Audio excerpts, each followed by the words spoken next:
From a fisherman on Galilee's shore to a scholar from Chicago's South Side, the papal lineage stretches across 2 millennia of history, conflict, and transformation. This is the story of every pope, from St. Peter to Leo XIV, not as legends, but as men who shaped, fractured, and carried the weight of the Church. Their lives echo through empires in silence. Their secrets remain buried in plain sight.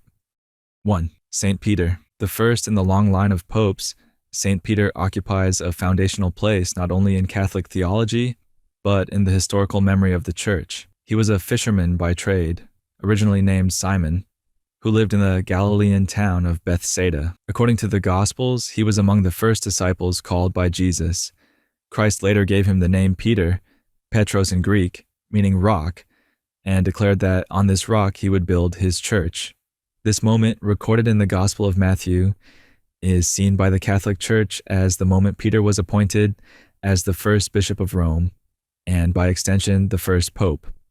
Peter's leadership during the early years of Christianity was marked by both spiritual guidance and physical suffering. After Christ's crucifixion and resurrection, Peter emerged as a central figure among the apostles. His speeches in Jerusalem, detailed in the Acts of the Apostles, reveal his role as a preacher and unifying force. Tradition holds that Peter eventually traveled to Rome, where he led the early Christian community during a time of persecution under Emperor Nero. Around the year 64 AD, Peter was crucified upside down, at his own request, according to legend, believing himself unworthy to die in the same manner as Christ. His burial site, now believed to lie beneath St.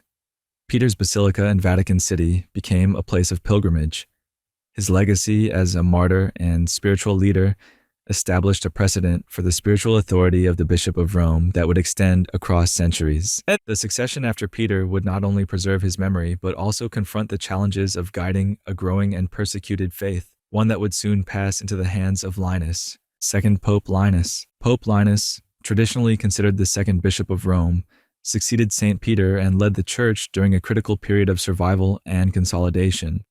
Although historical records from this time are scarce and often shrouded in tradition rather than verified documentation, early church writings, including those of Irenaeus and Eusebius, place Linus directly after Peter in the line of apostolic succession. His name also appears in the New Testament, specifically in 2 Timothy 4:21, suggesting he was known to Paul and was already involved in the early Christian community in Rome.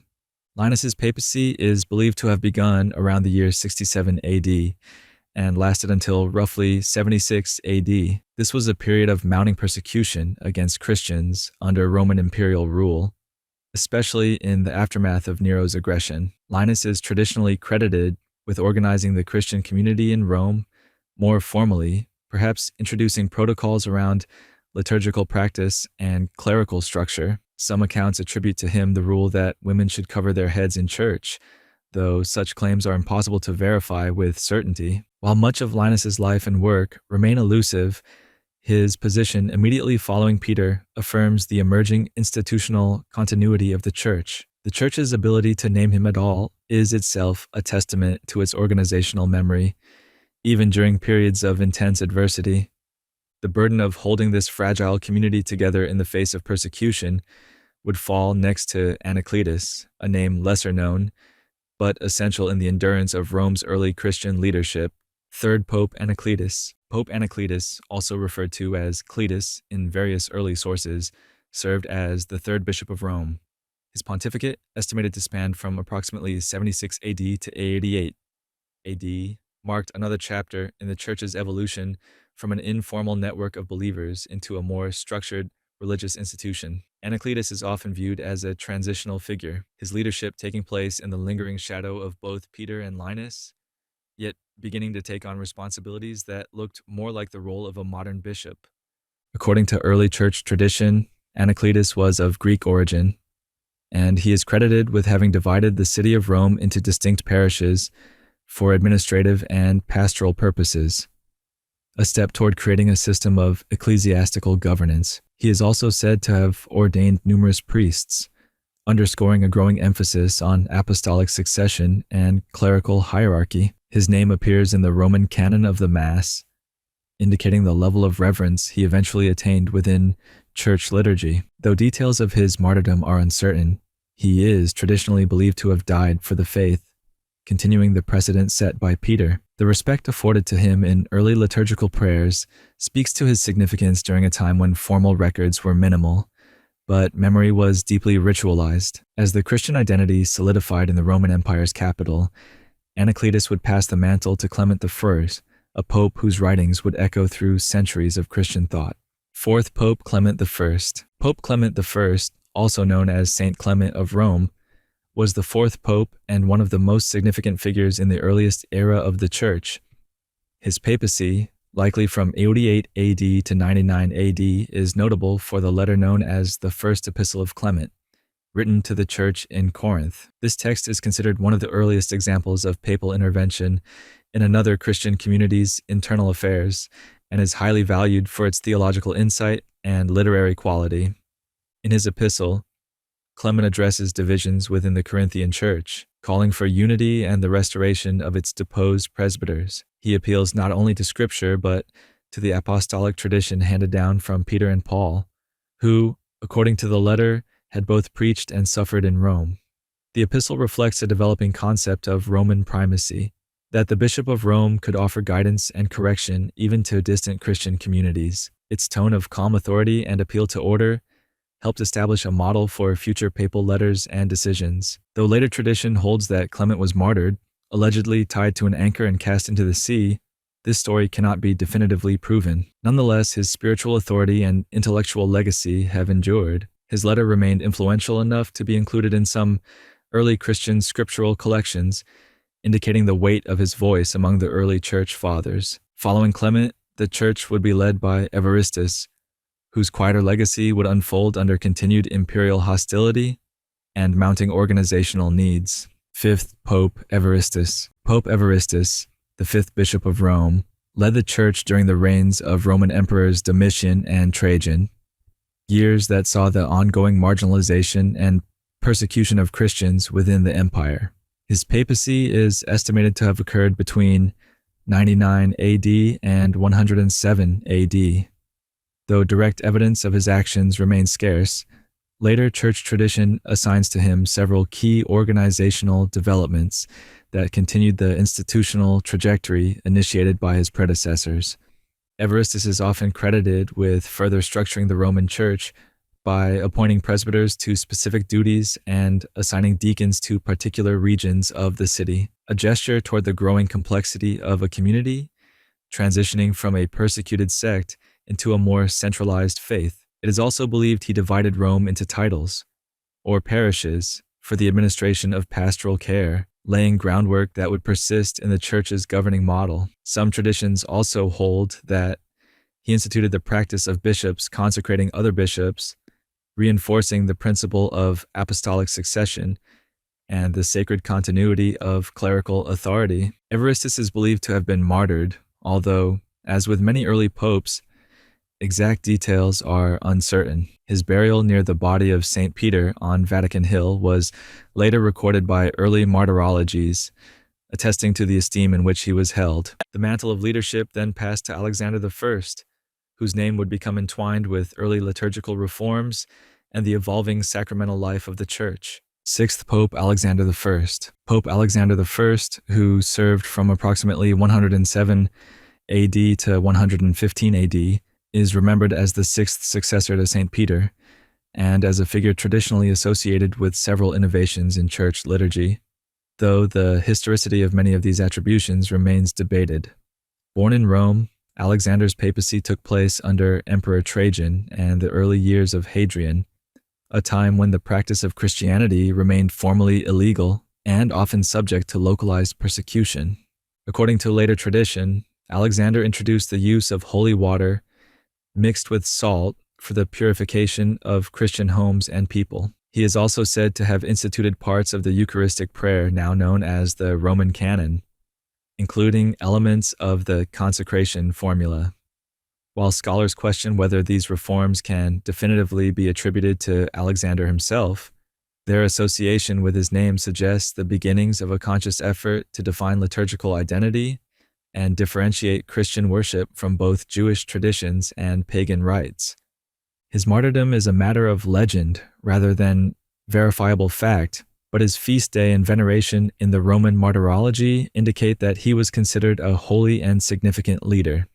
His papacy reflects a church still underground, but developing inner cohesion and sacred ritual. After Alexander, the church's next leader, Sixtus I, would preside over a community growing in numbers, in faith, and in quiet defiance of imperial indifference. 7th Pope Sixtus I. Pope Sixtus I led the church during a formative period between approximately 115 and 125 AD. As the 7th Bishop of Rome, he presided over the Christian community under the rule of Emperor Hadrian. While Hadrian's policies toward Christians were inconsistent, ranging from toleration in some regions to persecution in others, Sixtus's papacy is remembered for internal developments rather than dramatic external events. According to tradition, Sixtus I mandated that only sacred ministers could touch the sacred vessels used during the Eucharist, a regulation that underscored the growing delineation between clergy and laity. This small but symbolic move reflected the increasing structure of early church practice and reverence for sacramental objects.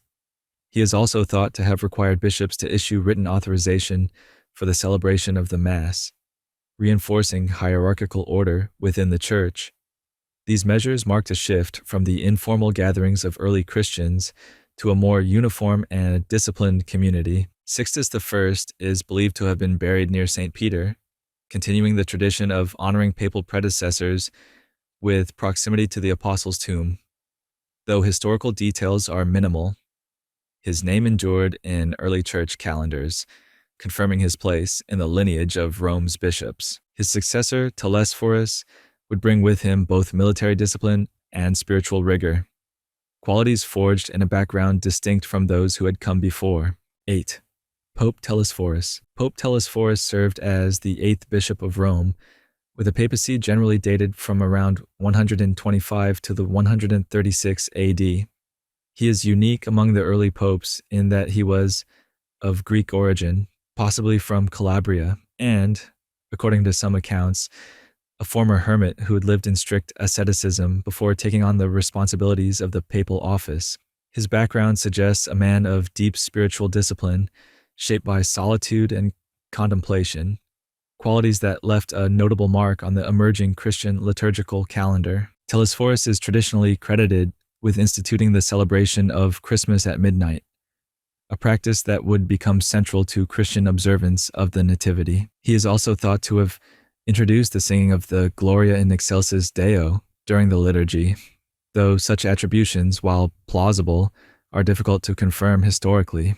His leadership coincided with continued pressures from Roman authorities, and he is one of the few early popes whose martyrdom is confirmed by multiple ancient sources, including the 3rd century theologian Irenaeus. His martyrdom under the reign of Emperor Hadrian contributed to his veneration as a saint and underscored the dangers faced by early Christian leaders who dared to maintain and spread the faith in defiance of Roman religious norms.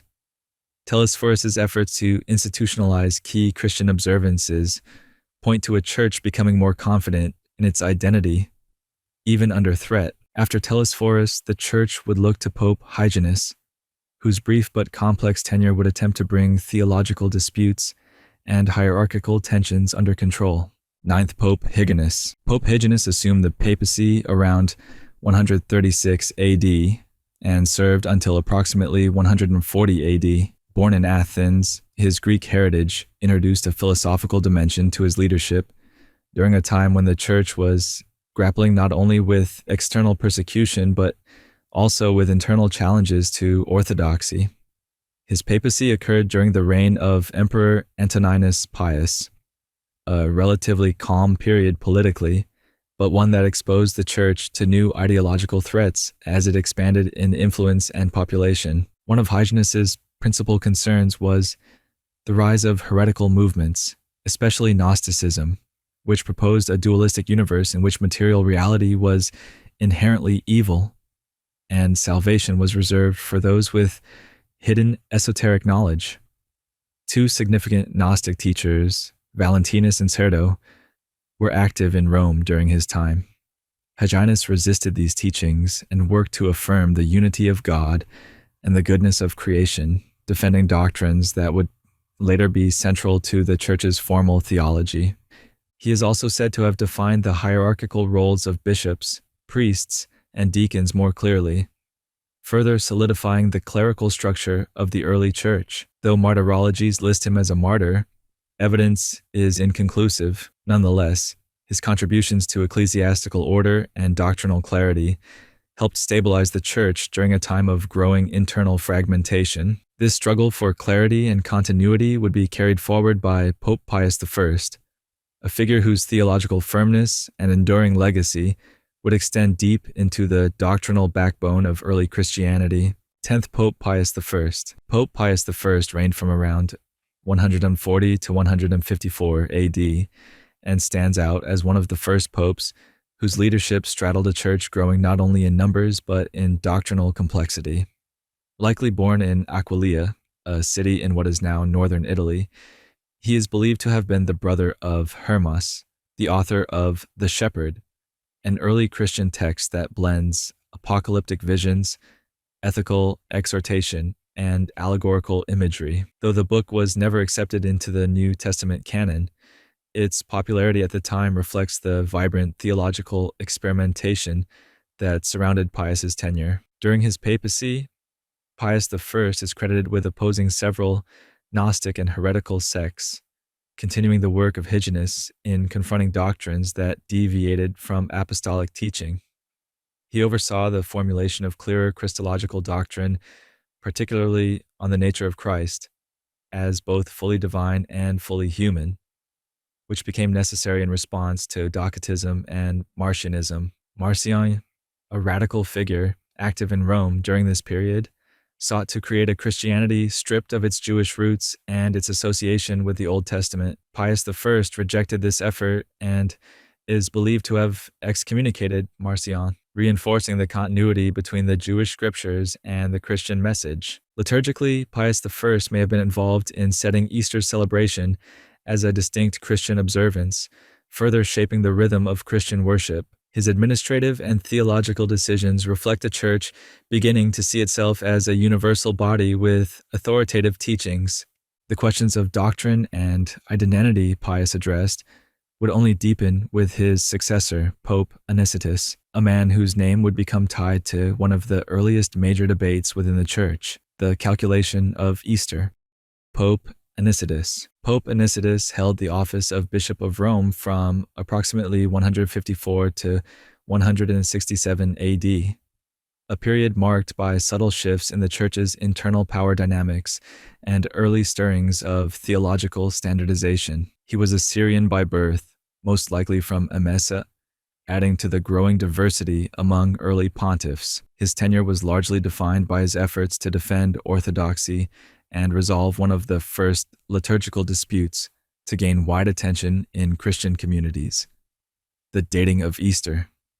The Easter controversy during Anicetus's reign concerned the differing traditions between the churches of the East and West. While Eastern Christians observed the Paschal feast on the 14th of Nisan, regardless of the day of the week, in alignment with Jewish Passover, the Western Church, including Rome, celebrated Easter specifically on a Sunday. This variance sparked theological and ecclesial concern, threatening the fragile unity of early Christianity. Anicetus hosted Polycarp, the bishop of Smyrna and a disciple of the Apostle John, in an attempt to reconcile the conflicting practices. Although the two men did not reach consensus, their meeting was cordial and set a precedent for interchurch dialogue on controversial issues.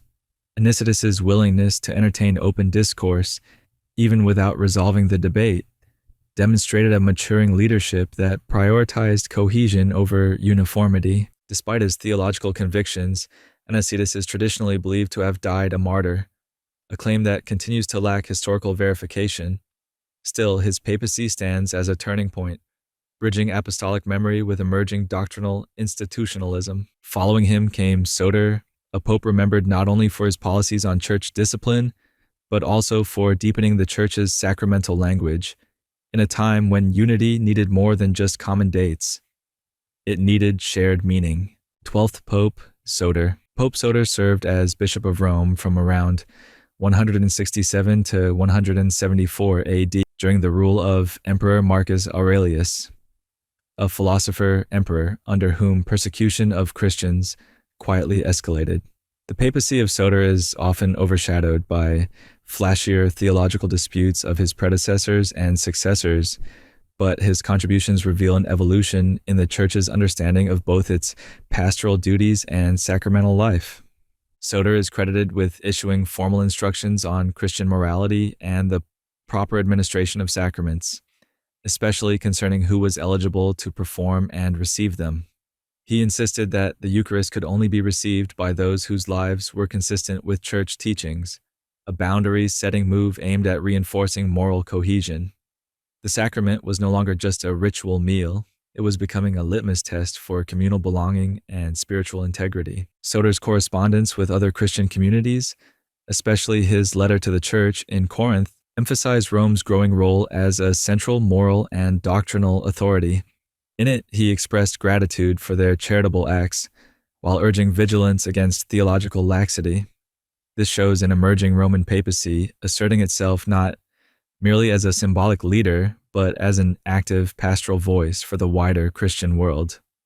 As tensions with the imperial state continued, Soter's reinforcement of discipline within the Church was both timely and strategic, fostering an internal resilience that would prove crucial in the coming decades. His successor, Eleutherius, would inherit this fragile but stabilizing infrastructure at a time when new questions were being raised, not just about who could belong to the Church, but what beliefs made one truly Christian.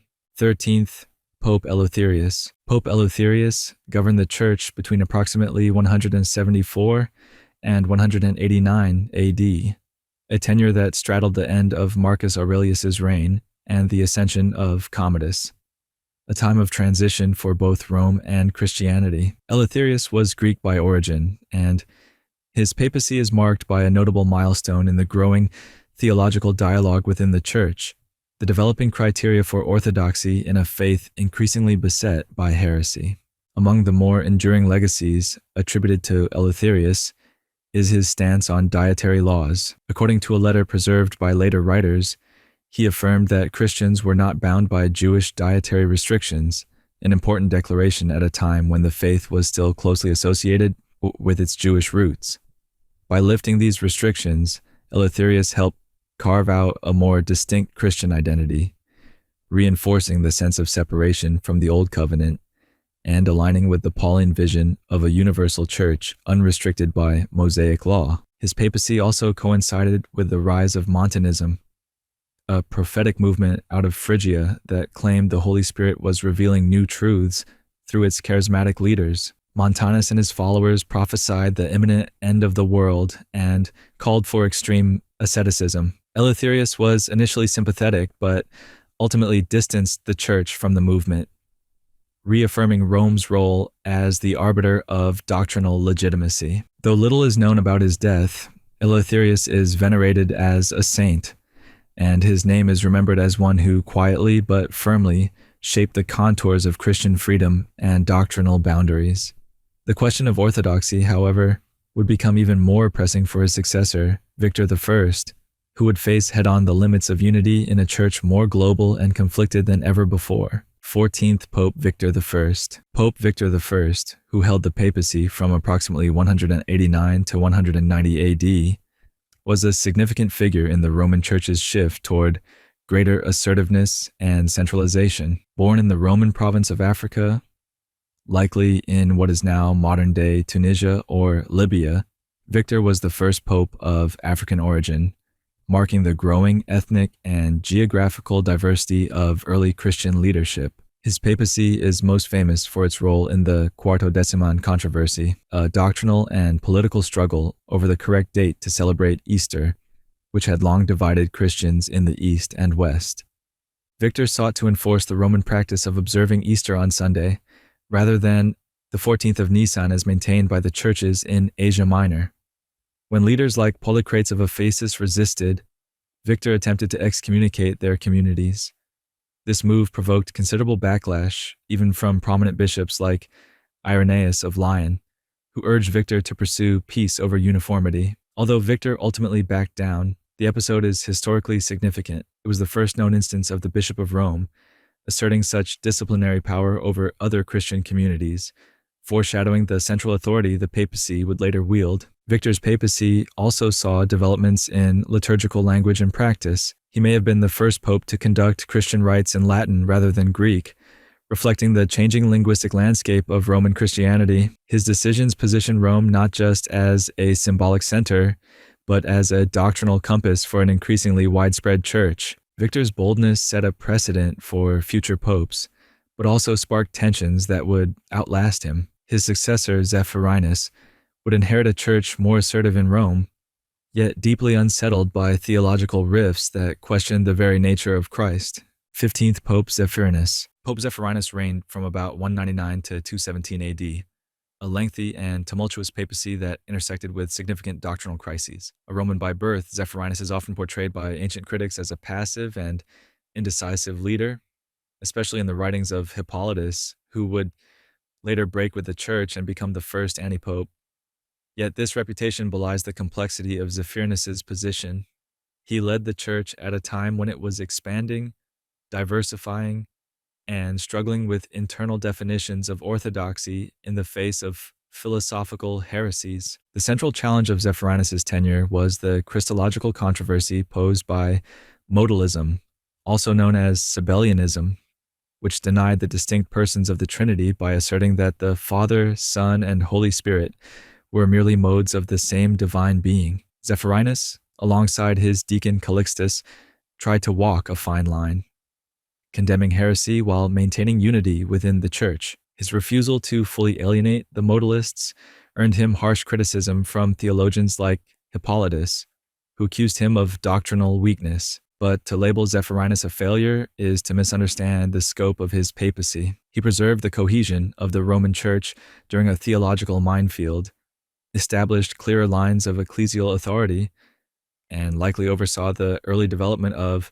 Christian cemeteries along the Appian Way. Though he did not solve the theological disputes of his time, his governance maintained the fragile structure of the Roman Church during a period of doctrinal instability. That instability would become more pronounced under his successor, Callixtus III, whose controversial decisions on sin, forgiveness, and ecclesiastical discipline would expose deep fractures in the Church's moral and theological conscience. 16th Pope Callixtus I. Pope Callixtus I, who reigned from around 217 to 222 AD, rose from a scandalous past to occupy the highest office in the early church. A former slave, Callixtus was imprisoned for financial misconduct, later sent to the mines in Sardinia, and then, through the intercession of Christian patrons, was freed and rehabilitated. He eventually became a trusted advisor to Zephyrinus, and upon that pope's death, succeeded him. His background scandalized some Roman Christians, but his election was a testament to the Church's increasing focus on mercy, inclusion, and pastoral leadership.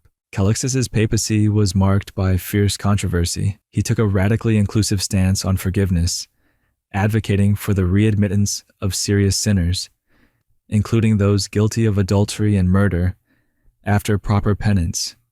This pastoral leniency clashed with the more rigid moral standards upheld by theologians like Hippolytus, who accused Callixtus of weakening the Church's purity and accused him of heresy for allegedly sympathizing with modalism. The tension culminated in a full schism, with Hippolytus establishing himself as a rival bishop of Rome, effectively becoming the first anti-pope in church history. Callixtus also systematized the burial of Christians by organizing what became known as the Catacombs of San Callisto, Rome's most significant Christian cemetery at the time. His efforts ensured that the Christian dead could be interred with dignity and uniformity, further consolidating Roman ecclesiastical power. His death during a period of growing persecution under Emperor Alexander Severus elevated his status as a martyr, though the exact circumstances remain uncertain. In both his life and his leadership, Callixtus embodied the early church's paradox, a faith willing to extend grace, even at the cost of scandal. His successor, Urban I, would inherit a church torn between moral rigor and pastoral mercy. At a moment when the outer world was turning a more violent eye toward its underground rituals, 17th Pope Urban I. Pope Urbanus served as Bishop of Rome from approximately 222 to 230 AD during the reign of Emperor Alexander Severus, a rare interval of relative peace for Christians within the Roman Empire. Little survives in the historical record about Urban's personal background, but his papacy is remembered as a moment of quiet consolidation in the wake of schism and theological unrest. The church, freshly divided by Hippolytus's breakaway faction, needed a stabilizing presence at the helm. Urban, by most accounts, provided that. Unlike his predecessors, who were entangled in theological debates or schismatic battles, Urban's administration focused more on internal development and expanding the public visibility of the church. He is traditionally credited with formalizing aspects of liturgical practice, including the allocation of property and offerings to the clergy, an early sign of the church's growing institutional complexity. Under Urban, the church began to move further from its underground, catacomb-based identity into a more established religious organization with structured responsibilities and sacred spaces. Legend also places Urban as a figure associated with conversion and charity. Stories, possibly apocryphal, tell of his success in converting prominent Roman citizens, including members of the imperial household, through acts of kindness and peaceful persuasion. Whether these accounts are accurate or hagiographic embroidery, they reflect the shifting image of the church, from persecuted minority to a subtly influential force inside the empire's own walls. Though Urban's death is sometimes associated with martyrdom, historical evidence for this is lacking. Regardless, he helped the church navigate a rare calm between storms. That calm wouldn't last. His successor, Pontian, would face a return to state-sponsored persecution and become the first pope to step down, not through schism or death, but through resignation. 18th Pope Pontian. Pope Pontian led the church from 230 to 235 AD, a papacy that began in calm and ended in exile. A Roman by birth, Pontian's brief but eventful tenure is significant for two reasons. He was the first pope to abdicate the office, and he was the first to die in the harsh mines of Sardinia as a known Christian exile. These milestones make his papacy a marker of both personal sacrifice and institutional maturity. Early in his reign, Pontian presided over an increasingly structured and confident Roman Church. He continued to assert Roman authority in theological matters and oversaw the excommunication of Origen, the brilliant but controversial Alexandrian theologian, at a synod held in Rome. This act signaled Rome's tightening grip on orthodoxy, yet another sign of the papacy's expanding influence across Christian communities. But that growing influence drew suspicion. When Emperor Maximinus Thrax took power in 235, he reversed his predecessor's tolerant policies and launched a renewed persecution against Christian leaders. Pontian was arrested and exiled to the island of Sardinia, notorious for its brutal labor camps. Recognizing the impossibility of leading the church from exile, he formally resigned, the first pope ever to do so, in a pragmatic gesture that allowed the church to continue under stable leadership. Pontian died soon after, likely from the inhumane conditions of the Sardinian mines. Yet his resignation was not seen as weakness, but as a brave and precedent-setting act. For the first time, the role of pope was shown to be larger than any one man. His successor Anterus would follow in his footsteps, briefly and tragically, continuing a pattern of suffering that would define the next era of Christian leadership. 19th Pope Anterus. Pope Anterus succeeded Pontian in 235 AD and reigned for only 40 days, a span so short that his pontificate is often overlooked in historical accounts. Yet, in those 40 days, amid renewed waves of imperial hostility, Anterus made a lasting mark by advancing the church's record-keeping and by honoring Christian martyrs in ways that reflected the growing sanctity of communal memory. Born of Greek origin, Anterus is believed to have initiated the formal cataloging of martyrdoms, a major step in the development of church documentation and hagiography. This act may seem bureaucratic on the surface, but it speaks to the early church's desperate attempt to preserve its identity in the face of annihilation. The martyrs were not merely casualties of imperial cruelty, they were spiritual ancestors whose stories formed the bedrock of Christian belonging. Anterus's decision to begin collecting their accounts was more than administrative. It was ecclesiastical defiance through memory. His death, which tradition holds was the result of persecution, underscored the dangerous fragility of the office he held. Anterus was buried in the catacomb of Callixtus, among those very martyrs he sought to memorialize. His brief pontificate bridged the institutional pragmatism of Pontian with the enduring vulnerability of the Christian community under Roman rule. The man who followed him, Fabian, would come to define the opposite of a footnote. Elected through what many called a miracle, Fabian's papacy would open a new chapter, one of charismatic legitimacy, administrative brilliance, and ultimately bloody martyrdom. 20th Pope Fabian. Pope Fabian, who reigned from 236 to 250 AD, stands as one of the most admired early pontiffs for his organizational prowess and the symbolic legitimacy surrounding his election. His rise to the papacy was remarkable and, according to early Christian sources like Eusebius, even miraculous. Fabian was a layman when he entered the assembly that had gathered to elect a new pope. As the clergy deliberated, a dove reportedly descended from the heavens and rested on his head, an echo of the Holy Spirit's descent at Christ's baptism. The sign was so potent that Fabian was immediately declared the unanimous choice. He was baptized, ordained, and installed as pope in short order. Far from being overwhelmed by this divine surprise, Fabian proved himself a capable and methodical leader. His papacy focused heavily on administrative reform. He reorganized the Roman Church into districts, each overseen by a deacon, an early forerunner of the modern diocesan system. He also commissioned the maintenance of the Acta Martyrum, the official records of Christian martyrs, continuing the work of his predecessor Anterus. By systematizing how the Church documented its own persecutions, Fabian made memory a matter of both theology and infrastructure. Under Fabian, the Church became more visible and more politically influential, perhaps too visible. When Emperor Decius ascended to power, he launched one of the most intense persecutions of Christians yet, demanding public sacrifices to Roman gods as a test of loyalty. Fabian refused. He was arrested and executed in 250 AD, becoming a martyr and sealing his legacy as both a spiritual and institutional builder. His successor, Cornelius, would inherit not just Fabian's administrative order, but the full brunt of the Decian persecution, where the question of what to do with those who lapsed under pressure would tear the Church apart from the inside.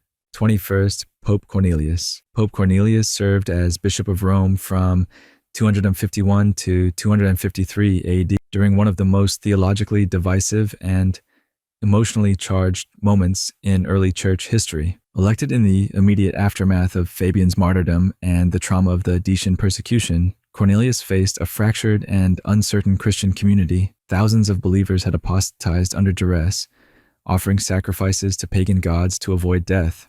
As the persecution lifted, the question that burned through the church was this: should the lapsed be readmitted or forever condemned? Cornelius took the pastoral view. He advocated for the reconciliation of apostates who showed sincere repentance, allowing them back into the community through acts of penance.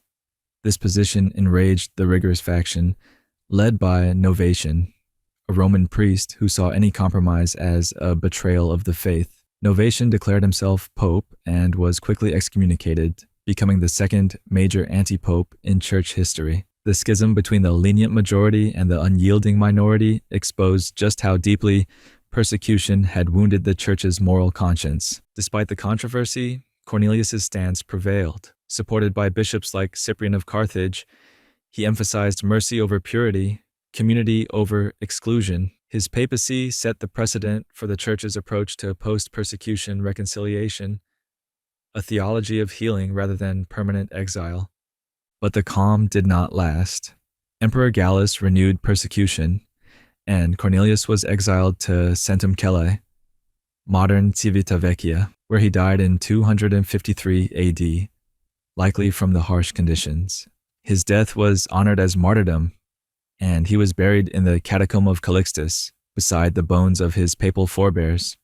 His successor, Lucius I, would carry on Cornelius's policy, but under even greater uncertainty, as internal division continued to fester, even when the swords of Rome momentarily paused. 22nd Pope Lucius I.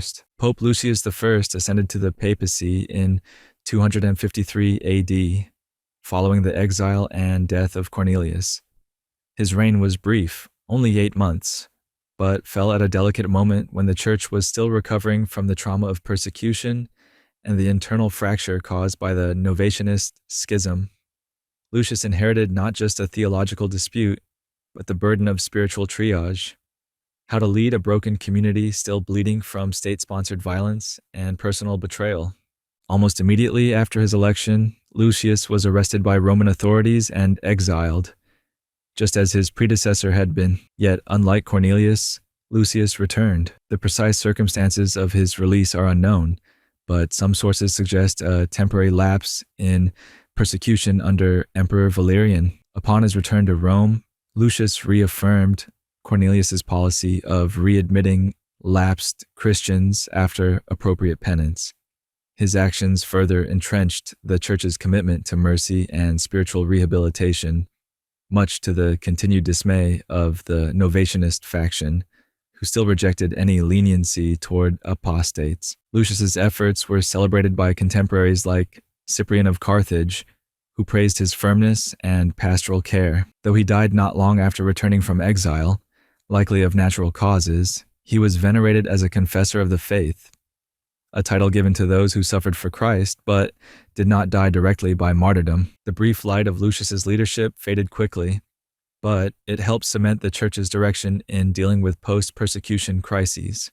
His successor, Stephen I, would face an even greater theological rift, this time not over who could return to the Church, but whether the very sacraments performed by heretical or schismatic clergy were valid at all. The debate would stretch from Rome to Africa, and it wouldn't end cleanly. 23rd Pope Stephen I. Pope Stephen I held the papacy from 254 to 257 AD, a period marked not by imperial violence but by internal theological turbulence. Stephen's reign is best remembered for a tense and bitter dispute with Cyprian, the Bishop of Carthage, over a deceptively simple but deeply explosive question. Can someone baptized by a heretic truly be considered baptized at all? Stephen's answer was blunt, yes. He maintained that the validity of a sacrament did not depend on the moral standing or orthodoxy of the person administering it, but on the sacrament's divine origin and intent. In contrast, Cyprian and a sizable faction of North African bishops argued that baptism performed outside the Church was null and void. They insisted on rebaptizing anyone entering or returning to the Church from heretical groups. What began as a theological disagreement quickly escalated into a power struggle. Stephen asserted Rome's primacy and threatened excommunication. Cyprian held firm, convening regional councils to reaffirm his position. The unity of the early Church, so delicately rebuilt after the Decian persecutions, once again teetered under the weight of theological inflexibility and regional pride. Despite the tension, Stephen's stance would eventually form the basis for Catholic sacramental theology, that the sacraments operate ex opere operato, from the work performed, regardless of the personal worthiness of the minister. He died in 257, likely during the renewed persecution under Emperor Valerian, although it remains unclear whether he was formally martyred or died in prison. Regardless, Stephen's refusal to bend, even under pressure from powerful bishops and the empire itself, reinforced a central tenet of Roman ecclesiology. Sacramental authority could not be undone by human weakness. The next pope, Sixtus II, would inherit both the controversy and the rising threat of imperial violence. And unlike Stephen, Sixtus would not leave this world quietly. 24th Pope Sixtus II. Pope Sixtus II reigned for only 11 months, from August 257 to August 258 AD. Yet his name is etched in the martyrological memory of the Church with clarity and sorrow. Elected during the savage renewal of anti-Christian policy under Emperor Valerian, Sixtus entered the papacy already marked for death. His fate would be swift and emblematic. Seated on his episcopal chair in the catacomb of Callixtus during a clandestine service, he was seized by Roman soldiers and executed on the spot. Along with 4 of his deacons, the event became one of the most iconic martyrdoms of the 3rd century. Unlike his predecessor, Stephen I, who had clashed with African bishops over baptismal validity, Sixtus was known as a peacemaker. He quietly worked to restore unity within the fractured church, softening Rome's stance on rebaptism, and likely brokering a silent compromise with Cyprian and the African episcopate. His pontificate, however brief, was one of reconciliation and spiritual clarity in a time of chaos. Sixtus's martyrdom resonated deeply. Among those who witnessed his execution was the young deacon Lawrence, who would himself become a martyr days later. The image of a pope embracing death alongside his clergy in a sacred space added new layers of sacred meaning to martyrdom itself, not just as witness to faith, but as sacred continuity. The church, it seemed, could die, but only on its own terms. Sixtus's death left the papal seat empty at one of the worst possible times. His successor, Dionysius, would be tasked with cleaning up the wreckage, not just the literal bodies left in the catacombs, but the doctrinal and administrative fractures left in the church's battered shell. 25th Pope Dionysius. Pope Dionysius reigned from 259 to 268 AD, inheriting a church traumatized by persecution and confusion. The Decian and Valerian edicts had decimated ecclesiastical leadership, destroyed sacred spaces, and scattered Christian communities. Dionysius's first task was simply to gather the pieces. He was less a theological firebrand than a meticulous rebuilder, offering the church what it needed most in that moment: administrative healing, doctrinal clarity, and quiet resilience. When Emperor Gallienus reversed Valerian's policies and issued an edict of toleration, Dionysius seized the opportunity. He reorganized the devastated Roman parishes, rebuilt the infrastructure of the church, and restored communication between Rome and the eastern provinces. His actions revealed a long-view understanding of church governance. Persecution would come and go, but the church had to survive each storm with its records intact, its theology coherent, and its moral authority unbroken. Yet Dionysius did not avoid controversy. A theological dispute arose when Dionysius of Alexandria, no relation, was accused of speaking ambiguously about the divinity of Christ. Rome's Dionysius summoned a synod to address the issue, reaffirming the doctrine of Christ's consubstantiality with the Father, a position that would anticipate the later definitions of the Council of Nicaea. In doing so, he quietly underscored the Roman Church's role as both doctrinal guardian and unifier. His death in 268 marked the end of an era of recovery. The Church had survived fire and sword, but it now faced subtler threats: emerging heresies, political entanglements, and questions of imperial influence. These dilemmas would come crashing into the papacy of his successor, Felix I, a man caught between the tombs of martyrs and the throne of emperors. 26th Pope Felix I.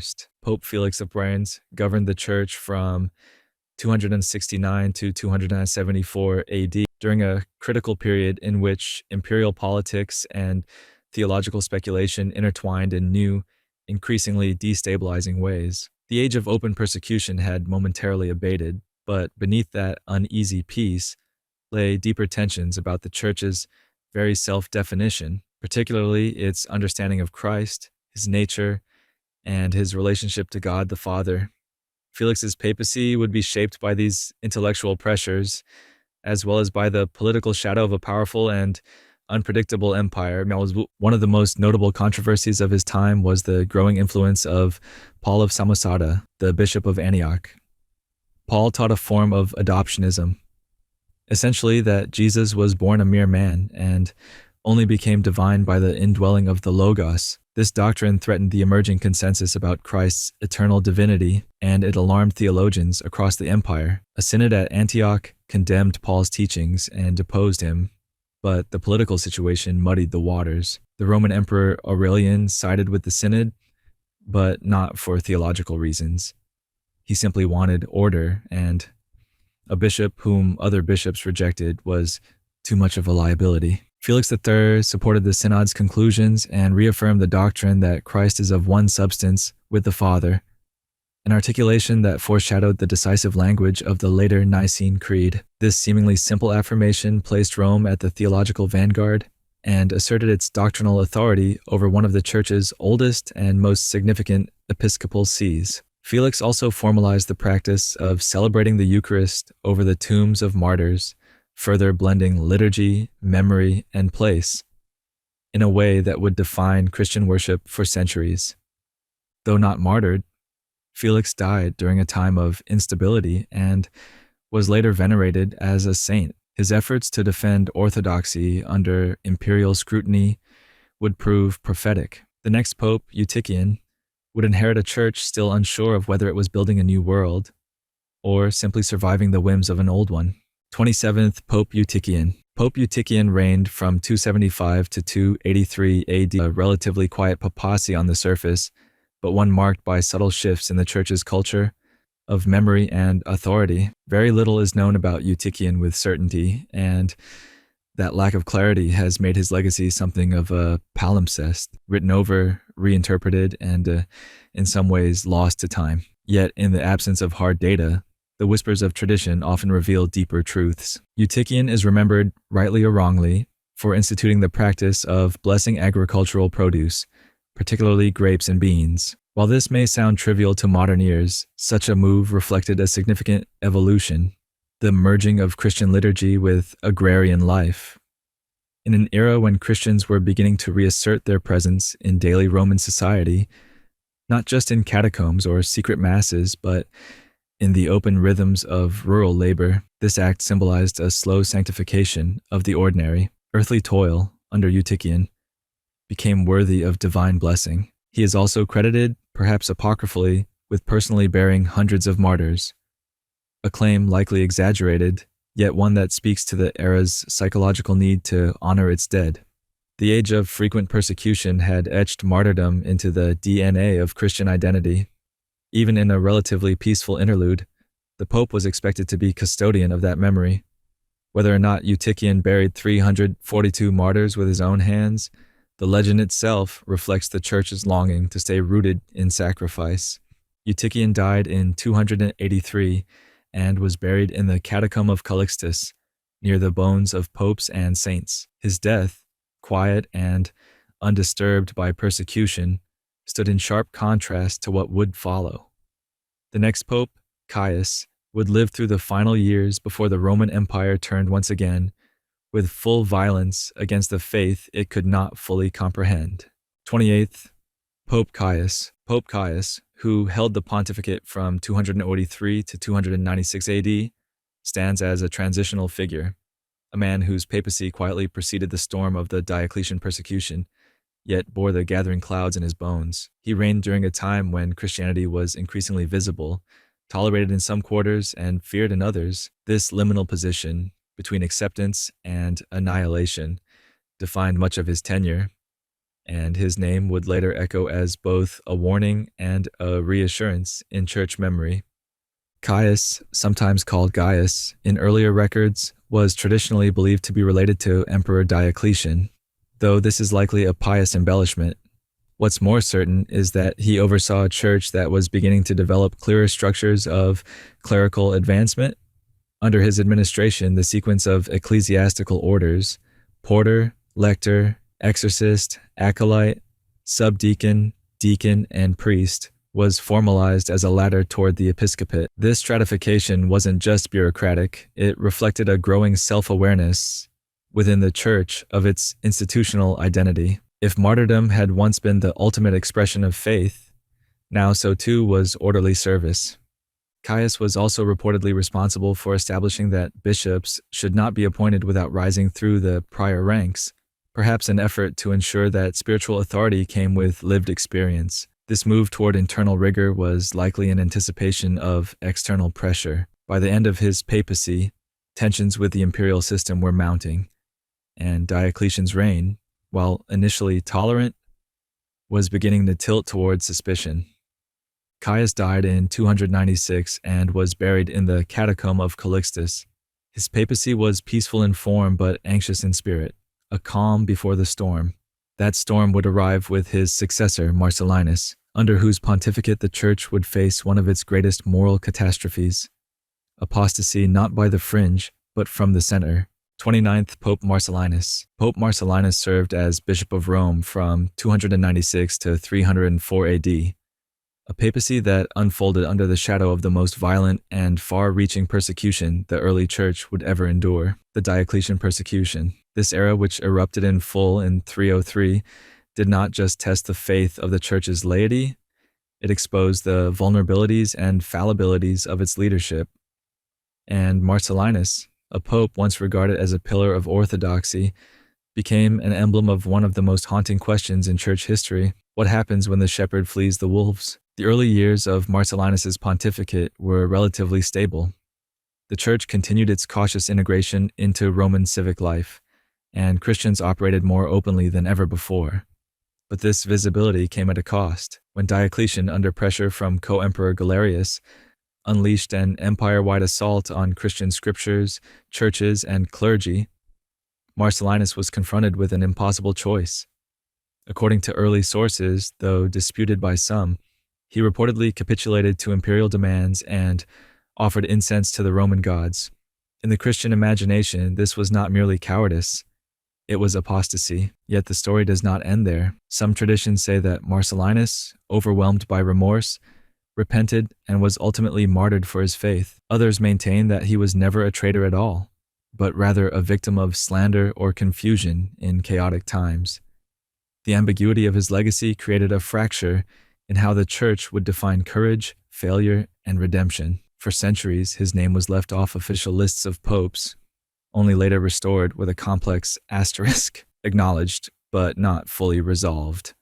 Marcellinus's life and papacy remain a haunting mirror for any institution that claims moral authority. His alleged apostasy and possible martyrdom offer a cautionary tale that in moments of crisis, truth and failure may be inseparably tangled, and his successor, Pope Marcellus I, would inherit not only a broken church, but the fragments of a shattered reputation. 30th Pope Marcellus I. Pope Marcellus I assumed the papacy in 308 AD, after an interregnum of nearly 4 years following the death of Marcellinus. Those 4 years were not just a bureaucratic gap, they were a crisis of confidence. The Church, battered by persecution and divided over whether apostates could return to the fold, was in existential disarray. Marcellus's election was not merely a return to administrative normalcy, it was a theological reckoning with the trauma of betrayal and survival. He stepped into a church that no longer knew how to define itself. Thousands of Christians had publicly renounced their faith to avoid death. Some returned, desperate for forgiveness. Others, the rigorists, insisted that there could be no forgiveness for such treachery. The wounds of the Diocletian persecution were still raw, and Marcellus's task was to suture them with doctrine, discipline, and discretion. Marcellus chose a strict course. He insisted that the lapsi, those who had fallen away, undergo public penance before being readmitted to communion. This hard line drew admiration from some, but also sparked riots and unrest. His refusal to compromise divided the community further, especially in Rome, where tensions between leniency and justice boiled into open conflict. Eventually, Emperor Maxentius exiled Marcellus, not because he persecuted Christians, but because he found them too disruptive. Marcellus died in exile shortly thereafter, either from the hardships of banishment or from the lingering psychological toll of leadership during a schism. His brief reign, only about 1 year, was a crucible for the early church's evolving sense of discipline. He is remembered as a saint, but not without controversy. His policies would set the stage for deeper doctrinal debates over sin, grace, and the church's right to bind and loose. His successor, Pope Eusebius, would be left to either reinforce or unravel these lines in the sand, and the cost of either choice would not be theoretical.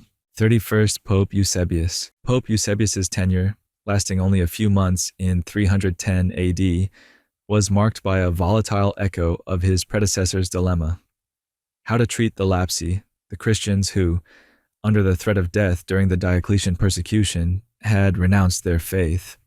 But unlike Marcellus, Eusebius did not have time to assert an ironclad position. Instead, his papacy was consumed by the very impossibility of consensus and by the increasingly violent moral clash over what it meant to be a church of both mercy and memory. Eusebius seems to have attempted a moderate stance. He allowed the return of apostates, but only after adequate penance, a policy designed to balance forgiveness with accountability. Unfortunately, moderation rarely satisfies those standing on opposite cliffs. The rigorists wanted full exclusion. The laxer faction wanted immediate restoration. These debates turned not just theological, but physical. Violent street confrontations erupted in Rome, with bishops as lightning rods for outrage.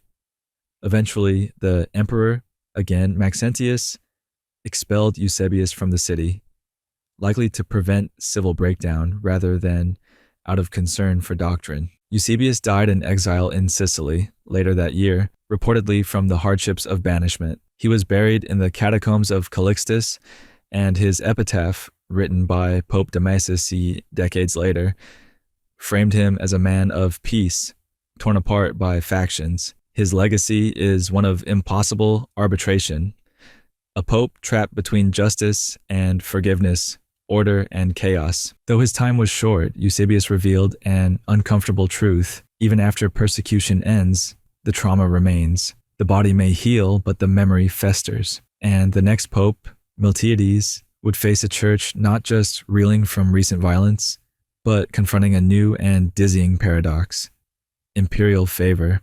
32nd Pope Miltiades. Pope Miltiades assumed the papacy in 311 AD at the precise moment when the Christian church's fortunes flipped with dizzying velocity. After decades of persecution under Roman emperors, the church suddenly found itself moving from the margins to the center of imperial favor. The Edict of Toleration issued by Galerius in 311 and the Edict of Milan in 313 under Constantine and Licinius would formally decriminalize Christianity. But for Miltiades, the pivot from hunted to honored was less of a triumph and more of a challenge to the church's identity. Miltiades, a North African by origin, was likely the first pope to be recognized under the legal framework of an empire that no longer viewed Christianity as an illicit sect. That legal shift was seismic. It meant the church now had property rights. It meant it could worship openly, and it meant the Roman state was no longer an oppressor, but a potential patron. Yet, for all the opportunities this presented, Miltiades found himself treading a path between two dangers: schism within and seduction without. Internally, the major rupture was the Donatist schism, which exploded in North Africa. Donatists argued that clergy who had lapsed during persecution were invalid ministers of the sacraments. Miltiades presided over a synod in 313 to resolve the dispute. The verdict was against the Donatists, who refused to accept it, sowing a long-lasting fracture in Christian unity. Externally, Miltiades was suddenly a figure of geopolitical importance.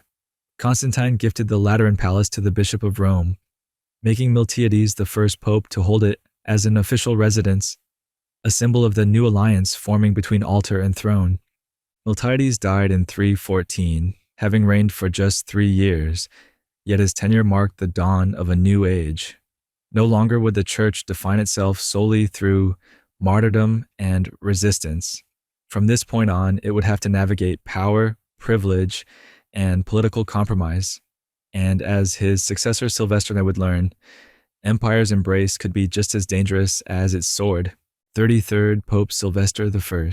Pope Sylvester I ruled from 314 to 335 AD, one of the longest early papacies, and almost entirely under the protection and shadow of Constantine the Great. While many imagine him as a passive beneficiary of imperial benevolence, Sylvester's tenure was far more complex. He was the first pope to preside over a church not just tolerated, but empowered, even glorified by the Roman state. Yet with that elevation came a subtle erosion of control and the beginning of a centuries-long negotiation over who truly held spiritual authority in a world where the emperor wore a cross. Sylvester did not attend the First Council of Nicaea in 325 AD, which was convened and presided over by Constantine himself. but he did send legates. This council, history's first ecumenical council, condemned the teachings of Arius and formulated the Nicene Creed. While Constantine positioned himself as peacemaker of Christendom, Sylvester's role was more symbolic than directive. This foreshadowed a future in which secular rulers would play theological kingmaker, while the Pope retained spiritual legitimacy, but ceded some actual influence. Meanwhile, under Sylvester's name, massive ecclesiastical building projects were launched. The original St. Peter's Basilica was commissioned by Constantine during this period. Churches rose across Rome, funded by imperial money. But what did it mean to be a church that no longer gathered in secret, but now consecrated marble? There is little record of Sylvester's own writings or actions, which leaves historians guessing whether he actively shaped or merely witnessed these transformations. His pontificate is remembered less for doctrine than for architecture and accommodation. Yet those silent walls he helped build tell a louder story, one of triumph that masked an emerging dilemma: how to be the church of the poor in the age of imperial grandeur. Sylvester died in 335 and was buried in the Catacomb of Priscilla. He was canonized and celebrated as a saint, but the contradictions of his papacy would echo for generations. His successor, Pope Mark, would serve briefly, but even in that fleeting window, he would be forced to confront the growing weight of legacy left by a church no longer underground, but now disturbingly at home in the halls of power. 34th Pope Mark. Pope Mark reigned for just under a year in 336 AD, a papacy so short it could easily be overlooked, and yet compressed into those 11 months is a powerful illustration of the Church's shifting identity in the wake of imperial recognition. Mark's legacy was not in grand theological pronouncements or political intrigue, but in administration, architecture, and symbolism. As Constantine continued to solidify Christianity's place in the Roman world, Mark quietly helped lay the bureaucratic and ceremonial foundations for what the papacy would soon become. One of Mark's most notable contributions was the establishment of the tituli, Roman parish churches that were to be assigned to presbyters. This move formalized the structure of the Roman Church's governance and gave geographical clarity to its spiritual jurisdiction. These tituli became this embryonic version of what we now call cardinalatial churches, forming the basis for the College of Cardinals centuries later. It was an act of organization with long shadows, mapping religious authority onto the urban grid of Rome. Mark also commissioned the construction of the Basilica of San Marco in honor of the evangelist Mark, likely with imperial assistance. This church would stand in central Rome as a testament to the blending of civic and spiritual identity. It wasn't just a house of worship, it was a public declaration that the church had arrived, not just spiritually, but institutionally. Mark's death in October 336, only months after his elevation, meant that his vision would be unfinished, but it would not be abandoned. His successor, Pope Julius I, would inherit both the spiritual momentum and the bureaucratic apparatus Mark helped initiate, and under Julius, the church would have to once again face the specter of Arianism, schism, and the limits of papal authority in a world increasingly dominated by imperial hands. 35th, Pope Julius I. Pope Julius I ascended to the papacy in February 337 AD, stepping into a church that was suddenly very visible, very wealthy, and very conflicted. The death of Constantine that same year marked the beginning of new fractures within both the empire and the Christian world. While Julius is often remembered in ecclesiastical history as a calm administrator and theological conservative, his papacy was dominated by turbulence, particularly the rise of Arianism and the challenge it posed not only to doctrine but to papal primacy. Arius had been condemned at the Council of Nicaea in 325, but Arian thought refused to die. In the eastern parts of the empire, many bishops remained sympathetic to the Arian view that Jesus Christ was not co-eternal with God the Father. When Athanasius, the staunchly anti-Arian bishop of Alexandria, was deposed by his enemies and fled to Rome, Julius found himself drawn into a theological war with global stakes. He convened a synod in 342 that restored Athanasius and condemned the Arians, an act that was not only theological but geopolitical, reinforcing the idea that the Bishop of Rome had authority that reached beyond the Western Empire.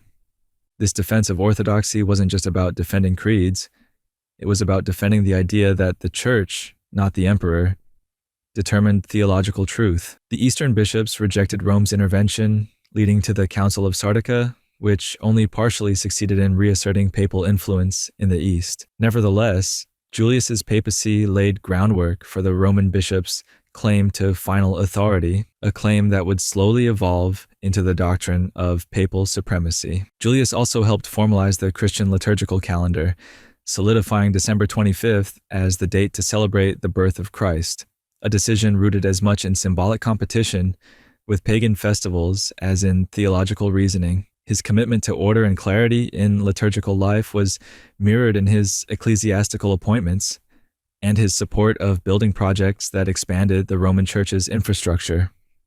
When Julius died in 352, the Church was not yet unified, nor was the papacy fully supreme, but his papacy had sharpened the Roman bishop's role as a theological arbiter and protector of orthodoxy. His successor Liberius would inherit a Rome at the crossroads of imperial politics and doctrinal unrest, and would be tested in ways Julius never was. 36th Pope Liberius. Pope Liberius assumed the pontificate in 352 AD, and from the very beginning his name seemed destined for contradiction. His reign was haunted by the specter of compromise, a word that would cling to him for centuries depending on who told the story. At the core of the debate was Arianism, which had only grown stronger in the East despite multiple condemnations. The Roman Emperor Constantius II, himself sympathetic to the Arian cause, was determined to silence opposition. And so, when Liberius refused to condemn Athanasius, the great anti-Arian firebrand of Alexandria, the consequences came swiftly. In 355, Liberius was arrested and exiled to Beroea in Thrace. The emperor installed Felix II, a deacon, as an anti-pope, marking one of the earliest major schisms in the Roman Church. For 2 years, Liberius remained in exile, a symbol of resistance to imperial overreach, but in 358 he was allowed to return to Rome under murky circumstances. According to some accounts, he signed an ambiguous formula of faith that sidestepped the Arian controversy, an action that has led some historians to question whether he capitulated under pressure. Whether he compromised or maneuvered, the return of Liberius to Rome led to the expulsion of Felix and a temporary healing of the schism, but the scars remained. His reputation became a battleground. In the West, Liberius was often defended as a victim of imperial aggression, while in the East, he was portrayed as a figure of inconsistency. What is clear is that his papacy was the first in which the pressures of doctrinal fidelity and political survival collided so violently in the person of the Pope himself. Liberius's reign also marked a turning point in the development of the Church's autonomy from imperial authority. The lesson was bitter but enduring. Emperors could impose, exile, and install, but they could not extinguish the idea of papal resistance. When Liberius died in 366, he left behind a church fractured, weary, and uncertain. Into this exhaustion stepped Damasus I, a man whose papacy would begin not with celebration, but with bloodshed. 37th Pope Damasus I. Pope Damasus was elected in 366 AD, but his rise to the papal throne was anything but peaceful. The death of Liberius triggered a violent schism in Rome. Rival factions supported different successors.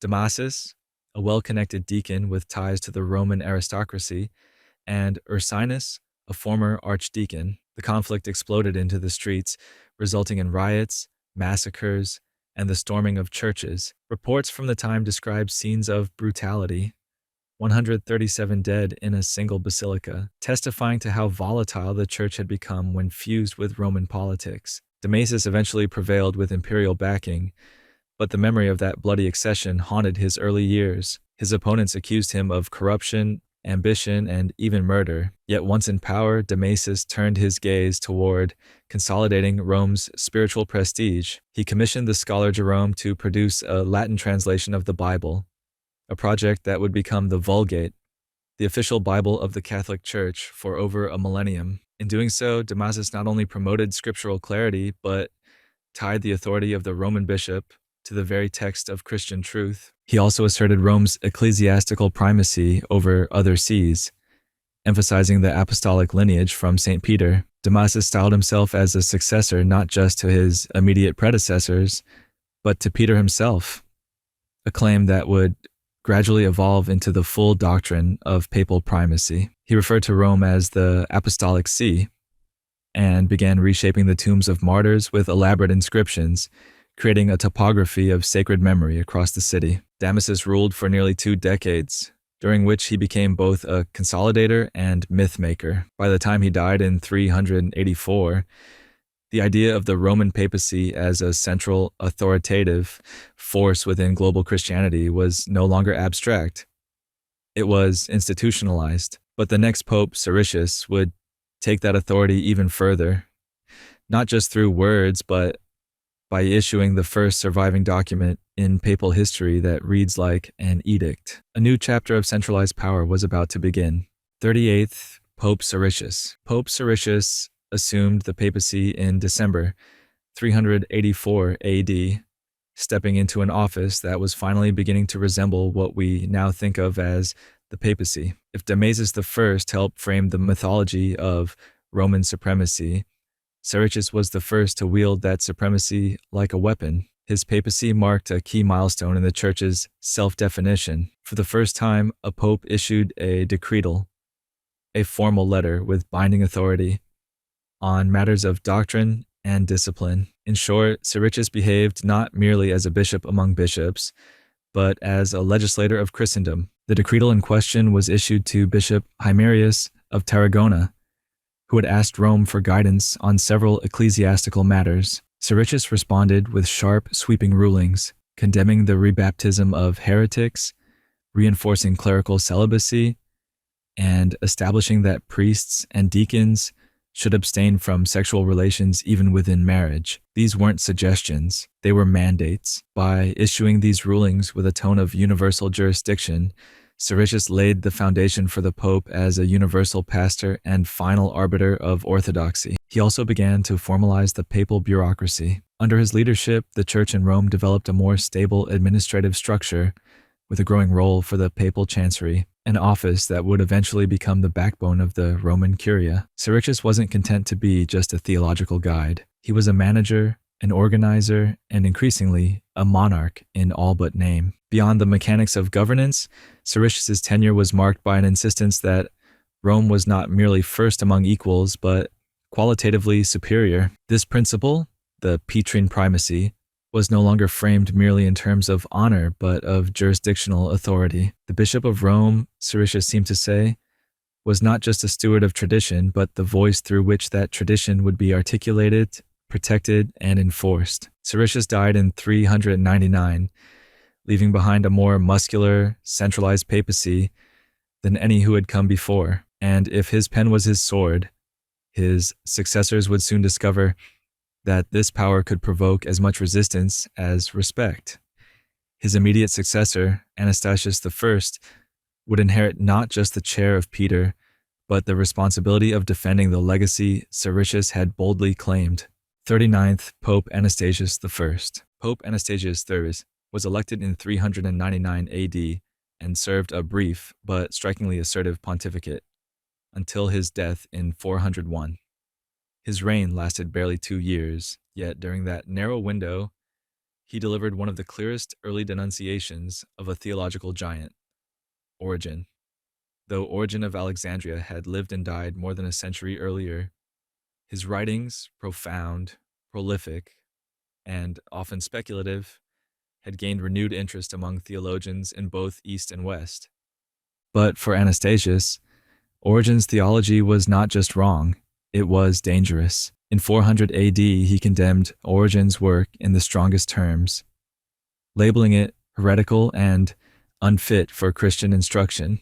This condemnation wasn't just a marginal theological judgment, it represented an early assertion of Roman authority over intellectual boundaries in the wider church. For Anastasius, the Pope's role included safeguarding not only doctrine, but the imagination of the faithful. What made this significant was that Anastasius had inherited from Siricius a church that was beginning to see the Roman See as the center of orthodoxy. In condemning Origen, Anastasius aligned Rome with Alexandria, one of the Church's major centers, against the lingering influence of a theologian who had once been one of its own. This alignment also deepened the growing alliance between Rome and more anti-intellectual factions in the Eastern Church, helping to shape what kinds of theological speculation would be tolerated in the centuries to come.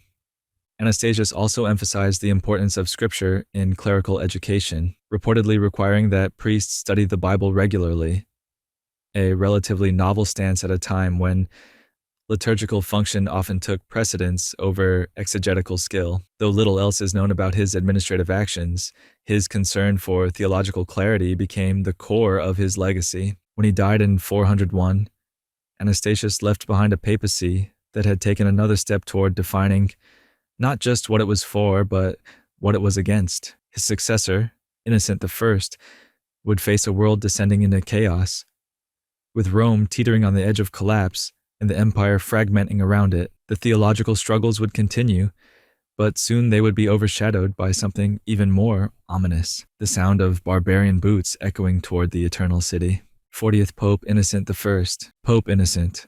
I took the papal throne in 401 AD, and within a decade, he would witness what no bishop of Rome had seen in 8 centuries, the sack of the city. His reign coincided with the last throes of a dying Western Roman Empire, and he found himself navigating a terrifying paradox. The Church was ascending in authority even as the empire was crumbling around it. His response was to double down on centralization. If the empire was to fall, the papacy would rise from its ashes as the last enduring institution of Roman order. Innocent I viewed the Bishop of Rome as the supreme guardian of orthodoxy and ecclesiastical discipline. Like his predecessors, he issued decretals, but he expanded their scope. To bishops from Gaul to Africa, he issued decisions on penance, the sacraments, and clerical conduct, insisting that all significant questions be referred back to Rome. His tone was unmistakable. Rome was not simply the final court of appeal, it was the source of the law itself.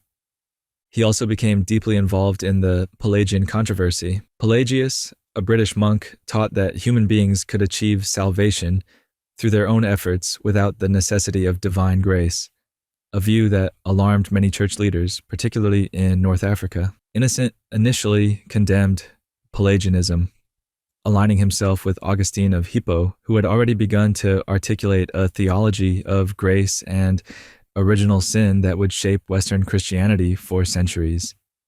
But before he could fully implement this position, the political world around him shattered.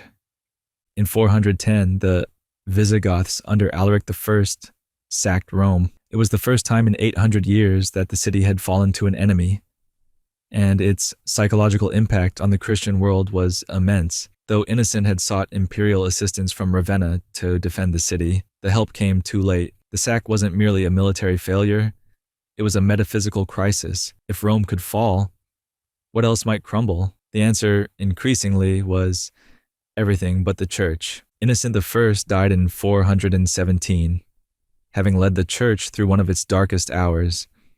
His papacy represented a turning point. The Bishop of Rome was no longer just a religious figure. He was becoming the last symbol of stability in a world that was rapidly losing its center. The next pope, Zosimus, would inherit the aftershocks, both theological and political, of that devastating fall. 41st Pope Zosimus. Pope Zosimus ascended to the papacy in March 417, immediately following the death of Innocent I. He inherited not just a seat, but a battlefield, both literal and theological. The city of Rome was still staggering from the Visigothic sack just 7 years prior, and in the intellectual realm, the Pelagian controversy had reached a boiling point. Zosimus entered the fray with energy, confidence, and what some might call a dangerous optimism. Initially, he shocked many by appearing sympathetic to Pelagius and his associate Celestius. This was not merely a misstep in theological nuance, it was a public scandal. Zosimus had received letters and professions of faith from Pelagius that seemed, on the surface, orthodox. Trusting these documents, Zosimus suspended judgment and called for a reconsideration of the prior condemnations. The bishops of Africa, especially those aligned with Augustine, were appalled. They had spent years building the case against Pelagianism, and now the Pope seemed ready to reverse course. But Zosimus underestimated the resolve of the African bishops and overestimated his ability to control the debate. A council in Carthage forcefully reaffirmed the condemnation of Pelagius and reminded Zosimus that no amount of Rome's authority could make heresy orthodox. Under immense pressure, Zosimus reversed his stance in 418, officially condemning Pelagianism once again, but the damage was done. His papacy became a cautionary tale about the limits of papal supremacy when confronted by a united episcopate. Zosimus's administrative style was described as harsh and autocratic, even by his own supporters. He clashed with various bishops over appointments and jurisdiction, particularly in Gaul, where he intervened in disputes that many felt were outside Rome's rightful reach. His insistence on papal prerogative made him a polarizing figure, even as he sought to project strength in an age of disintegration. He died in December 418, after less than 2 years in office, leaving behind a papacy that had won its theological battle but lost some moral credibility in the process. His successor, Boniface I, would be forced to contend with a new challenge: a rival claimant to the throne of Peter and a schism that threatened to tear the Roman Church in two. 42nd Pope Boniface I. Pope Boniface I's papacy began under siege, not metaphorically, but literally and politically. Upon Zosimus's death in 418, a rival faction quickly elected a man named Eutychian as pope. What followed was the first documented papal election schism involving imperial intervention.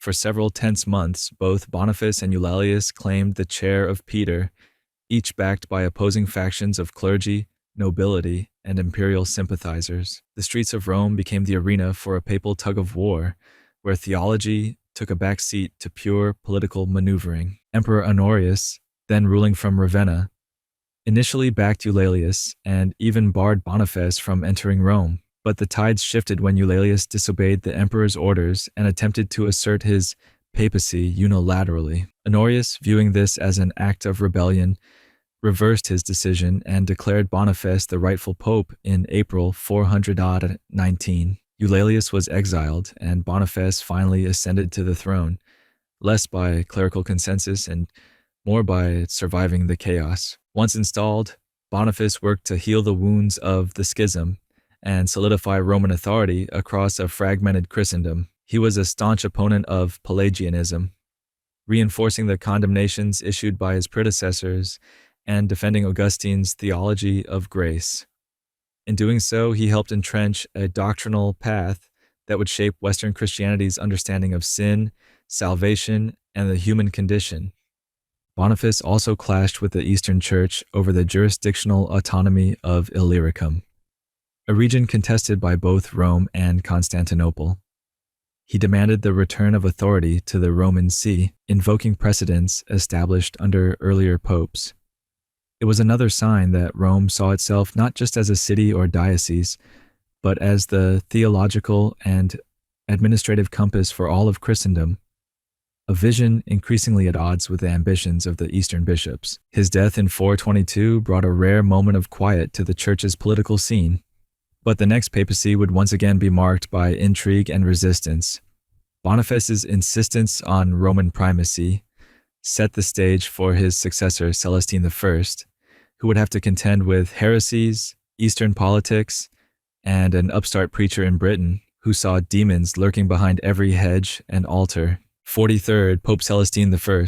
Pope Celestine I took office in 422 and reigned until 432, a decade of confrontations, condemnations, and crusades against what he saw as encroaching heresy from every direction.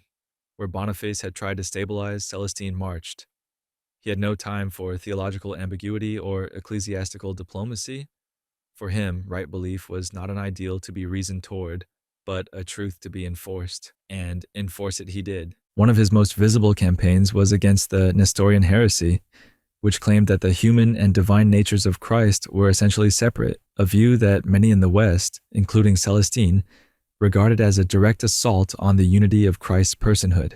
When the Council of Ephesus was convened in 431, Celestine sent delegates with clear instructions: condemn Nestorius or else. The council complied, and Nestorius was deposed. Celestine's fingerprints were all over the outcome, and his role signaled Rome's growing willingness to interfere directly in the theological affairs of the Eastern Church. But his ambitions didn't stop at Constantinople.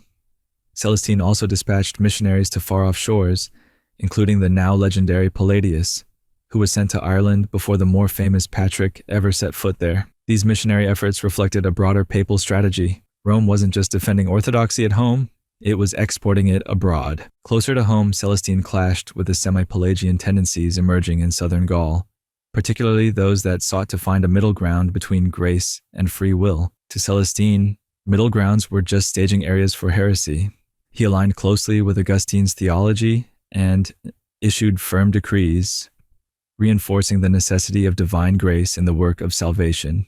In many ways, his papacy served as a consolidation of Augustinian influence, doctrinal, institutional, and psychological. Celestine also took steps to standardize liturgical practices, striving for a uniformity that Rome could oversee and regulate. Under his direction, the Roman liturgy began to take on more of the characteristics that would define it for centuries: clarity, austerity, and Roman grandeur. When Celestine died in 432, he left behind a church that was more confident, more expansive, and more willing to police the boundaries of belief than ever before. His successor, Sixtus III, would have to navigate the turbulent waters left in Celestine's wake, waters filled with doctrinal sharks and political storms yet to come. 44th Pope Sixtus III. Pope Sixtus III began his reign in 432, stepping into the papacy at a time when the Roman Church was both emboldened and embattled. His predecessor, Celestine I, had decisively shaped the theological battlefield by condemning Nestorianism and strengthening Roman authority across the West. Now Sixtus had to manage the aftermath. A church that was larger, louder, and increasingly caught between competing centers of power, Rome and Constantinople, orthodoxy and politics, doctrine, and diplomacy. Sixtus III's most visible legacy was in stone and mortar. He became a patron of sacred architecture during a time when the church needed symbols of stability. In the wake of the Council of Ephesus and the controversies it unleashed, Sixtus commissioned the Basilica of Santa Maria Maggiore, one of the earliest churches in Rome dedicated to the Virgin Mary. Its mosaics, still partially preserved, speak volumes. The newly declared Theotokos, or God-bearer, elevated not only in theology but in Roman artistry. This was a visual theology, crafted for the faithful and the illiterate alike, and it was a declaration. Rome would define Christian truth not just with councils, but with cathedrals. Yet Sixtus was not just a builder of walls, he was also a negotiator. During his papacy, tensions simmered between rival interpretations of Christ's nature. Though Nestorius had been condemned, his ideas did not disappear. Sixtus tried to maintain unity between factions in the East, notably those under Cyril of Alexandria and the more moderate bishops who remained unsettled after the council. Rather than wielding Rome's authority like a club, Sixtus used a quieter method: strategic silence, letters of soft persuasion, and careful appointments. Domestically, he continued efforts to regulate the clergy, emphasizing ecclesiastical discipline and the importance of the Roman liturgy. His papacy avoided open scandal, which, given the climate, was a feat unto itself. He died in 440, having left behind a church more beautiful in form, more cautious in tone, and more entrenched in imperial favor. But the tide was turning again. His successor, Leo I, would have no room for caution, because next came the lion. 45th, Pope Leo I, Leo the Great. Few popes have ever earned the title the Great. Leo the Friar earned it with teeth bared. When he became pope in 440, Rome was not the center of power it once was. The Western Roman Empire was collapsing in slow motion, under siege by barbarians and battered by internal decay. And yet, Leo managed to reforge the office of the papacy into something imperial, something greater than empire itself. His papacy redefined not just doctrine, but the identity of the church and its relationship to power, both spiritual and secular. Leo is perhaps best remembered for his role in articulating the doctrine of Christ's dual nature, fully God and fully man.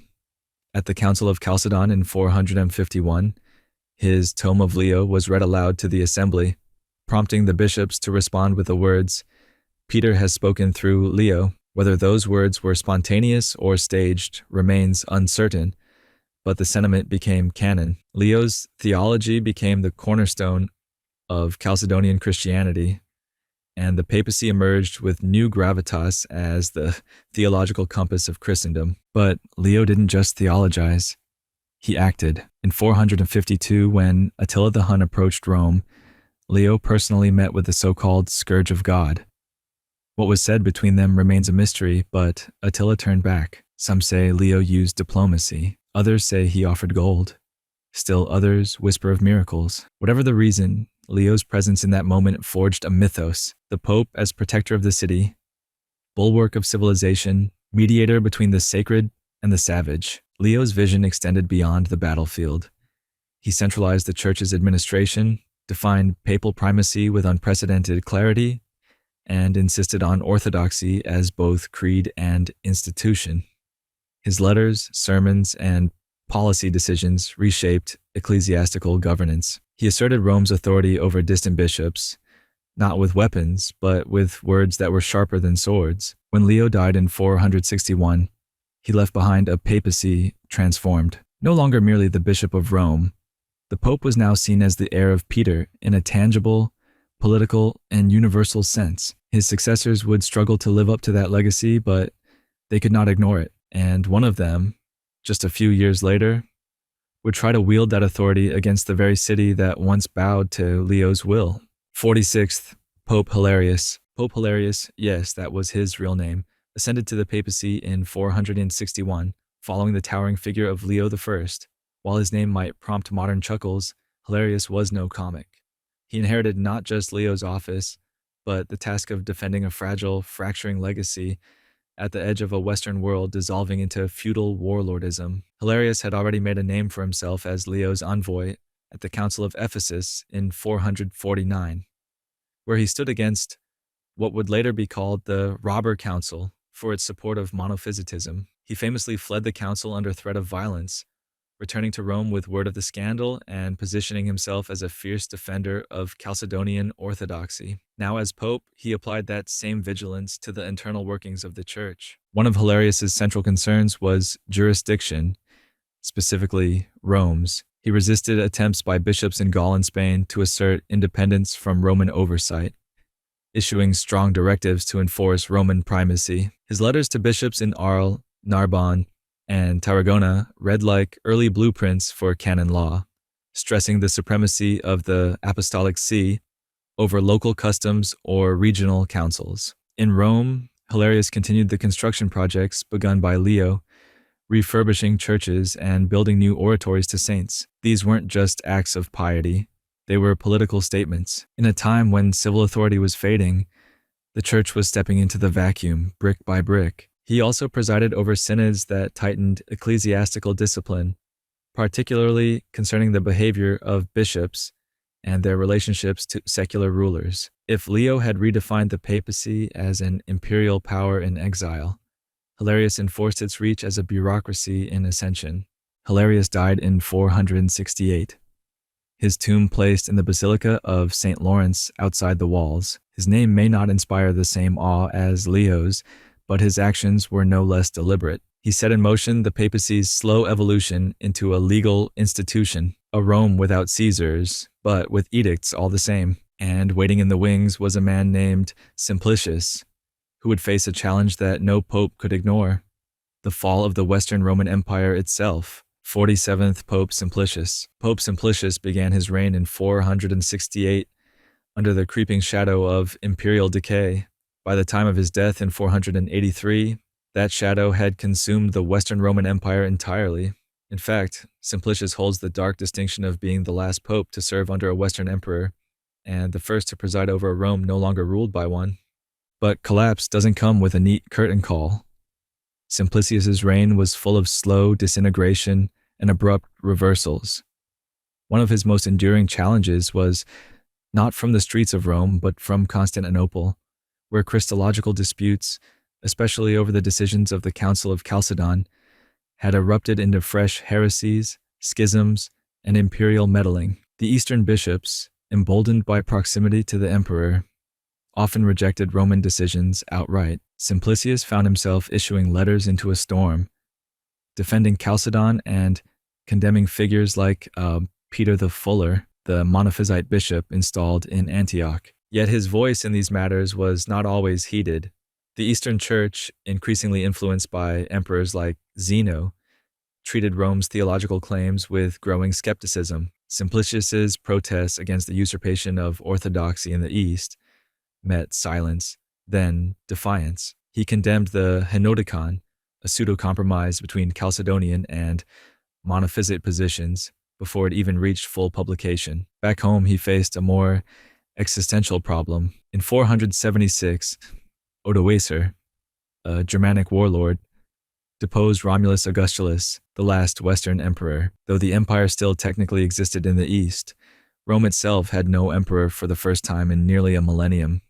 Simplicius, rather than collapsing with the empire, adapted. He brokered a cautious arrangement with Odoacer, asserting the church's authority not just as a religious institution, but as a civic stabilizer. The Bishop of Rome had become, in many respects, the last Roman authority left in the West. Simplicius also oversaw restoration efforts in Rome's churches and reinforced clerical discipline.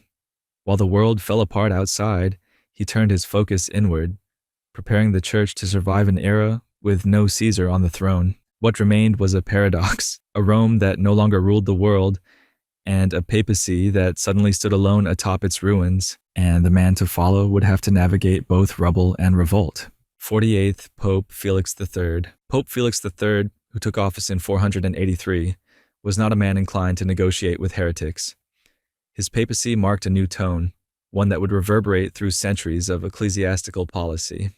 If Simplicius had been forced to bend with the wind, Felix stood like stone. He inherited the Henoticon controversy from his predecessor and made it his personal mission to dismantle it. The Henoticon, issued by Emperor Zeno, was meant to be a compromise, a way to paper over the theological divisions between Chalcedonian and Monophysite factions, but for Rome, it was an act of betrayal. Felix III, uncompromising and deeply committed to orthodoxy, refused to accept it. He excommunicated Acacius, the Patriarch of Constantinople, in 484, igniting the Acacian Schism. This was not a mere theological spat. It was a full rupture between the Eastern and Western churches, lasting over 3 decades. In doing so, Felix laid bare the tensions that would eventually split Christendom. The issue wasn't just doctrine, it was authority. Rome insisted on the primacy of the Bishop of Rome. Constantinople, growing in imperial favor and theological independence, was no longer willing to take orders. The papacy, under Felix, had declared itself the final arbiter of Christian truth, and that claim would come at a cost. Felix's own history added a strange twist to his legacy. Before becoming pope, he was a married man and had children. One of his descendants, many generations later, would become pope as Gregory the Great, one of the most influential pontiffs in history. This familial connection created one of the rare hereditary echoes in papal succession. Domestically, Felix was active in regulating clergy behavior and reinforcing liturgical practice. With the civil authority still absent from Rome, the papacy continued to grow into the vacuum. The church was becoming more than a religious body. It was becoming a political entity, filling the void left by the empire. Felix III died in 492, leaving the schism unresolved and the Eastern Church estranged. The line had been drawn, and the next pope would not only cross that line, he would escalate the fight. Because when you excommunicate a patriarch, the empire takes notice. 49th. Pope Gelasius I. Pope Gelasius I reigned for only 4 years, from 492 to 496. But within that brief span, he reshaped the philosophy of church authority in a way that still echoes through Western political thought. His reign was defined not by buildings or councils, but by a single idea, sharpened into doctrine like a blade: the 2 powers. According to Gelasius, the world was governed by 2 powers: the sacred authority of priests and the royal power of kings. But of the 2, he wrote, The responsibility of priests is more weighty. This was not mere piety, it was policy. Gelasius had drawn a line between church and state, and then declared which side stood taller. This doctrine would later form the ideological bedrock of papal supremacy over secular rulers in the medieval period. Popes would quote Gelasius as they crowned emperors, excommunicated kings, and launched wars of faith. But for Gelasius, it was less about empire building and more about order in a disordered world. With the Western Empire gone and Odoacia replaced by Theodoric the Ostrogoth, the Pope had become the moral center of Roman life. The sword had failed. Now it was the crozier's turn. Gelasius also reinforced Chalcedonian orthodoxy with uncompromising force. He rejected the Henoticon, maintained the excommunication of Acacius, and refused to negotiate with Eastern bishops who strayed from Roman definitions of faith. His letters, hundreds of them, became the administrative blueprint for a church governing itself as a state. He also asserted control over liturgical practice, reinforcing the Roman rite and limiting foreign innovations. The Mass under Gelasius became not just a ritual, but a uniform performance of theology. To worship improperly was, in his eyes, to misunderstand the Incarnation itself. Gelasius died in 496, just as Europe slid deeper into a post-Roman fragmentation. He did not live to see whether his doctrine of dual power would triumph, but the seeds were sown. The papacy was now an idea as much as an office, the church above the crown, the soul above the sword. And yet, for all his grand declarations, Gelasius left behind a church still surrounded by warlords and heresies. The next pope would have to survive them. 50th Pope Anastasius II. Pope Anastasius II, elected in 496, stepped into a fractured world, fractured politically, theologically, and ecclesiastically. His reign, brief and bruising, lasted only until 498, but in that short span, he made a decision that would echo for centuries. He attempted reconciliation, and for that he was remembered, unfairly and perhaps inaccurately, as a traitor. The Great Schism with the Eastern Church, sparked by his predecessor Felix III, was still raging when Anastasius took office. Rome and Constantinople were officially estranged, their leaders mutually excommunicated. The Henoticon, that ambiguous theological compromise favored by the Eastern Emperor Zeno, remained a source of contention. Most in Rome considered it heresy. The East treated it as policy. Anastasius, unlike his intransigent predecessors, believed in dialogue. He sent envoys to Constantinople. He was willing to talk, to engage with moderate Eastern bishops, even with those sympathetic to the Henoticon. For this, he was immediately branded as dangerously soft, even heretical. The Roman clergy recoiled. His efforts, however diplomatic in intent, were perceived as capitulation. To the Latin-speaking bishops, who had grown used to the stern, unbending tone of Gelasius and Felix, Anastasius's outreach looked like betrayal dressed in polite Latin. When he died suddenly, after only 2 years, rumors swirled that his death was divine punishment for his perceived appeasement. Some later chroniclers, in an act of brutal poetic judgment, claimed he was condemned to hell. In fact, Dante Alighieri would later place Anastasius II in the Inferno, mistakenly attributing heresy to him, a reflection more of the papal reputation than the actual record. In reality, Anastasius's reign posed a complex question. Should unity be pursued at the cost of purity? Could a church divided by doctrine survive divided still by pride? His death left that question dangling, and it would take a civil war to decide who should even try to answer it next. Because when a pope dies amid controversy, the throne rarely stays still.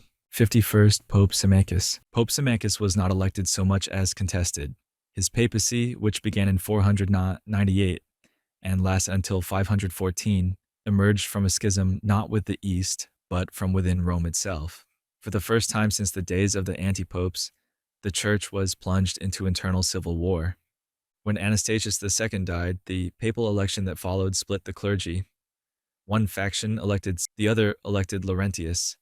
Each had the backing of different Roman elites, and worse, different interpretations of legitimacy. 2 men claimed the same throne. Both were consecrated. Both said they were pope.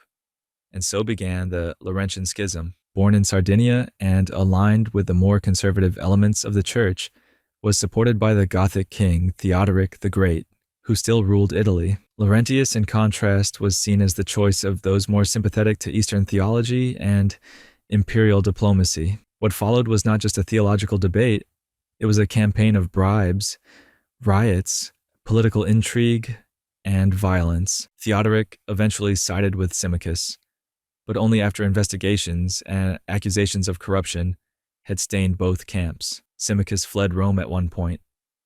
His supporters and enemies clashed in the streets. Armed gangs entered churches. Bishops were attacked. Symmachus eventually returned, declared his own innocence, and held on to power. But the scars remained. Perhaps the most lasting impact of Symmachus's reign was procedural. To protect himself, he argued that a pope could not be judged by any earthly authority, not even by other bishops. The logic was simple. If the pope could be tried, he could be dethroned. And if he could be dethroned, the church would never be safe from civil war. This argument hardened into precedent. From this point onward, the pope stood alone. Symmachus survived the schism. He remained pope until his death. But Rome was not healed. The church had won a battle against her own disunity, but not without compromising its soul. And beneath the surface, new storms were building. Ones that wouldn't involve popes or patriarchs at all, but kings and law. 52nd Pope Hormisdas. Pope Hormisdas, who succeeded Symmachus in 514, inherited the fractured church and a reputation to repair. Where Symmachus had faced violence and dissent at home, Hormisdas looked eastward to Constantinople, where the Acacian schism still simmered, now entering its fourth decade. Unlike the rigid firebrands before him, Hormisdas was a diplomat by instinct and a peacemaker by temperament. A former married man with a son who would also become pope, Sylverius, Hormisdas was no stranger to compromise, but his approach to theology was anything but vague. He sought unity with the East, not through clever ambiguity, but through firm, clear affirmation of Rome's authority. He drafted what would become known as the Formula of Hormisdas, a document that demanded unambiguous recognition of the Council of Chalcedon and the primacy of the Roman See. It was a masterstroke of ideological diplomacy. Rather than bend to accommodate Eastern concerns, Hormisdas offered reconciliation on Rome's terms. Take it or leave it, and after years of resistance, the East, under Emperor Justin I, took it. In 519, the schism ended. For the first time in decades, the churches of East and West were in communion again. This was no small thing. Hormisdas had achieved what many thought impossible. He mended a rupture that had outlived multiple emperors and popes. His firmness, paired with deft negotiation, set a standard for papal diplomacy for centuries. Even his Eastern counterparts, usually wary of Rome's overreach, admitted his skill. At home, Hormisdas continued the work of rebuilding clerical authority. He restored churches, disciplined errant bishops, and reaffirmed Roman rituals. He died in 523, having proven that strength didn't always require a sword. But as the ink dried on treaties, a new threat emerged, not from heretics or emperors, but from a doctrine slowly tightening its grip on the East: Caesar Papism. The idea that the emperor was not just a political ruler, but the supreme arbiter of religious truth. And soon, a pope would have to decide whether to stand beside the emperor or stand in his way. 53rd Pope John I. Pope John I ascended to the papacy in 523 with a reputation for wisdom and moderation, a trait that would prove both a strength and a liability in the high-wire act of 6th century ecclesiastical politics. Born in Tuscany, likely of noble stock, John I inherited a Roman church that had, at last, rejoined the Eastern Church after decades of schism.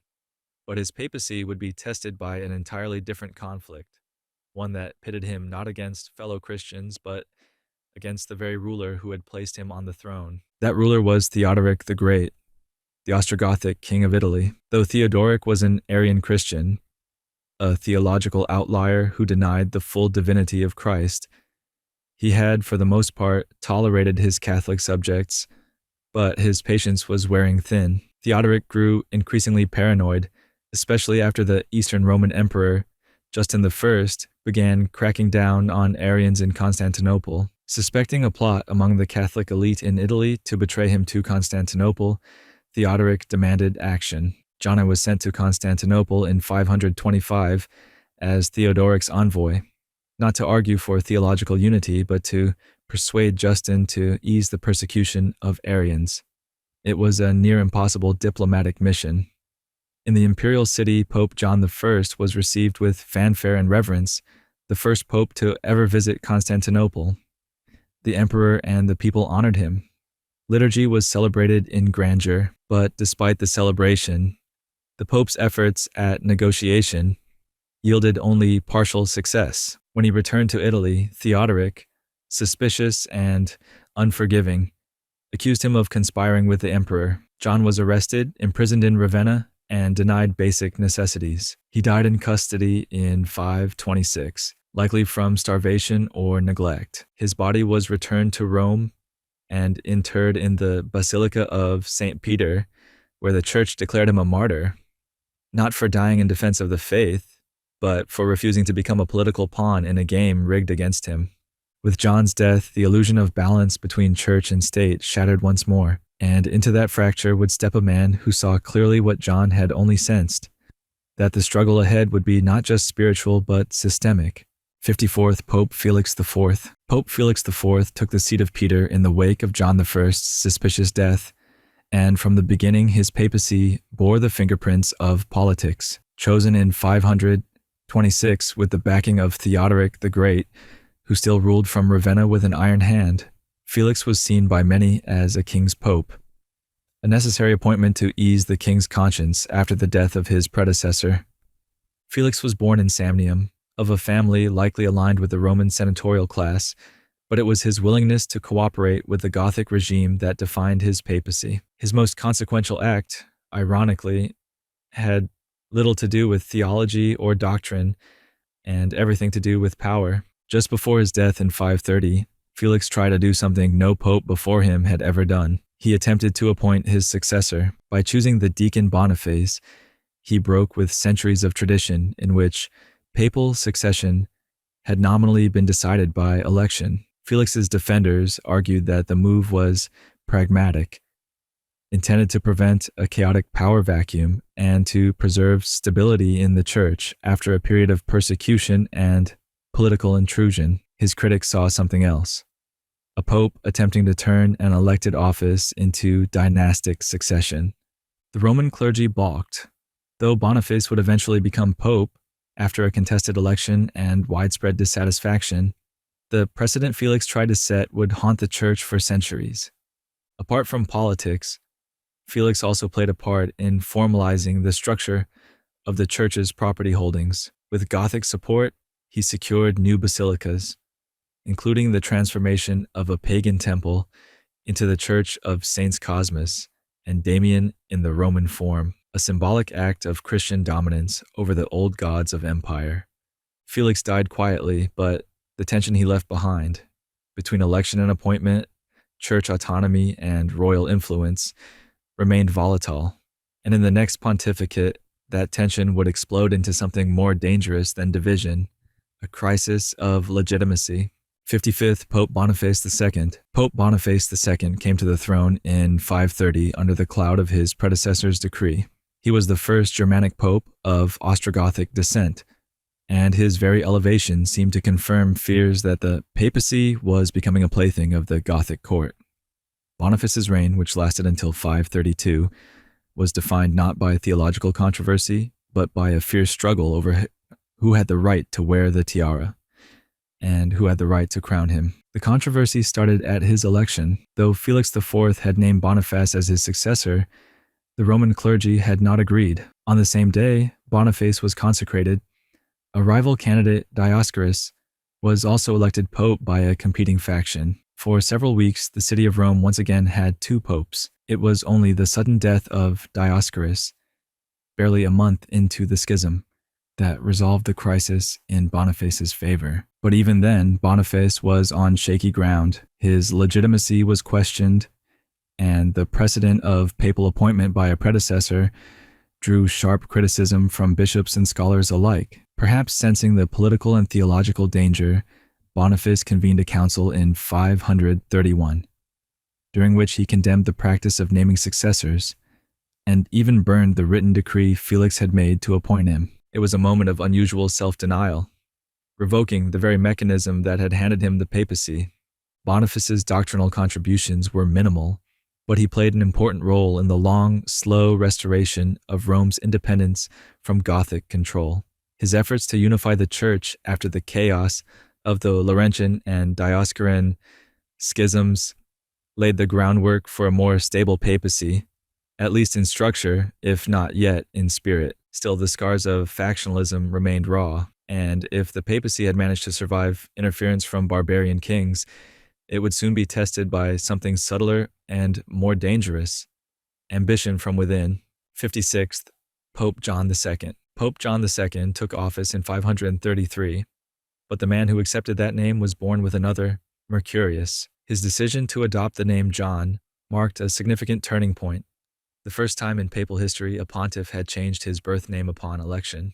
The reason was not ceremonial but theological. Mercurius, after all, was the name of a Roman god, and as Christianity continued its delicate disentanglement from the dying embers of pagan Rome, a pope bearing the title of a pagan deity was unthinkable. This symbolic change reflected the broader direction of John II's papacy, a calculated effort to redefine the Church's identity at a time when political turbulence and theological ambiguity left it vulnerable. The Arian controversies still loomed large, especially as the Ostrogothic kingdom teetered near collapse, and Byzantine influence increased under Emperor Justinian.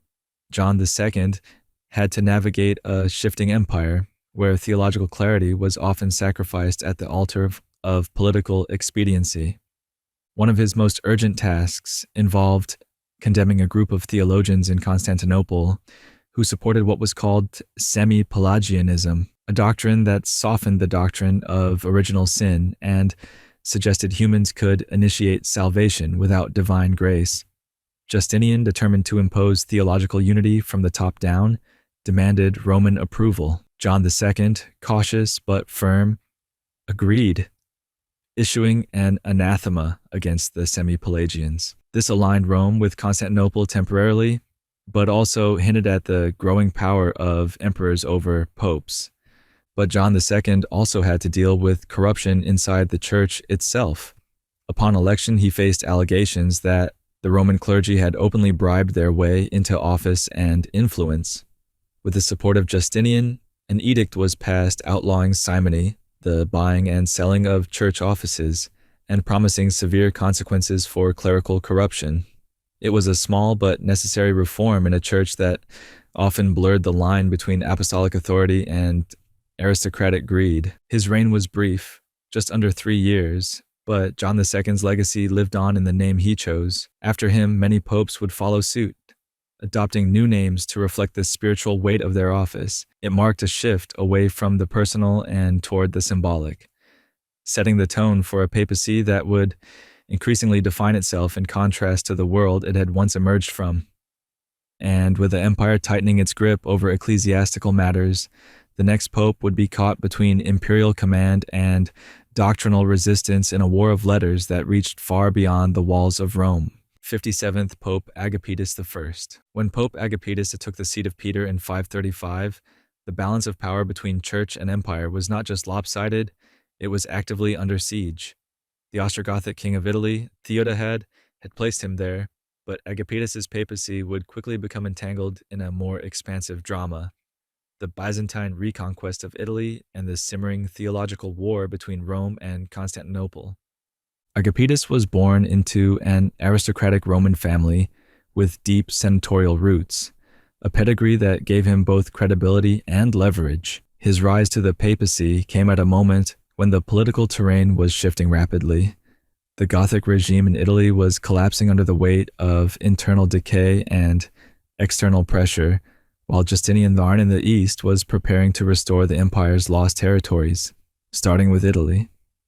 In a desperate attempt to prevent the Byzantine invasion, King Theodahad sent Agapetus to Constantinople as an ambassador. His mission: persuade Justinian to abandon his military plans. But diplomacy was a veil. In truth, Theodahad likely hoped Agapetus's failure would shift blame away from the Gothic court. What unfolded instead was a moment of unexpected papal assertion. In Constantinople, Agapetus found the church in the hands of Anthimus, a patriarch who had covertly supported monophysitism, a doctrine rejected by Rome for diminishing the dual nature of Christ. Justinian had backed Anthimus, but Agapetus refused to compromise. In an audacious move, the Pope personally deposed the imperial patriarch, replacing him with a Chalcedonian loyalist. It was a stunning flex of papal authority on the emperor's home turf. The act, though bold, would be Agapetus's final one. He died shortly thereafter in Constantinople, likely of illness. His body was returned to Rome, but the ripples of his actions were felt far beyond the city walls. For the first time in memory, a bishop of Rome had not just resisted the emperor's ecclesiastical will, but reversed it. This would not go unnoticed.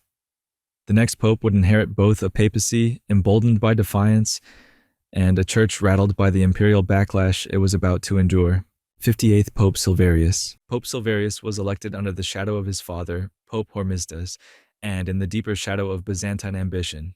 His reign, beginning in 536, was among the shortest and most dramatic in papal history, lasting barely a year before being consumed by intrigue, accusations of treason, and the raw violence of imperial politics. Silverius's ascent was orchestrated by the Gothic king Theodahad, who hoped to maintain some control over the papacy as Justinian's forces invaded Italy. But this was a gamble. Within months of Silverius's consecration, the Byzantine general Belisarius entered Rome and occupied the city. The Gothic order collapsed, and the Eastern Empire began reshaping the West in its image. Almost immediately, Silverius became a liability. He was suspected, perhaps unfairly, of colluding with the Goths. The real problem, however, lay with Empress Theodora, Justinian's wife. She was a strong supporter of monophysitism, and she wanted the deposed patriarch Anthimus reinstated. Silverius, a staunch defender of Chalcedonian orthodoxy, refused. In retaliation, Theodora orchestrated a plan to remove him. Accusations of betrayal were leveled against Silverius, and with the cooperation of Belisarius's wife Antonina, an ally of the empress, Silverius was arrested and exiled. He was stripped of his papal garments and forced into monastic seclusion on the island of Palmarola. There, deprived and humiliated, he died, either from mistreatment or outright starvation.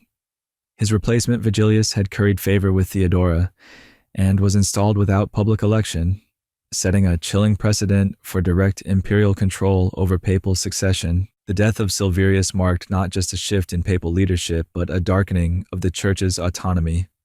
The throne of Peter, once protected by moral authority and tradition, was now subject to the whims of empire.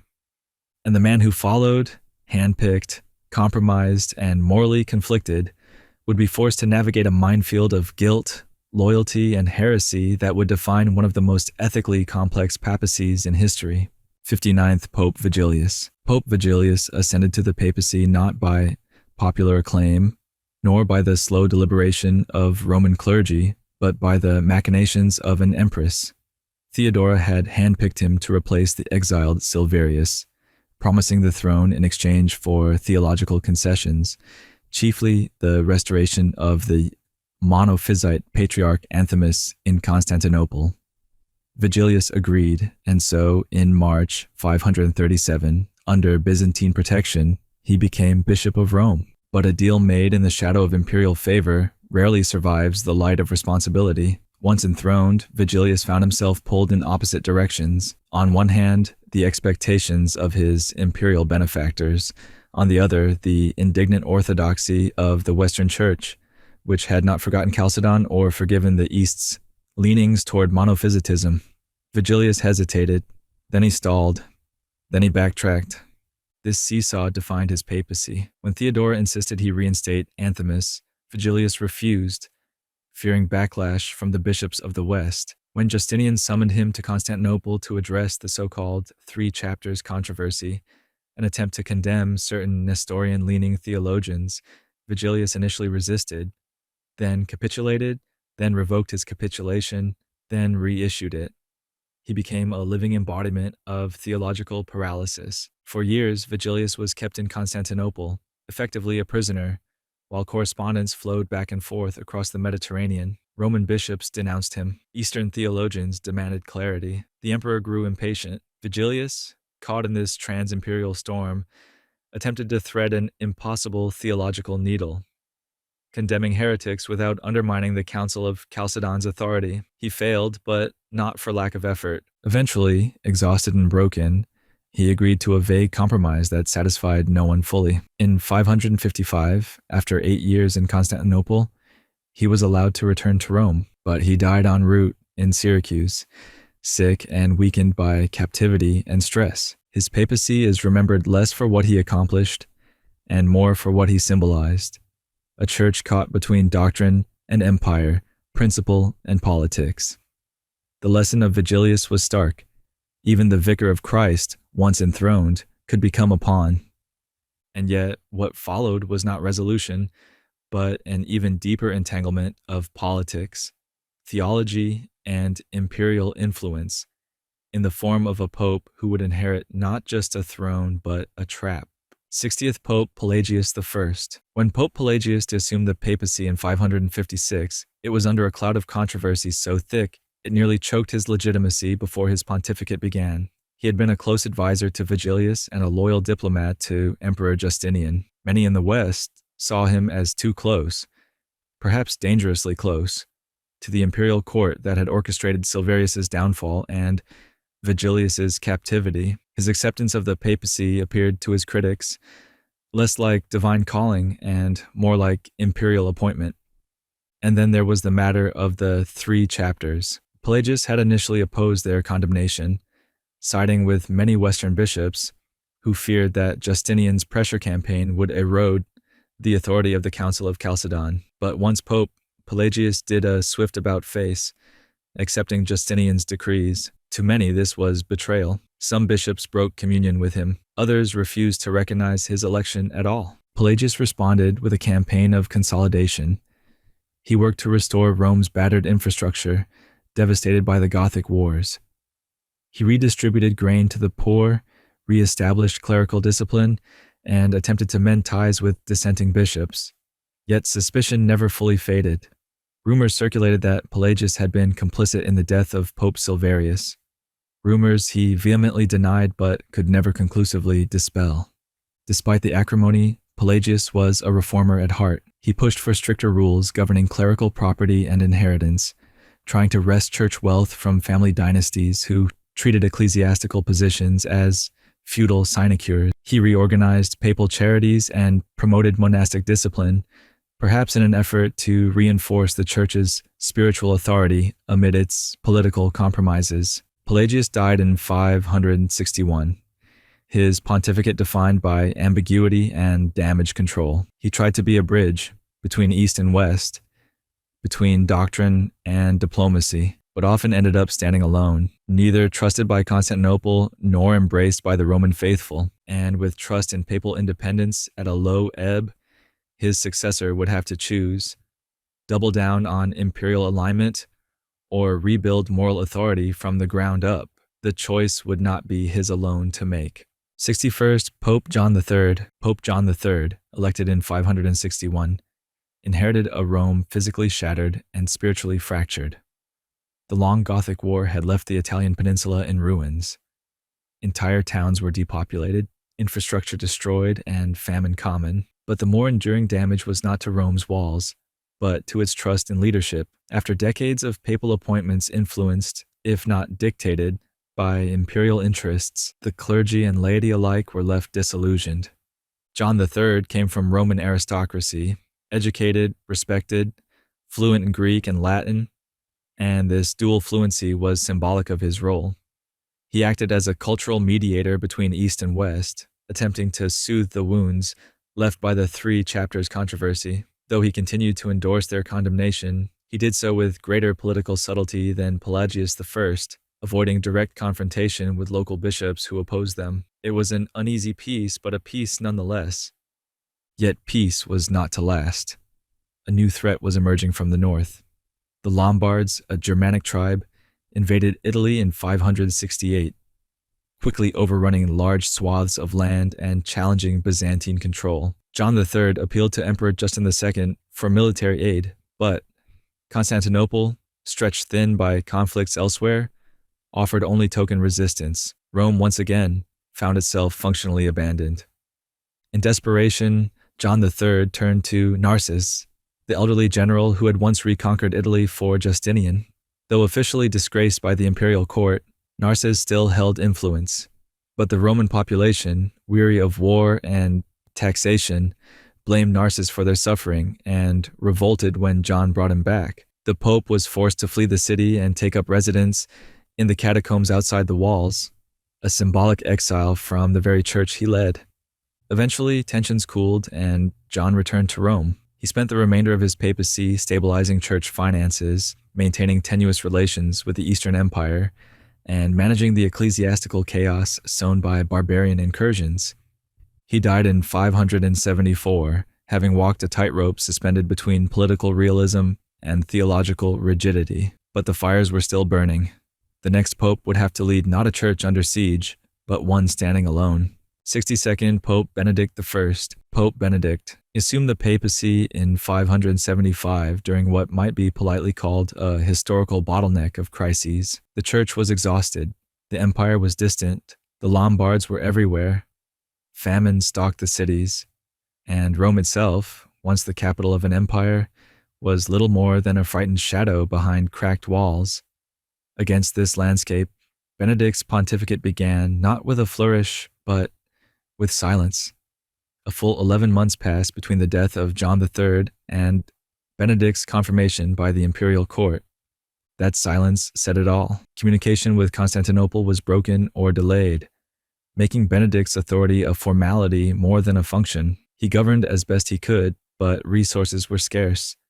Coordination with the Eastern Empire was unreliable, and papal decisions often met logistical impossibilities. His own correspondence reveals a man painfully aware of his limited control. He tried to appoint bishops and dispatch aid to various parts of Italy, efforts often thwarted by Lombard encroachments or simple breakdowns in the supply chain. Still, Benedict refused to withdraw into symbolism. He distributed grain during famine. He appointed clergy in areas that could still be reached. He supported monastic expansion, especially in remote and defensible regions, understanding that monasteries had become not only centers of faith, but also safe havens of literacy, order, and food. He even commissioned church renovations, acts of hope in a hopeless time. He died in 579, still tangled in the emergency of it all. His tomb would not be grand, and his name would not echo across centuries, but for the fragile communities that still whispered prayers in darkened basilicas,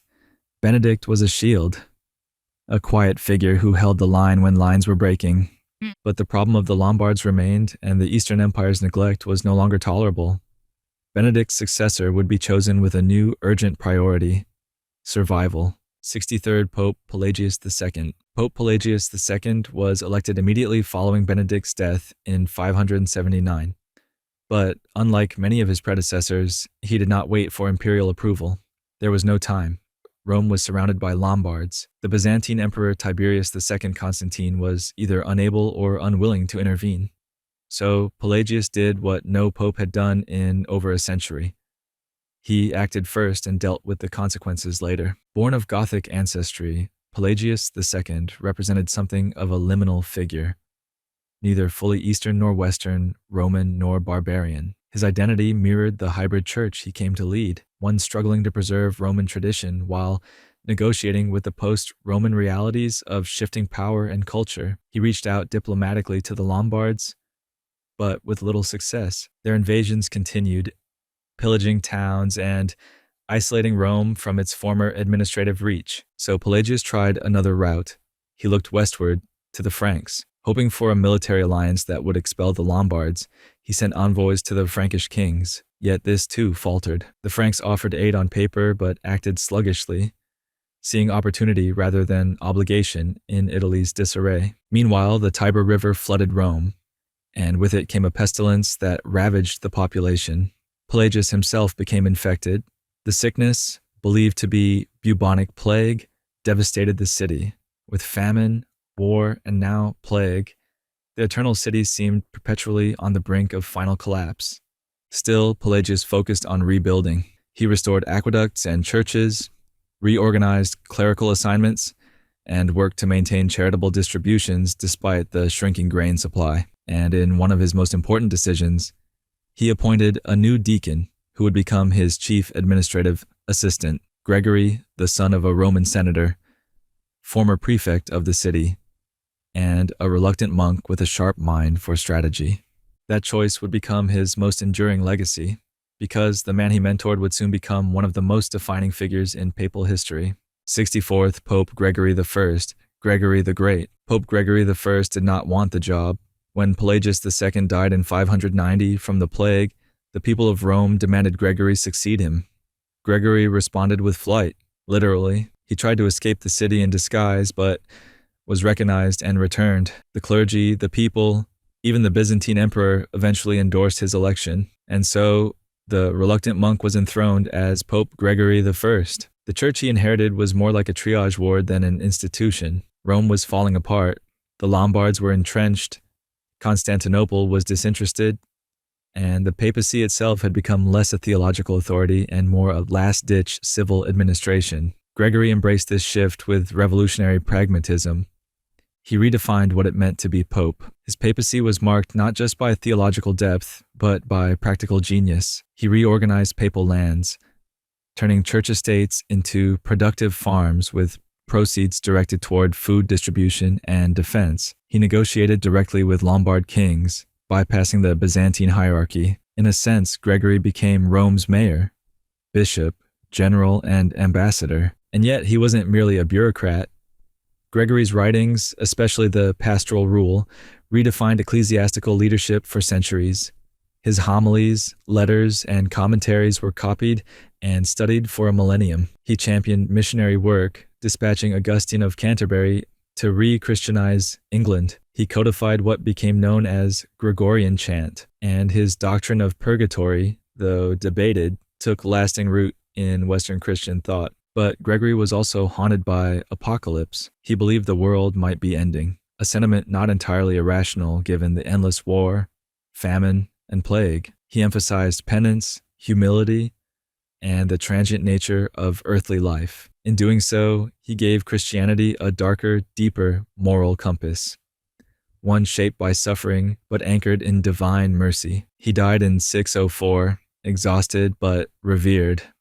Gregory's pontificate did not merely survive the collapse of the old world, it reimagined the church as its own kind of empire, and that transformation would soon be tested, not just by barbarians or plagues, but by emperors themselves. 65th Pope Sabinian. The papacy of Pope Sabinian, who succeeded Gregory I in 604, began not with reverence but with resistance. Following the towering legacy of Gregory the Great was always going to be a thankless task. But Sabinian's particular way of handling that inheritance made him a target for ire. Where Gregory had given freely, Sabinian tightened the grain supply. Where Gregory had acted as a mediator and protector, Sabinian emphasized hierarchy and fiscal control. It was, to be fair, a time of immense scarcity.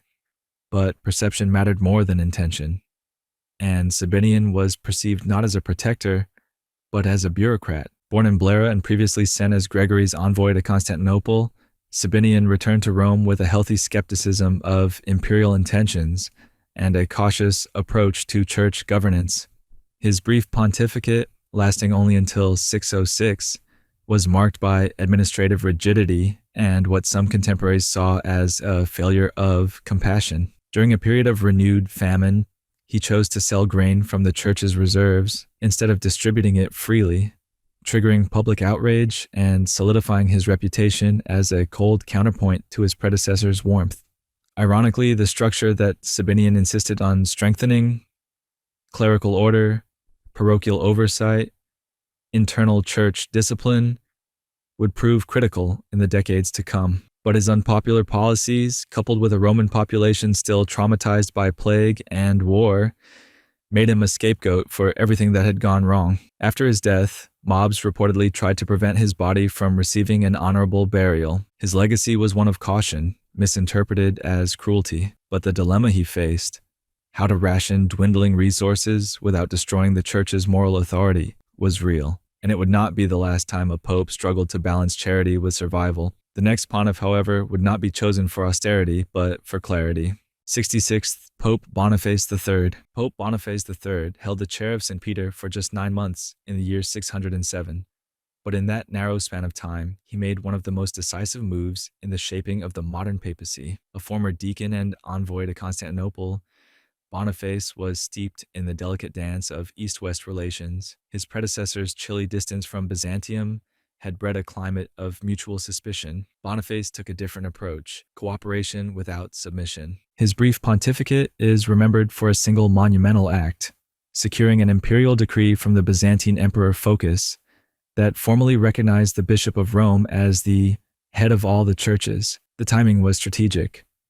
The Patriarch of Constantinople had begun referring to himself as Ecumenical Patriarch, a title Boniface viewed as both arrogant and theologically dangerous. Rome's supremacy, already a simmering point of tension, was now being directly challenged.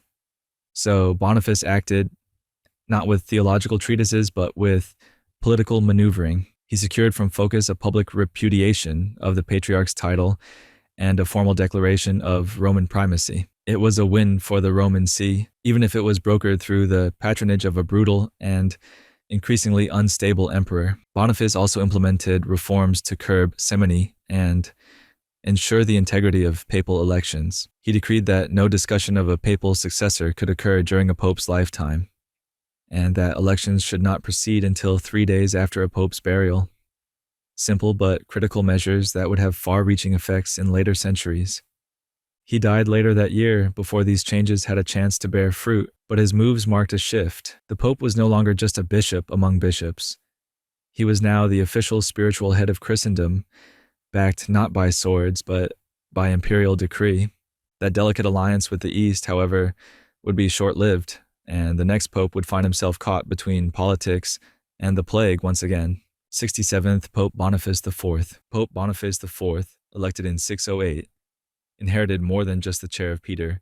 He inherited a city haunted by ghosts. Rome, still reeling from plague and famine, was a pale echo of its former glory. Temples stood abandoned or desecrated. The streets were not paved with marble, but with silence. And yet Boniface, with a monastic heart and a diplomatic mind, undertook one of the boldest symbolic actions in the Christianization of Rome, the conversion of the Pantheon. In 609, Boniface secured permission from Emperor Phocas to repurpose the ancient Roman temple, dedicated to all gods, into a Christian church. It was an act heavy with symbolism. The gods of the old world were dead. Their temple now belonged to the martyrs.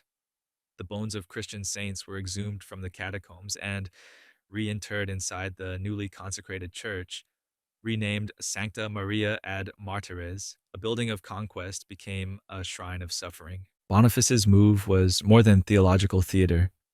It was an assertion of Christian permanence. Amid collapsing infrastructure and political entropy, the church reclaimed not just space, but time. The past itself was rewritten through liturgy and stone. But Boniface was not only a renovator of buildings, he was a monk, deeply invested in the spiritual clarity of the rule of Saint Benedict. And his papacy reflected a quiet push toward monastic discipline as the model of Christian leadership. He called a council to address ecclesiastical abuses and continued Gregory's emphasis on correct doctrine, pastoral responsibility, and clerical austerity. Still, the pestilence did not abate. The plagues returned, as did famine. Boniface died in 615 and was buried in St. Peter's Basilica. The converted Pantheon, however, remained, an indelible signal of Christianity's endurance in the ruins of empire. But what could symbols accomplish when bishops themselves began to diverge? When the next papacy would be forced to manage not just the Roman See, but the dangerous drift of doctrine itself. 68th Pope Adeodatus I. Pope Adeodatus I, elected in 615, was a Roman by birth and a priest for decades before ascending to the papacy, a rare career path in an era when many popes were drawn from monastic ranks. His tenure came at a time of deepening societal collapse in Rome. Plagues had drained the city of life, and the Lombard threat continued to destabilize the Italian peninsula. Adeodatus responded by reviving the diocesan priesthood, ordaining over a dozen new clergy and reinforcing their pastoral importance. In a small but lasting legacy, he is credited with the first use of lead seals, bullae, on official papal documents, a tradition that would define papal communication for centuries. Yet his reign was cut short by another wave of disease. He died in 618, a casualty of the same plague that had already reshaped his city. And then, in that same hallowed city, another man would rise to confront a different kind of contagion, heresy. 69th Pope Boniface V. Pope Boniface V ascended to the papacy in 619 after a prolonged vacancy, and his first challenge was not spiritual but administrative. The church had nearly ground to a halt amid Roman disarray. The city was in decline, ravaged by plague and political stagnation, and the Byzantine exarchs had little interest in restoring its former glory. Boniface, cautious but methodical, focused on building from the inside out. He fortified the church's role as a sanctuary, literally, by codifying laws that protected churches as places of asylum. In England, Boniface's reign was warmly remembered. He supported the missionary efforts of the fledgling Anglo-Saxon church, particularly those of Archbishop Mellitus and the monk Paulinus. His correspondence with King Edwin of Northumbria played a subtle role in encouraging Edwin's eventual conversion. Boniface died in 625, never a dramatic figure, but an essential one for stabilizing the church's internal structure, just before Rome would again collide with crisis on its own doorstep. 70th Pope Honorius I. Pope Honorius I reigned from 625 to 638, a relatively long pontificate during a turbulent period when East and West were locked in a doctrinal tug-of-war. Honorius, by temperament, was a conciliator, someone more eager to maintain peace than sharpen theological divides. That instinct, however, would lead to one of the most infamous posthumous condemnations in church history. The central controversy of Honorius's time was monothelitism, the belief that Christ had only one will. In an attempt to quell growing tensions, Honorius issued letters that appeared to support this view, urging silence rather than confrontation. After his death, his writings were seized upon by heretical factions. A century later, the Third Council of Constantinople would anathematize him, not for heresy exactly, but for failing to quash it.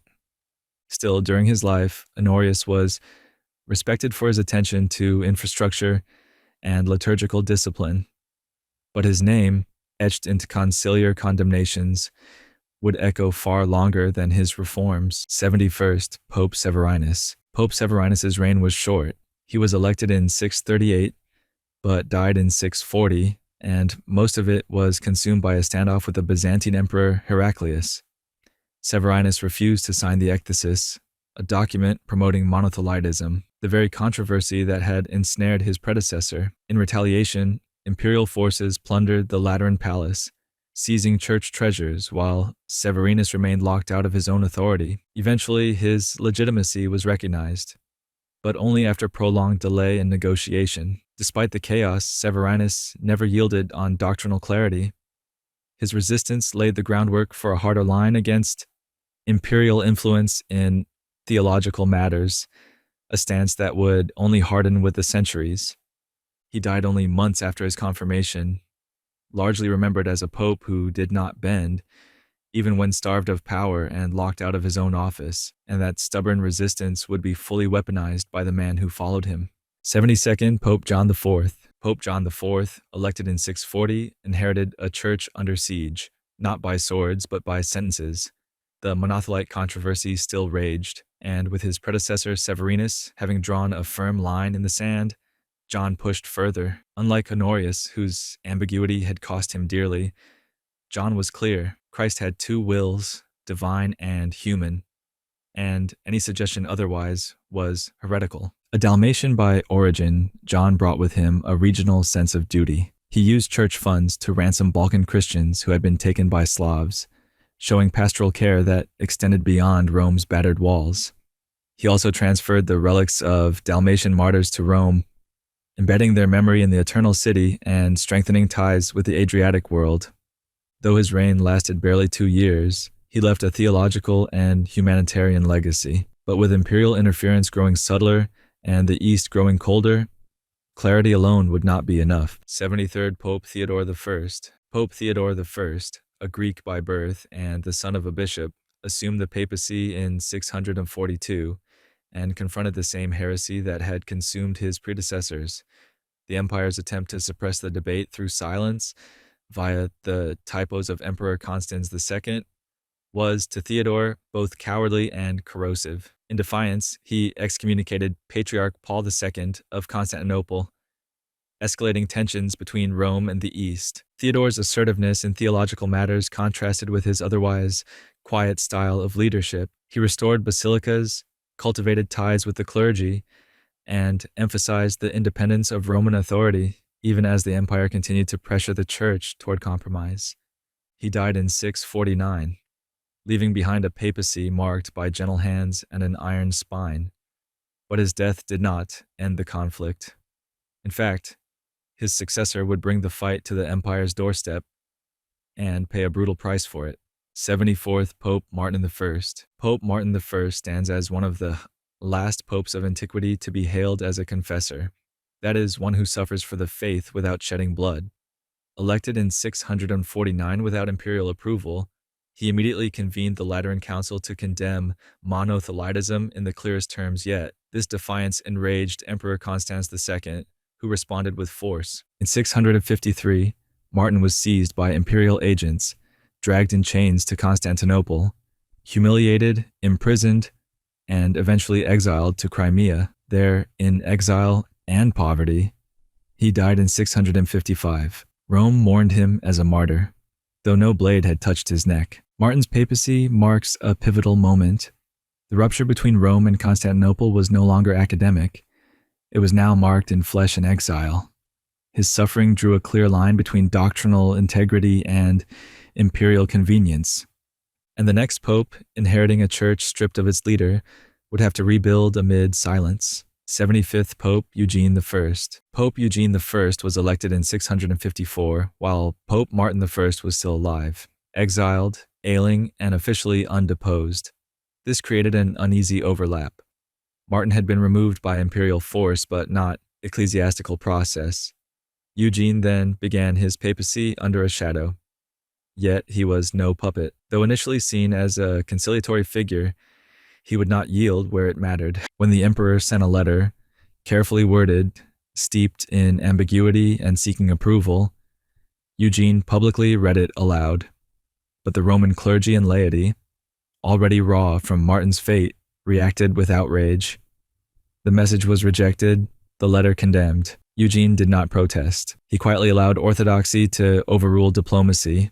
His short reign, ending with his death in 657, demonstrated a subtle balance, firmness without defiance, caution without compromise. But as tensions simmered down, they gave way to a rare moment of clarity, an opportunity the next pope would seize to restore, not just doctrine, but rhythm. 76th Pope Vitalian. Elected in 657, Pope Vitalian found himself standing at the edge of a great divide and decided to build bridges.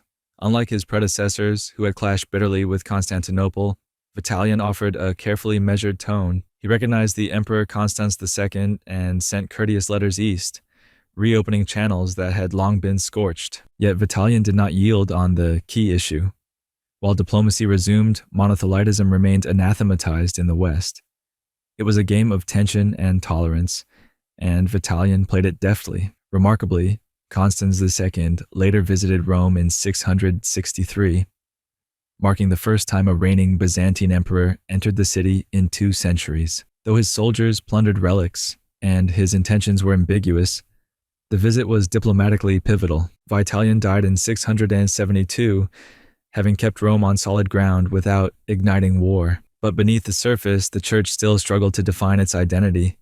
Between empire heresy and its own restless theologians, stern question was far from closed, and the next pope would be pulled right back into the fray. 77th Pope Adeodatus II. Pope Adeodatus II, elected in 672, was a Benedictine monk with little taste for diplomacy or politics. His papacy, though brief and seemingly quiet, was marked by an intentional retreat from imperial entanglements. He focused inward, on monasteries, clergy discipline, and church repairs. He supported the monastic movement, strengthened local liturgical practices, and maintained a clear resistance to monothelitism.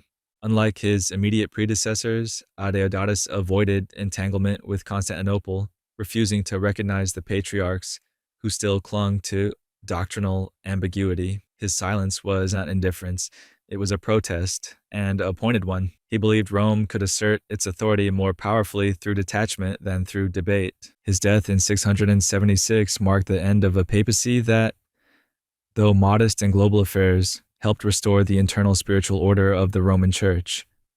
But the East, 78th Pope Donus. Pope Donus, elected in 676, reigned for just over a year, yet even in that short span, he left a distinctive mark on the Church's internal order. Donus was a stabilizer. He devoted himself to repairing churches in Rome, especially those damaged by time, neglect, or conflict. His administrative style was methodical.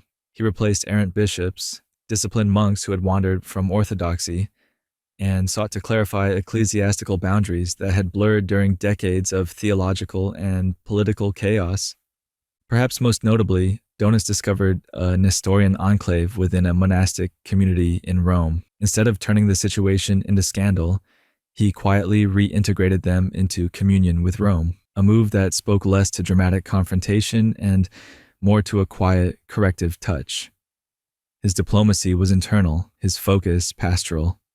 Though he died in 678, Donus set the stage for a renewed theological confrontation. With the East still steeped in controversy, his successor would bring the hammer down with striking finality. 79th Pope Agatho. Pope Agatho, elected in 678, was a Sicilian of Greek heritage, perhaps fitting, as he would soon become the bridge between East and West.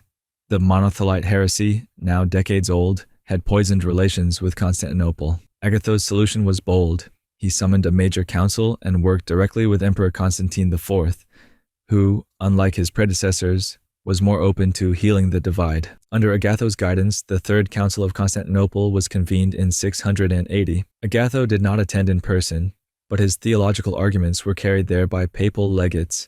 They delivered his unequivocal rejection of monothelitism. Christ, Agatho insisted, must possess both divine and human wills. Any lesser view collapses the incarnation itself. The council ultimately agreed, condemning monothelitism and even posthumously anathematizing Pope Honorius I. This was a stunning moment. Rome's theological authority had triumphed, but theological victory came with political risk, and Agatho died before he could see its long-term cost. His successor would inherit both the glory and the danger. 80. Pope Leo II. Pope Leo II, who reigned from 682 to 683, was tasked with the delicate aftermath of the Council of Constantinople III. Fluent in both Latin and Greek, Leo was uniquely positioned to mediate between East and West. His papacy focused on reinforcing the council's decisions, particularly the condemnation of monothelitism and the rehabilitation of papal authority. However, he nuanced the council's harshest conclusion. While affirming the condemnation of Honorius I, Leo clarified that it was not for heresy, but for negligence in failing to extinguish heresy. This subtle rephrasing allowed the Roman Church to accept the council's verdict without fully tarnishing the legacy of a past pope, a rare balancing act of principle and preservation. Leo II also prioritized music and liturgy, refining the Gregorian chant tradition and restoring churches across the city. His papacy was short but strategic, ending suddenly in 683, and in the wake of doctrinal triumph, Rome now faced the challenge of unity's price, complacency. 81st Pope Benedict II. Pope Benedict II ascended to the papacy in 684, following a year-long delay caused by the Byzantine emperor's sluggish confirmation process, a reminder that even theological clarity could not erase political dependence. Benedict's first order of business was to fix this very problem. With Emperor Constantine IV, he reached a compromise. The Pope's election no longer needed direct imperial approval, but would now be confirmed by the Exarch of Ravenna. It was a small concession, but a symbolic stride toward papal independence. Benedict continued to affirm the decrees of the Third Council of Constantinople, reinforcing Rome's stance against monothelitism and tightening clerical discipline. He worked to reconcile dissenting bishops, especially those in Spain who remained resistant to the council's conclusions. His commitment to unity, however, was pastoral rather than political, aimed at healing, not domination. Though he died after just a year on the throne, Benedict's quiet efforts chipped away at the empire's leverage over papal elections. But with autonomy expanding, Rome also assumed new responsibilities and risks, which would come to the fore under his successor. 82nd Pope John V. Pope John V, elected in 685, came from Antioch, a Syrian pope in the post-monothelite world, chosen perhaps to heal wounds with the East. His background gave him a deep sensitivity to the complexities of Eastern Christianity, and his theological orthodoxy helped him build trust with a still fractured Constantinople. John focused much of his short papacy on charity and governance. He distributed funds to the poor, particularly those in drought and famine-stricken regions of Italy, and made liturgical adjustments that would resonate beyond his own era. He was deeply involved in administrative reform, working to better align Roman practice with both conciliar decrees and practical ecclesiastical needs. His time was cut short by illness, and he died later in 686. But in an age marked by sharp divides, John's steady conciliatory approach set a tone of healing that would be desperately needed in the turbulent transitions to come. 83rd Pope Conon. Pope Conon, elected in 686, was chosen not through unity but exhaustion. A deadlock between rival factions in the Roman clergy, one backing a rigorous disciplinarian, the other a more lenient elder, was broken only by compromise. Conon, elderly, mild, and unlikely to reign long, became the consensus candidate. He was of Greek origin but raised in Sicily, and well respected by both the Roman populace and the imperial administrators in Constantinople. His papacy was quiet, with few dramatic pronouncements or confrontations. He maintained orthodoxy, preserved the gains of the recent councils, and kept the church's fragile peace intact.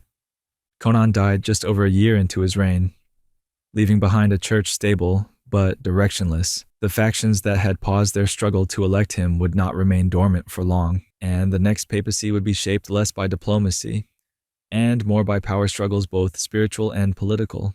84th Pope Sergius I.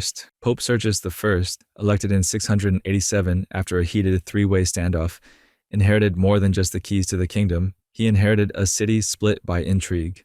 His election was contested by two rivals, both backed by different factions of the Roman clergy and military. It took months and a bribe to the Exarch of Ravenna to secure his position. Sergius had not been the first choice, but once in office, he quickly proved himself more than a placeholder. Born in Antioch and raised in Sicily, Sergius was steeped in both Latin and Greek traditions. This made him the right man for the job at a time when East and West were at a theological crossroads. When Emperor Justinian II tried to impose the decisions of the Quinisext Council, an Eastern synod Rome had not attended, Sergius refused to sign. His refusal led to an imperial attempt to arrest him. Troops were dispatched from Ravenna, but the Roman militia rose in defense of their pope, forcing the imperial envoy to back down. Sergius's defiance signaled a new tone. Rome would no longer be a mere theological outpost of Constantinople, and the quiet schism between East and West continued to grow in silence. 85th Pope John VI. Pope John VI, elected in 701, was another Syrian-born pontiff whose reign illustrated the careful dance between autonomy and survival. Unlike Sergius before him, John chose the path of appeasement when confronted by the empire. When Exarch Theophylactus marched into Italy with plans to reassert imperial control, and some feared replace the pope, John did not resist militarily. Instead, he used diplomacy. He persuaded Theophylactus to withdraw without bloodshed, offering gestures of loyalty without submitting to doctrinal interference. It was a moment of masterful negotiation. The city was spared violence, and the papacy kept its dignity. At home, John focused on local concerns. He ransomed captives, restored churches, and tended to the sick. His administration was more pastoral than political, yet it was no less strategic.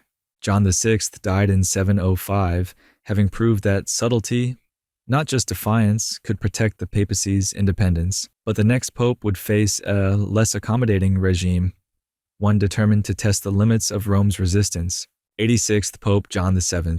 Pope John VII, elected in 705, was also of Eastern extraction and known for his refined sense of art and architecture, not political confrontation. He rebuilt and redecorated churches across Rome, adorning them with mosaics and frescoes, and turned the papal residence on the Palatine Hill into a flourishing cultural center. Yet, when Emperor Justinian II once again pushed the Quinisext Council's decrees on Rome, John VII faltered. He neither accepted nor outright rejected them. Instead, he returned the decrees to Constantinople without signing, an act interpreted by both sides as a kind of gentle refusal. But in being so gentle, he pleased no one. To the emperor, it was disobedience. To the Roman clergy, it was cowardice. John VII's legacy lies not in doctrine, but in aesthetics. His papacy was a visual flourish amid ongoing conflict, a flash of beauty in an age of political weariness, but the tensions he left unresolved would soon demand far bolder leadership. 87th Pope Sicinius. Pope Sicinius reigned for only about 3 weeks in 708, making his papacy one of the shortest in history. A man already frail at the time of his election, he was reportedly so ill that he could barely speak. His brief pontificate was more symbolic than functional. A fragile man elevated to high office during a fragile time, when Rome itself was teetering between imperial neglect and local instability. Despite his condition, Sicinius managed to issue a single known directive: the strengthening of Rome's city walls. It was a prescient move, suggesting he understood the looming threats from both Lombards and internal factions. Even in illness, he grasped the precariousness of Rome's defenses, an echo of past invasions and a foreshadowing of future ones. He died before any of his plans could be enacted. Yet the urgency of his one command, to fortify the eternal city, would echo in the actions of his successor. A sick pope saw danger more clearly than the healthy ones before him, and that danger would not remain theoretical for long. 88th Pope Constantine. Pope Constantine, elected in 708, was the last pope to visit Constantinople for over 1,000 years. His decision to travel east in 710 was a daring one, an olive branch extended to a Byzantine emperor growing more erratic by the day. Justinian II had grown infamous for his brutality, yet Constantine agreed to meet him face to face in an attempt to reconcile doctrinal tensions caused by the Quinisext Council. Constantine's journey was not without precedent, but it was deeply symbolic. He was fluent in Greek, born in Syria, and represented a cosmopolitan papacy, one that could still, just barely, bridge east and west. The meeting succeeded in preserving a tenuous peace. Justinian treated him respectfully, and Constantine returned to Rome without having to endorse the council's controversial canons. But it was a fading victory. Within a few years, Justinian was overthrown and murdered. Constantine himself died in 715. The papacy had preserved its independence for now, but the world was shifting, and the East was no longer the greatest threat. It was the rising force of Islam on one side, and the unpredictable chaos of Western Europe on the other. 89th Pope Gregory II. Pope Gregory II's reign from 715 to 731 marked the beginning of a seismic shift in church history. The long, slow divorce between Rome and Constantinople. The catalyst was iconoclasm. In 726, Emperor Leo III issued a decree banning the veneration of icons, viewing it as idolatry. To the Eastern Church, it was reform. To Gregory, it was blasphemy. Gregory refused to enforce the edict, condemned the emperor's actions, and rallied the Italian people in defense of sacred images. He wasn't just fighting for theology. He was defending a centuries-old tradition that infused art with devotion. This was about more than images. It was about authority. And for Gregory, that authority did not reside in the whims of an emperor in far-off Constantinople. His defiance inspired a growing sense of Roman identity separate from the Eastern Empire. Gregory also fortified ties with the Lombards, established new monasteries, and sent missionaries into Germanic lands, most notably supporting Boniface, the apostle to the Germans. The papacy was becoming more Western, more autonomous, more political. Rome was no longer just a bishopric under imperial shadow. Thanks to Gregory, it had begun to shape a church that would eventually stand alone, and that transformation had only just begun.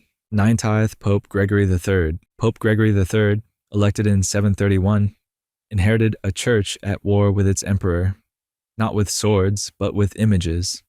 Following his predecessor's stand against iconoclasm, Gregory III doubled down. When Emperor Leo XIII intensified the campaign to destroy sacred icons, Gregory convened a synod in Rome that condemned the practice outright. This wasn't just theological posturing. It was a direct challenge to imperial authority. Leo III retaliated by seizing papal territories in southern Italy and placing them under the jurisdiction of the Patriarch of Constantinople. It was one of the most dramatic breaks in the long and fracturing relationship between East and West. For Gregory, this confirmed what had already become clear. The emperor was no longer protector of the church, but a threat to its soul. In response, Gregory turned increasingly toward the Frankish kingdom for political and military partnership. He also fortified Rome and encouraged monastic reform, promoting cultural and religious renewal in Western Europe. The seeds of a new alliance were sown, not with the emperors of Byzantium, but with the rising kings of the Latin West. Gregory's resistance didn't stop iconoclasm in the East, but it realigned the church's political compass. The next pope would act on that shift in ways that would redefine Christendom. 91st Pope Zachary. Pope Zachary, elected in 741, was the last Greek pope until the 20th century, and the last to speak fluent Greek as a native tongue. Yet his focus was not eastward, it was north. With the Byzantine Empire pulling away from Rome, Zachary leaned decisively toward the Franks. When Boniface, the missionary bishop in Germany, needed backing to reform the Frankish church, Zachary gave it. His support helped Boniface reorganize dioceses, root out corruption, and strengthen ties to Rome. But Zachary's most consequential act came in 751, when he quietly approved the deposition of Childeric III, the last Merovingian king of the Franks. His blessing allowed Pippin the Short to claim the throne, effectively giving papal legitimacy to a coup. This wasn't just a footnote, it was a turning point. The Pope had granted divine sanction to a king's rise, a power previously reserved to emperors. Zachary also managed to settle disputes with the Lombards through diplomacy rather than war, earning him rare praise for peacekeeping in a violent age. He died in 752, just before a storm of transformation would shake the papacy. The alliance with the Franks was now fully forged, and the papacy's role in European politics was about to go from spiritual to sovereign. 92nd Pope Stephen II. Pope Stephen II was elected in 752 but died within days before his consecration, so technically he's not always counted in official papal lists. But his successor, confusingly also named Stephen, retained the number. What followed was one of the most transformative papacies in church history. The second Stephen II, often labeled Stephen III, took office at a moment when Rome's geopolitical isolation had reached crisis. The Byzantine Empire was too distant and too hostile to help against the Lombard threat. With no emperor to protect the Eternal City, Stephen turned westward. He made a historic journey across the Alps to meet Pepin the Short, the newly crowned king of the Franks. It was the first time a pope had ever crossed the mountains into Frankish territory. In exchange for a papal blessing, Pepin pledged military protection. His campaigns drove back the Lombards and resulted in the Donation of Pepin, which gave the pope control over vast swaths of central Italy. This formed the core of the Papal States. Territory ruled not just spiritually but politically by the Pope. Stephen's move reshaped the church into a territorial power and formalized its bond with the Franks. That bond would soon crown a new emperor and resurrect a Western empire. 93rd Pope Paul I. Pope Paul I, who reigned from 757 to 767, followed his brother Pope Stephen II to the papal throne, a rare dynastic echo in an office meant to transcend family ties.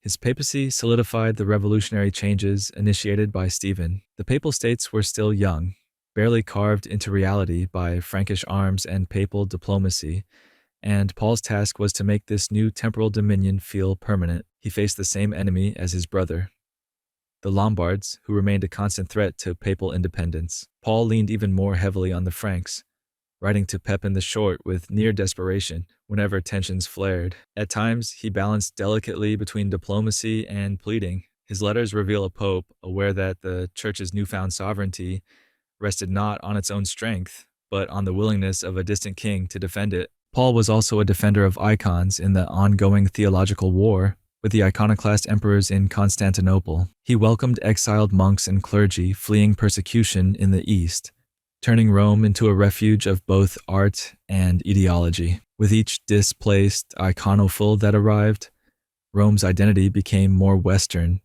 more defiant, and more independent of Byzantium. As Paul grew physically weak in his final years, his Rome grew bolder, and the succession crisis that followed would reveal just how unstable papal authority still was. 94th Pope Stephen III. The papacy of Stephen III, 768 to 772, began in chaos. His election followed a bloody dispute between rival factions, some supported by the Lombards and others by Roman nobles.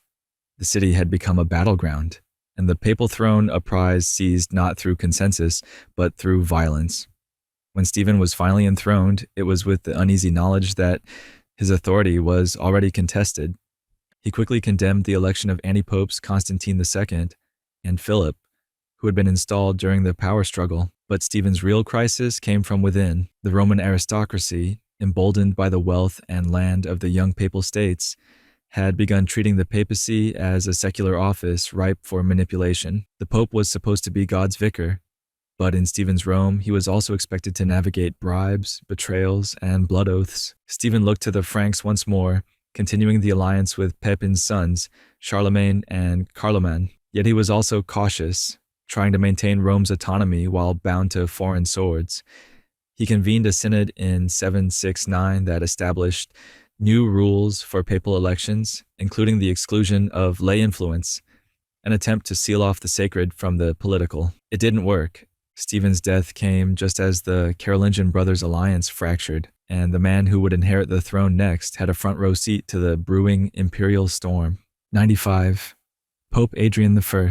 Adrian I, elected in 772, would reign for over 2 decades, an unusually long papacy in a century riddled with short, embattled reigns. His tenure was shaped by his relationship with Charlemagne, who emerged as not just Rome's protector, but its kingmaker.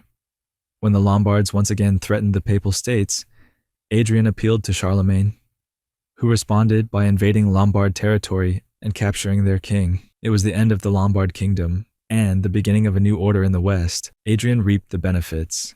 The papal states were expanded and secured, but there was a cost. Charlemagne had not come merely to liberate, he had come to rule. Adrian found himself negotiating with an ally who increasingly saw himself as a sovereign above all others, including the Pope.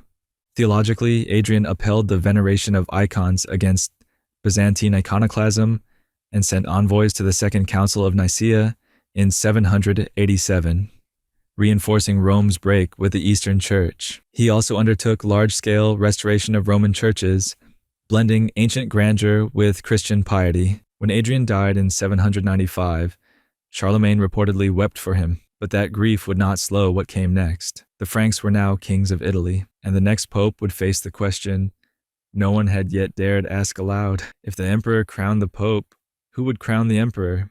96th Pope Leo III. Pope Leo III's reign began with violence and ended with a crown, just not on his own head. Elected in 795, he inherited the uneasy peace forged by Adrian I and Charlemagne. But within months of taking office, Leo was attacked in a public procession by Roman nobles who accused him of perjury and adultery. They tried to blind him and tear out his tongue. He barely escaped alive. Fleeing Rome, Leo sought refuge with Charlemagne in Paderborn. It was an unprecedented act, the Pope running not to an emperor in Byzantium, but to a Frankish king in the north. Charlemagne hosted him, protected him, and held a council to examine the charges. Leo was ultimately cleared, though many suspected the verdict was politically convenient.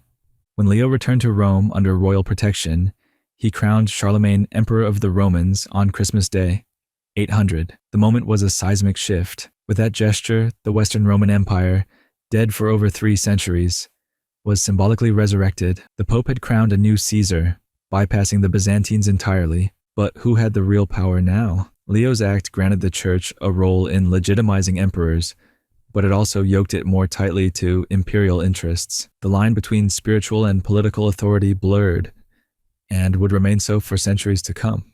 97th Pope Stephen IV. Stephen IV, elected in 816, reigned for less than a year, but he wasted no time asserting papal authority in the wake of Leo III's dramatic entanglements with the Carolingian court.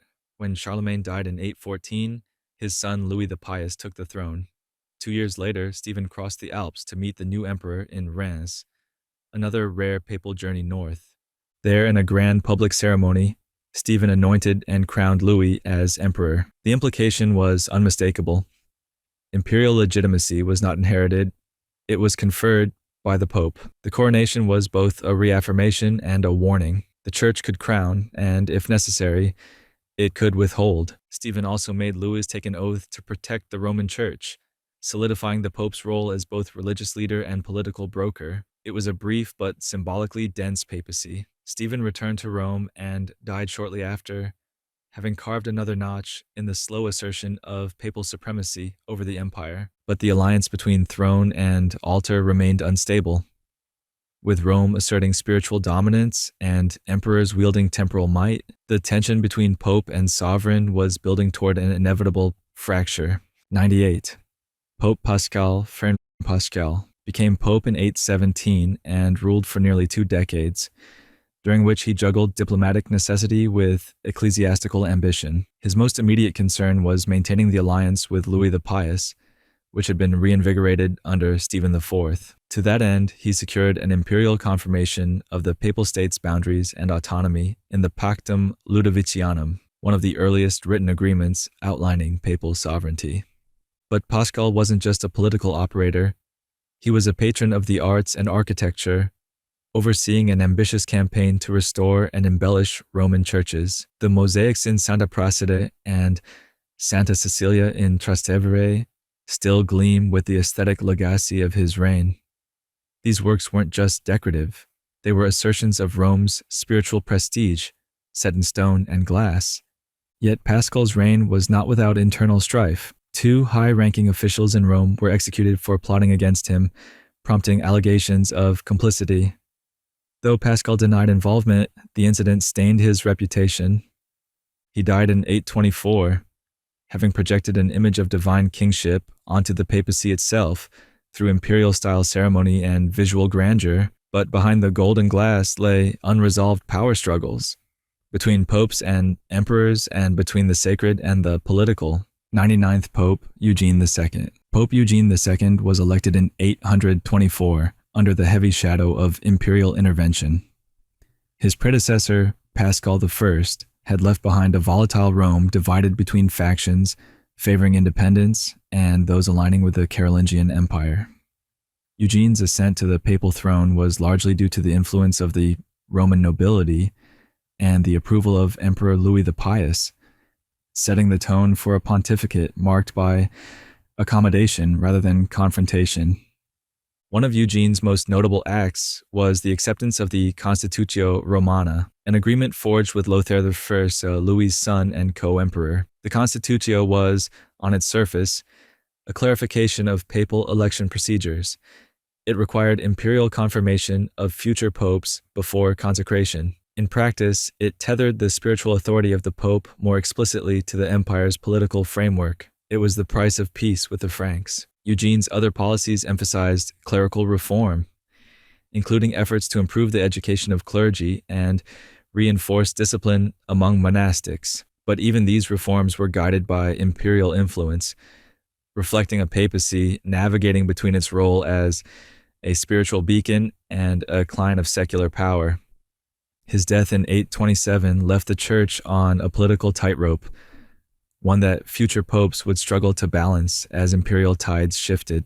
100th Pope Valentine. The reign of Pope Valentine in 827 was so brief that it became more myth than legacy. Elected almost immediately following Eugene II's death, Valentine was elevated with unusual swiftness and fanfare.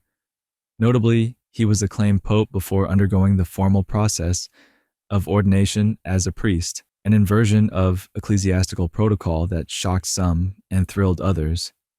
Valentine's close ties to the Roman aristocracy and prior service as archdeacon meant that his election was seen as a consolidation of noble influence. His elevation, possibly orchestrated by those eager to maintain control over the papacy, suggested a return to a more local Roman-centric authority rather than one directed from Frankish courts. But Valentine's sudden death, just a few weeks after taking office, ended any plans or policies before they could begin. His brief papacy did, however, reinforce an unsettling truth. The papal throne was increasingly at the mercy of political timing and factional convenience, and the next pope would inherit not just a vacant seat, but a simmering conflict between the Roman Church's sacred mission and the worldly powers vying to control it. 101st Pope Gregory IV. Pope Gregory IV, elected in 827, served for nearly 17 years during a period of imperial fragmentation and growing instability. His papacy occurred as Louis the Pious's grip on the empire began to slip, torn apart by conflicts among his sons. Gregory was thrust into these dynastic wars and forced to choose allegiances not for theological reasons, but for the sake of papal survival.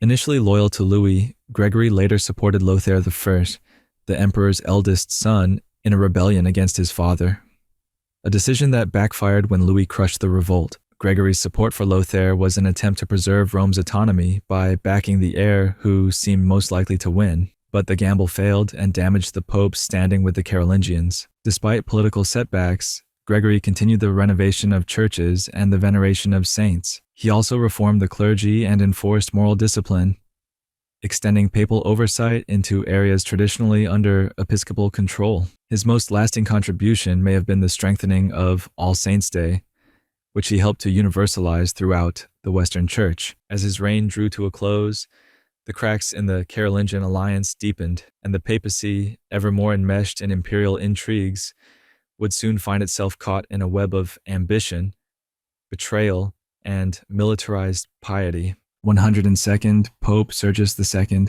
Pope Sergius II came to power in 844 after a contested election that revealed the deep fractures within the Roman Church and its uneasy relationship with imperial authority. While one faction supported Sergius, another elected a rival, John, who was quickly imprisoned. Sergius was ultimately consecrated without waiting for the emperor's approval, directly violating the Constitutio Romana, established under Pope Eugene II.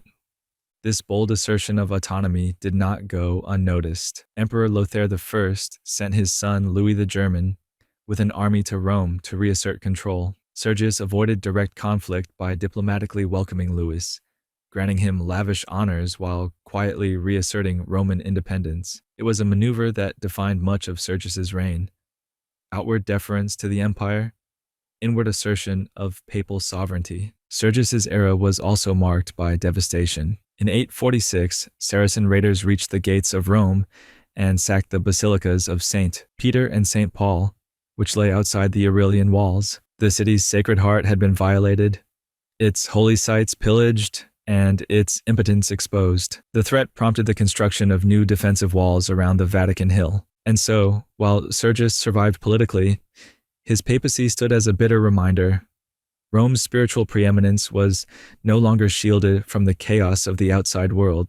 103rd Pope Leo IV. When Pope Leo IV assumed the papacy in 847, Rome was still reeling from the Saracen attack the year before. The city's prestige had been bruised, and Leo's first priority was rebuilding, not just its walls, but its pride. He was not a military man, but he knew that defense was now a theological imperative. He ordered the construction of the Leonine Wall, a massive fortification encircling the Vatican district. This effort, financed through church resources and contributions from across Christendom, became the first real expansion of Rome's defenses since imperial times. For Leo, it wasn't just about protection, it was about symbolism. The church would not be humiliated again. Leo also forged closer alliances with maritime powers like Naples, Amalfi, and Gaeta, uniting them in a naval league that successfully repelled further Saracen attacks. His leadership in defending Christendom earned him considerable respect, even beyond ecclesiastical circles. Beyond defense, Leo IV also hosted the Synod of 850, reinforcing church discipline and clerical education. But the city he fortified was not invincible. The forces threatening the church were not only Saracens from the sea, but internal. Imperial ambitions, clerical decadence, and rising political disunity. His walls would stand, but they would not be enough to keep all dangers out. 104th Pope Benedict III. Pope Benedict III's election in 855 was anything but serene. The papacy, increasingly seen as a power worth manipulating, became the center of a political struggle between rival factions. After Leo XIV's death, a faction of nobles backed a deacon named Anastasius. But Benedict, more moderate and respected by clergy, was chosen instead. Anastasius, however, did not concede. With imperial backing, allegedly even through forged letters, he had Benedict imprisoned and installed himself as pope. It was only through intervention by the Roman people and honest clerics that Benedict was freed and enthroned. The incident foreshadowed a pattern that would haunt the papacy for generations: competing claims, contested elections, and secular interference in sacred office. Once installed, Benedict worked to stabilize Rome and reconcile with the Frankish Empire.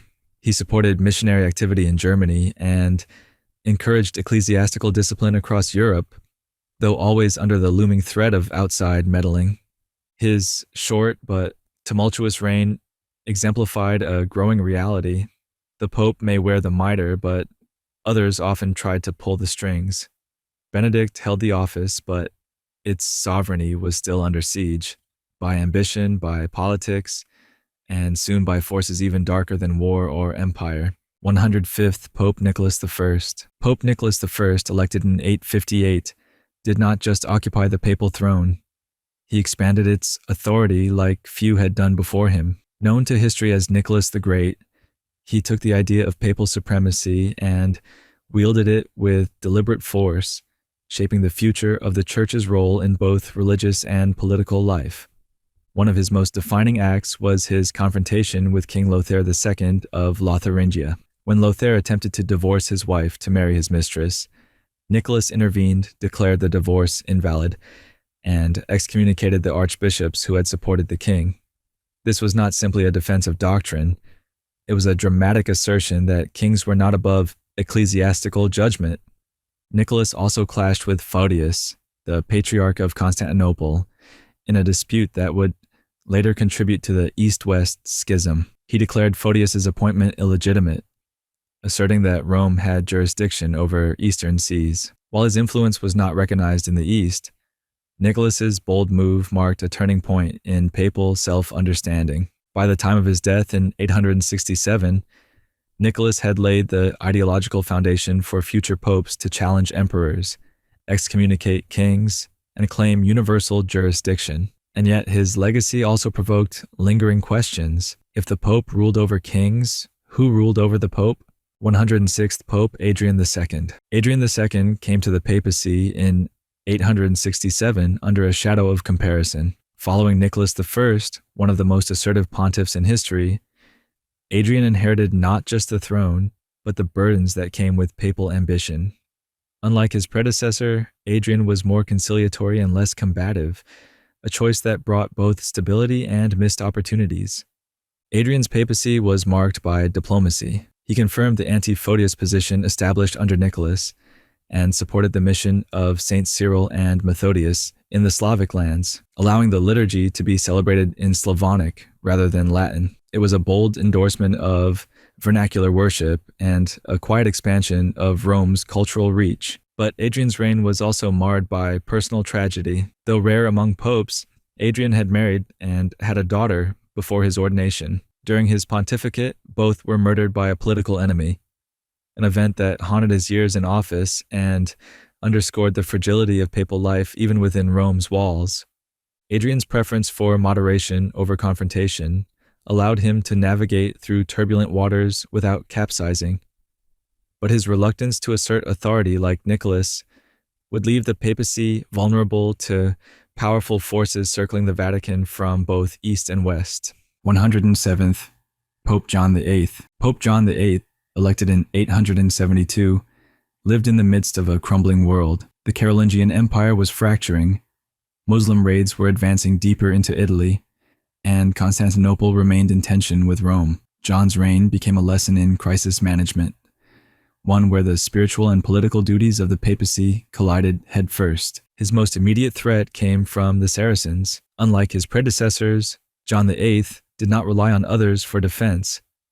He personally organized Roman military resistance, fortified the city, and even negotiated with Muslim leaders when necessary. To secure aid, he crowned Charles the Bald as emperor, hoping to revive imperial protection, but Charles died soon after, and John was left alone again. His efforts to preserve the alliance with the Slavic churches unraveled, and the Eastern Church continued to pull away from Rome's influence. John also tried to suppress simony and reform the clergy, but internal corruption weakened his grip. John VIII became the first pope in history to be assassinated, poisoned, and then bludgeoned to death by his own entourage. It was a brutal end, but perhaps fitting for a pontificate besieged by betrayal, war, and abandonment. His murder was not just a personal tragedy, it was a signpost. The papacy had entered an age where even sacred office could not shield a man from the violence of faith, politics, and ambition. 108th Pope Marinus I. Pope Marinus I ascended to the papacy in 882 in the immediate wake of John VIII's brutal assassination. His election marked a moment of administrative continuity amid an environment that had grown perilously unstable. Marinus had previously served as a diplomat to Constantinople and was known for his theological rigor, particularly his opposition to the Photian schism in the East. Despite his short reign, less than 2 years, Marinus used his office to reaffirm Rome's primacy in matters of doctrine and ecclesiastical appointments. He continued to condemn the legitimacy of Photius, the Patriarch of Constantinople, maintaining the West's position against Eastern interference. His insistence on papal oversight was not just theological, it was political, ensuring that the Pope remained the final arbiter in Christendom. Marinus also took the unusual step of granting privileges to bishops in England, perhaps as a strategic outreach amid rising internal threats in mainland Europe. Still, the papal influence abroad could not mask Rome's growing vulnerability at home. When he died in 884, Marinus left no sweeping reforms or grand legacies, only a threadbare sense of continuity. But in an era where popes were being murdered and emperors came and went with disturbing speed, that alone was a fragile kind of victory. The danger had not passed. It was just gathering elsewhere. 109th Pope Adrian III. Adrian III's papacy in 884 lasted less than a year, but it unfolded in a time when the office of pope had become increasingly mortal. Following the assassination of John VIII and the untimely death of Marinus I, Adrian's election came with the expectation of immediate fortitude, and perhaps an acceptance that the job came with a likely death sentence. Little is recorded about Adrian's specific theological positions, but his concern with clerical conduct and social morality became briefly visible during his fleeting administration. He sought to address issues of corruption and immorality among the Roman clergy, issuing reforms meant to cleanse the rot that had begun to eat away at the church's inner core. He also reaffirmed papal authority over ecclesiastical appointments, resisting secular encroachments from the powerful Spalatin dynasty. In 885, Adrian left Rome to meet Emperor Charles the Fat, reportedly to discuss imperial protection for Rome. He died en route, possibly of natural causes, though suspicions of poisoning or foul play have persisted in some historical retellings. His death, away from the Holy City, symbolized more than the end of a pontificate. It marked the growing impossibility of a pope to wield moral authority in a world where military power had become the only true currency. 110th Pope Stephen V. Elected in 885 amid political turbulence and famine, Pope Stephen V faced a Rome where basic order, much less spiritual authority, was crumbling. His predecessor, Adrian III, had died en route to a meeting with the emperor, and the Carolingian world was on its last legs. For Stephen, the papacy was no longer a seat of command. It was a ship barely afloat in stormy seas. Stephen came from a wealthy Roman family and used his own funds to care for the starving during a severe famine that gripped Italy during his reign. While benevolence characterized his personal rule, His political situation was grim. He found himself entangled in the succession disputes of the empire. As the Carolingian line fractured irreparably, Stephen refused to recognize certain imperial appointments and resisted the growing influence of local Roman nobles who were increasingly behaving like warlords. He also took a firm stance against the Greek Church, reiterating the illegitimacy of Photius as Patriarch of Constantinople, which further widened the gap between East and West. Though his theological stances were clear, his power was fading. The papacy had become reactive, not assertive. The empire was splintering. The nobility was circling, and as Stephen died in 891, the horizon revealed something even more ominous. The papacy was about to be pulled into its darkest century yet. 111th Pope Formosus. Pope Formosus reigned from 891 to 896 and left behind one of the most infamous and grotesque legacies in papal history. A seasoned diplomat and bishop before his election, Formosus had already been excommunicated once under Pope John VIII, only to be rehabilitated years later. His return to power came in an era when papal office was a prize for aristocratic families and a pawn in the civil wars between imperial factions. As Pope, Formosus sought to secure the papacy's independence from local Roman nobles by inviting outside powers, namely King Arnulf of East Francia, to intervene in Italy. He crowned Arnulf emperor in 896, hoping this would restore order and discipline. It did not. Arnulf quickly fell ill and retreated, leaving Formosus vulnerable. Formosus died soon after, but his corpse would not rest. In a nightmarish event known as the Cadaver Synod, his successor, Pope Stephen VI, had Formosus's rotting corpse exhumed, dressed in papal vestments, and placed on trial. Found guilty, his body was mutilated and thrown into the Tiber. The spectacle stunned Christendom. Though his actions were politically motivated, Formosus's legacy was hijacked by revenge and spectacle. His cadaver's fate wasn't just a grotesque curiosity. It was a symbol of just how far the papacy had fallen into the hands of vengeance and chaos. 112th. Pope Boniface VI. Pope Boniface VI reigned for only 15 days in April 896, but even this brief tenure reflected the instability of the times. He was elected under the influence of the Roman mob in the aftermath of Formosus's controversial death and during the escalating fallout of the Cadaver Synod. Boniface had previously been twice suspended from clerical office, once for immorality and once for unspecified misconduct. That such a man could ascend to the papacy was not an endorsement of virtue, but rather a vivid sign of the complete collapse of clerical standards in Rome. His election was likely driven by the powerful factions that had clashed over Formosus's legacy. Whether Boniface died of natural causes or was forcibly removed to make way for Pope Stephen VI remains unknown. Regardless, his papacy was not just short, it was inconsequential, and yet it served as a dark prelude. For what came after Boniface would not be peace or reconciliation, but a papal court devolving even further into a theater of vengeance and madness. 113th Pope Stephen VI. Pope Stephen VI, or 7th depending on numbering, is remembered almost exclusively for one act, the Cadaver Synod. Taking power in 896, Stephen was a client of the powerful Spoletan family, bitter enemies of the late Pope Formosus. Under their pressure, Stephen convened a posthumous trial against Formosus, a grotesque legal farce in which Formosus's corpse was propped up, interrogated, and declared invalid. The synod was not merely symbolic.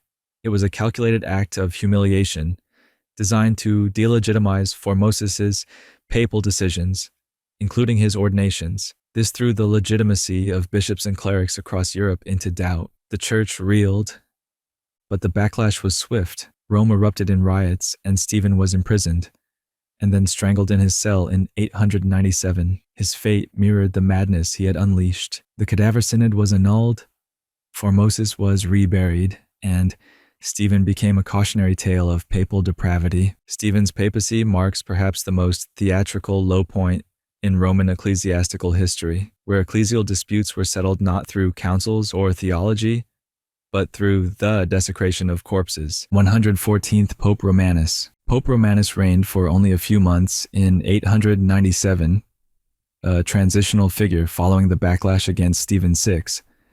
His brief time in office was marked by a swift attempt to restore order and sanity after the scandal of the Cadaver Synod. Romanus annulled the decisions of his predecessor, reinstated the clerics defrocked by Stephen VI, and restored Formosus's reputation. His actions were a rare moment of corrective governance in an otherwise lawless period.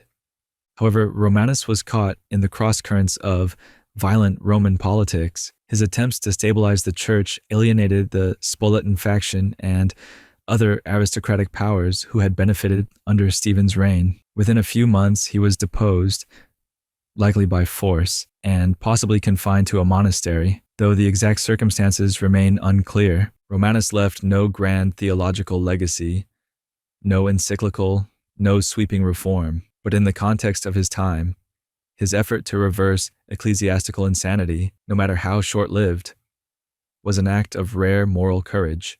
115th Pope Theodore II. Pope Theodore II's papacy in December 897 lasted only 20 days, yet it was entirely defined by his resolute effort to bury the scandal of the Cadaver Synod once and for all. He reburied Formosus's desecrated body with honors in St. Peter's Basilica, and formally annulled the Cadaver Synod's rulings, seeking to heal the institutional wounds inflicted by his predecessors. Theodore's election was likely a popular one, as both the Roman clergy and people yearned for a semblance of dignity and stability. His conciliatory actions provided a much-needed pause in the church's internal chaos, even if only briefly. His death, likely from illness, halted any further reform. Some later accounts suggest his death may not have been natural, but no definitive evidence exists. Regardless, Theodore's legacy is one of restoration and reconciliation. And yet the winds of Roman politics had not stilled. Another storm was already brewing. 116th Pope John IX. Pope John IX, elected in 898, sought to institutionalize what his immediate predecessors had only attempted: a full restoration of ecclesiastical legitimacy and an end to papal desecration. Convening two synods in Rome and Ravenna, John confirmed the annulment of the Cadaver Synod and prohibited any future trials of dead men, a policy that, disturbingly, had to be stated aloud. John was a supporter of Lambert of Spoleto, the reigning emperor, and worked closely with him to restore stability between the empire and the papacy. In this rare moment of alignment, John managed to assert some authority without descending into conflict. He also reaffirmed the autonomy of Slavic churches and preserved their use of the Slavonic liturgy, a continuation of Formosus's cultural vision that Rome could expand beyond Latin. John's death in 900 ended what would be the last relatively peaceful pontificate for decades. The pattern of rapid succession and external manipulation was far from over. The gates of the Iron Century were now wide open, and Rome's shadows were about to lengthen again. 117th Pope Benedict IV. Pope Benedict IV reigned from 900 to 903, a pontificate framed by persistent instability and the slow unraveling of centralized papal authority. Though he was personally regarded as virtuous and well-intentioned, the circumstances of his reign left little room for meaningful reform. Rome at the time was governed not by religious vision, but by factions of aristocratic families and imperial claimants, each using the Pope as a means to their ends.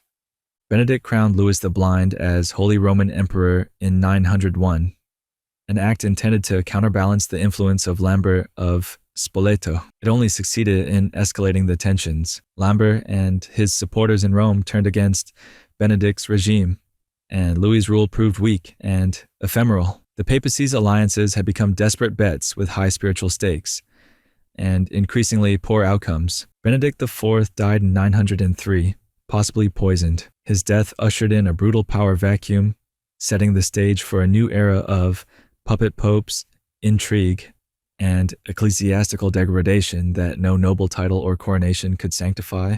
118th Pope Leo V. Pope Leo V's pontificate in 903 lasted barely over a month, and is often lost to history except for the manner in which it ended, with imprisonment, mutilation, and likely murder. Elected in uncertain circumstances, Leo found himself caught between the clashing factions of Rome's aristocracy and the powerful figure of Christopher, an anti-pope who seized the throne almost immediately after Leo's election. Leo was imprisoned, and his status thereafter is murky. Some sources suggest he was strangled in his cell, others that he died naturally in confinement. Either way, his reign was over before it began. Leo's fleeting presence on the papal stage is less a story of his own making and more a symbol of what the papacy had become.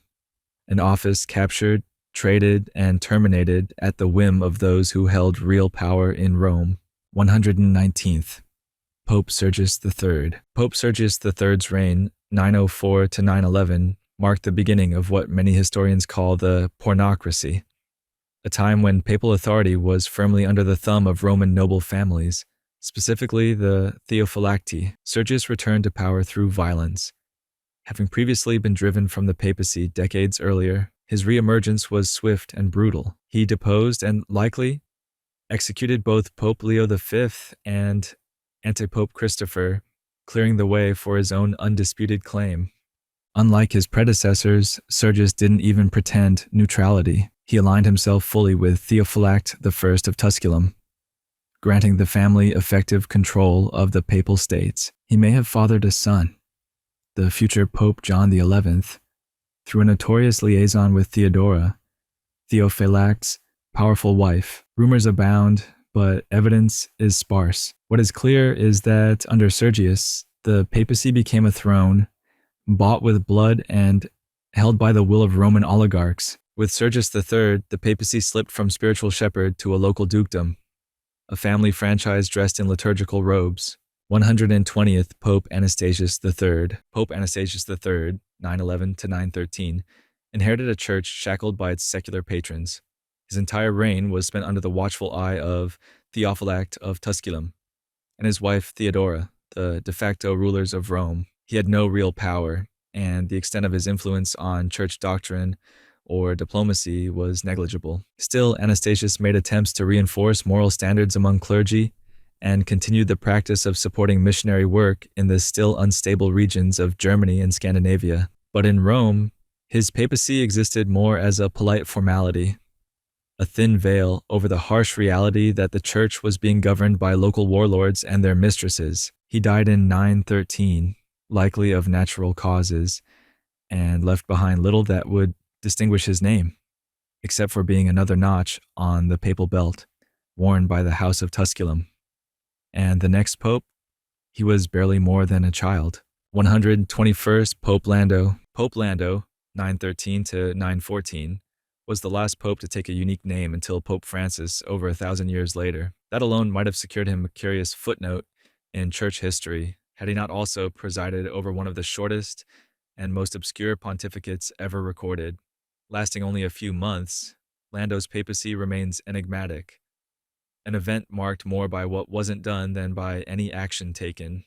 He is believed to have been a client of the Theophylacti, like his predecessor, but may have attempted some degree of independence, which would explain the rapid end of his reign. No documents from his papacy survive, and even his tomb was lost to time. What remains of Pope Lando is little more than speculation, but the choice of an original name hints at ambition.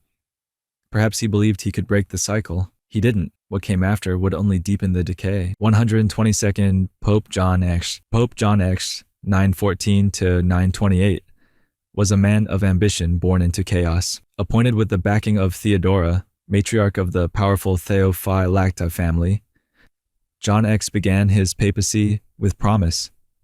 Unlike his more submissive predecessors, he attempted to assert real political influence, organizing a military coalition to repel Saracen raiders in southern Italy. In 915, he helped secure a decisive victory at the Battle of Garigliano, a rare papal-led military success in this era. But power, once tasted, bred enemies. John X's increasing independence alarmed his former patrons. After Theophylact's death, his daughter Marozia, who ruled Rome with unmatched cunning, turned against him. John X's brother was murdered, and John himself was imprisoned in 928. He either died of suffocation or was left to waste away in his cell. depending on the source. A pope once hailed as a general ended as a captive of the palace. His downfall revealed a chilling truth. In Rome, military victories meant little if you lost the favor of the woman who ran the city. 123rd Pope Leo VI.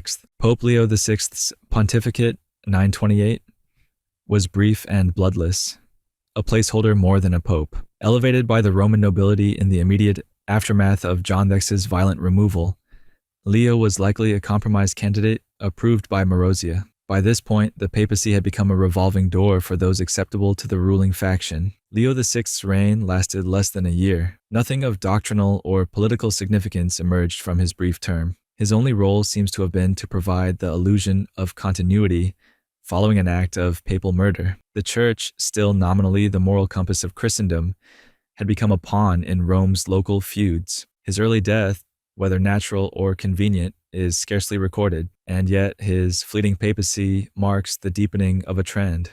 Popes who came and went like senators in a collapsing empire, their names remembered only as a sequence of survival. 124th Pope Stephen VII. Pope Stephen VII, 928 to 931, was installed by Marozia as a puppet, handpicked to ensure her grip on ecclesiastical power following Leo VI. He had no known involvement in prior theological debates and seems to have been a man of bureaucracy, chosen for obedience rather than brilliance. Stephen presided during Marozia's political ascent when she declared herself Senatrix of Rome and arranged the marriage of her son to the King of Italy. Stephen's name appears on a few documents, and he reaffirmed privileges of some monasteries, but otherwise his papacy was marked by cautious neutrality. He likely understood that the role of the pope had become ceremonial, a useful crown atop a nobility-dominated court. His death in 931 cleared the way for Marozia's ultimate move, to install her own son as pope, and so the Church, already captured by Rome's elite, would now be ruled by a dynasty with divine claims. 125th Pope John XI. Pope John XI, 931 to 935, did not rise to power so much as he was placed there by a mother whose influence over the papacy had become nothing short of dynastic. John XI was the son of Marozia, the Roman noblewoman who ruled the city from behind palace walls. Whether his father was Marozia's husband or Pope Sergius III remains an unresolved scandal, whispered through the corridors of church history with persistent unease. At just 21, John XI ascended to the papal throne, a youthful symbol of Marozia's dominance. He exercised little real authority. Most power remained in the hands of his mother and later his half-brother Alberic II, who would ultimately imprison him. The Pope imprisoned in his own palace. It's an image hard to reconcile with spiritual supremacy, but entirely consistent with the Roman politics of the age.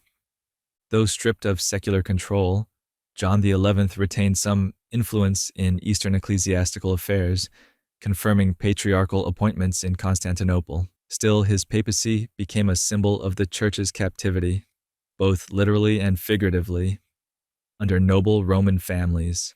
The Bishop of Rome had become the bishop of one noble house. What followed next wasn't liberation, but consolidation. The papacy, now hereditary in all but name, was about to slip further into shadows. 126th Pope Leo VII. Pope Leo VII, 936 to 939, came to the papacy not through intrigue or inheritance, but at the insistence of someone far more powerful than the Roman aristocracy, King Hugh of Italy.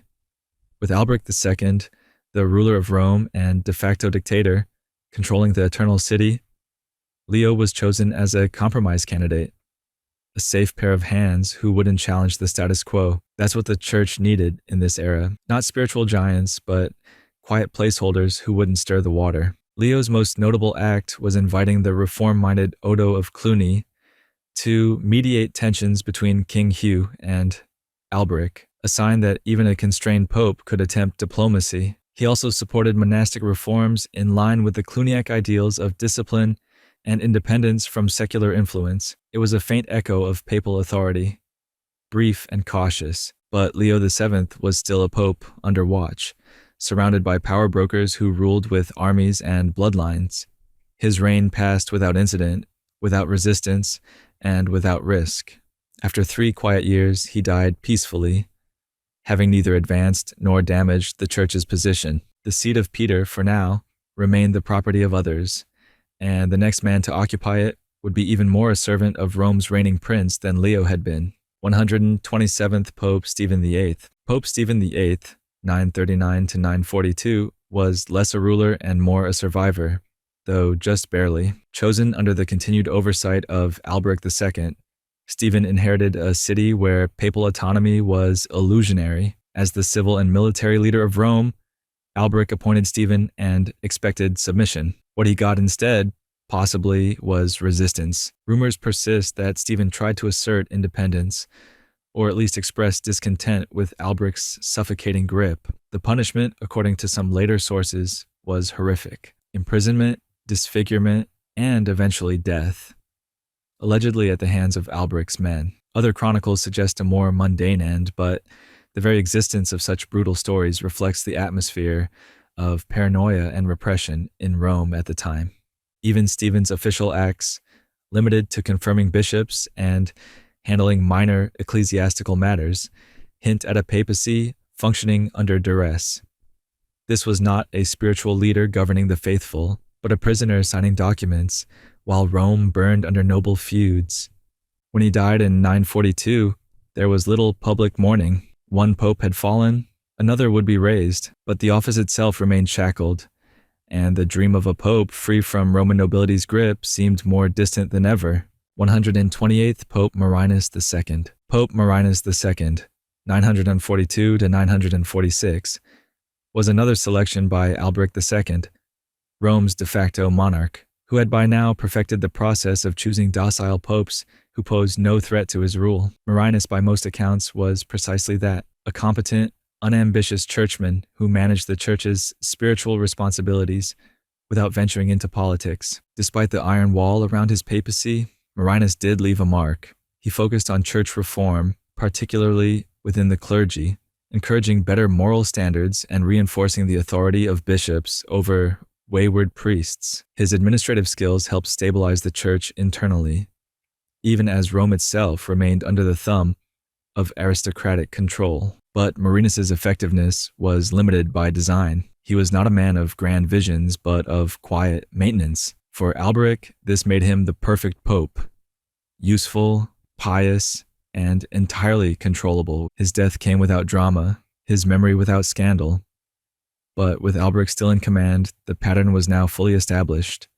The papacy was no longer elected, it was appointed. The only question remaining was whether any pope could break this cycle, or whether Peter's chair would remain a noble stool. 129th Pope Agapetus II. Pope Agapetus II, 946 to 955, inherited not just a throne but a cage. Gold-plated and ceremonial, but a cage nonetheless. Like his predecessors, he was handpicked by Alberic II, the secular ruler of Rome, whose grip on the papacy had become nearly hereditary. Agapetus's selection was, again, not a reflection of papal strength, but of his perceived obedience. And yet, Agapetus II did not waste his years. Despite the constraints, he worked diligently to restore ecclesiastical discipline throughout Italy, showing a preference for competent bishops and reform-minded clergy. He supported monastic revival, encouraged missionary activity in Northern Europe, and offered modest resistance to lay interference in ecclesiastical appointments, within limits set by his Roman overseers. It is difficult to measure his true intentions. Was he a reformer shackled by circumstance, or merely a quiet administrator? The historical record leans toward the former. He tried, within narrow confines, to breathe life into the papacy. Still, when he died in 955, no illusions remained. The next pope had already been designated by Alberic before Agapetus had even breathed his last. The papal office had become a rotating chair in a royal court. But this next pope, Benedict, would bring the house crashing down. 130th Pope John XII. Pope John XII, 955 to 964, was born Octavian, the son of Alberic II. His election as pope at the age of 18 was not a surprise. It was a coronation. Alberic had made the Roman nobility swear that, upon his death, his son would become both prince and pope. And so, in 955, Octavian became John XII, the only pope in history so far to be elected while still a teenager. What followed was chaos. John XII's reign became infamous for decadence, political recklessness, and moral collapse. Accused by later chroniclers of turning the Lateran Palace into a brothel, he alienated both his Roman subjects and the Holy Roman Emperor Otto I, whom he had initially welcomed but later betrayed. That betrayal led Otto to convene a synod that deposed John in 963, an act without precedent. John fled, returned, and briefly reclaimed the papacy after Otto's departure, but he died shortly after, allegedly during an adulterous encounter. Whether or not that's true, his papacy became the cautionary tale of what happens when secular power treats the church as inheritance. John XII didn't just damage his own legacy, he shattered the illusion that the papacy could survive unchecked corruption. What came next would be a tug of war between emperors in Rome for who truly held Peter's keys. 131st Pope Leo VIII, Pope Leo VIII, 963 to 965, exists in the historical record like a cracked mirror. His legitimacy unclear, his reign disjointed. He was appointed by Emperor Otto I after Pope John XII was deposed at a synod in Rome, yet many at the time, and for centuries after, questioned whether Leo was truly pope or merely a puppet emperor's tool. To those loyal to John XII, Leo was an anti-pope. To Otto and his allies, Leo was the rightful reformer. When John XII reclaimed the papacy in 964, Leo fled. After John's death, a brief successor, Benedict V, was elected by the Roman people, only for Otto to return, depose Benedict, and reinstall Leo. The duality of his papacy reflects the growing tension between Rome and the Holy Roman Empire. Leo VIII's decrees, especially those restricting the Roman people's rights to elect popes without imperial approval, signaled a dramatic shift in papal independence. When he died, his papal status remained a matter of debate. Was he ever truly pope, or merely the shadow of Otto's will? Regardless, the stage was now set for a century of contested elections, imperial interventions, and growing cries for reform. And Benedict V, his rival, would live out his days as a living monument to that unresolved tension. 132nd Pope Benedict V. Pope Benedict V, 964, lived out his entire papacy as a contradiction, elected by the people, rejected by the emperor, praised for virtue, and yet stripped of his office. After the death of John XII, the Romans, unwilling to accept Leo VIII, still seen by many as an imperial imposition, elected Benedict in defiance of Emperor Otto I. It was an act of rebellion disguised as piety, and it didn't last. Within a month, Otto returned to Rome with force. A synod held under imperial pressure declared Benedict deposed and reinstated Leo VIII. Benedict, in what some described as a moment of humility or desperation, submitted. He was publicly defrocked, his papal staff broken, and he was sent into exile, first to Hamburg, then to oblivion. And yet, even in humiliation, Benedict V retained a whisper of dignity. His piety and learning were acknowledged by both supporters and detractors. He was respected in exile, and his tomb was venerated in Germany long after his death.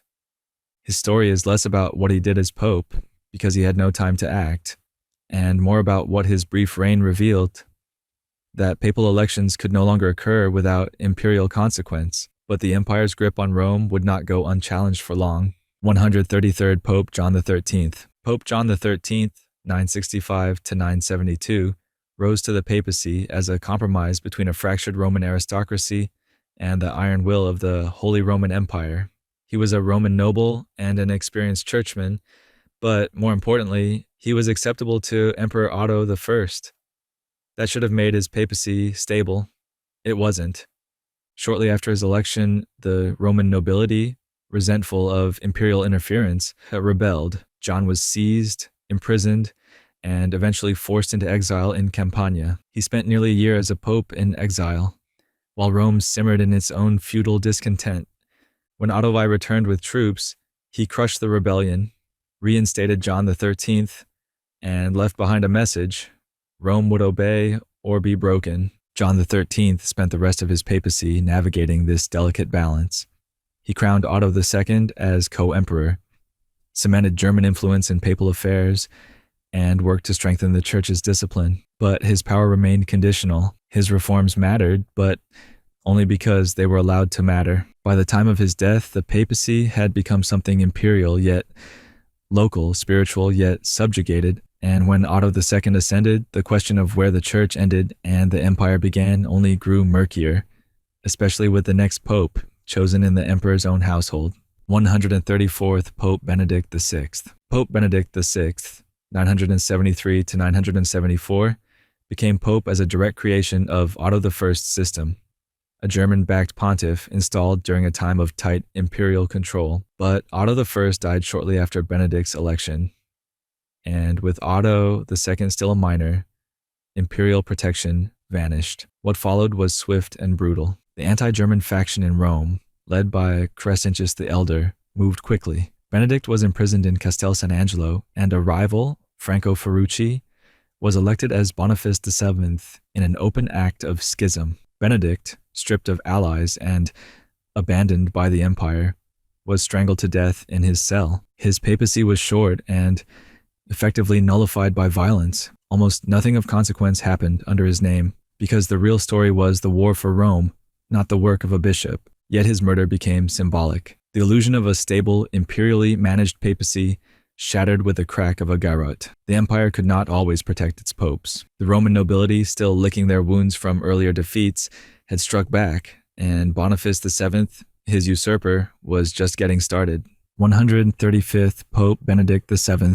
Pope Benedict VII, 974 to 983, entered the papacy in the long shadow of a murder. His predecessor, Benedict VI, had been strangled in prison. His immediate rival, Boniface VII, had seized the throne and looted the Vatican before fleeing to Constantinople. Rome was reeling, caught between imperial manipulation and aristocratic revolt. Into this chaos stepped Benedict VII, reluctantly.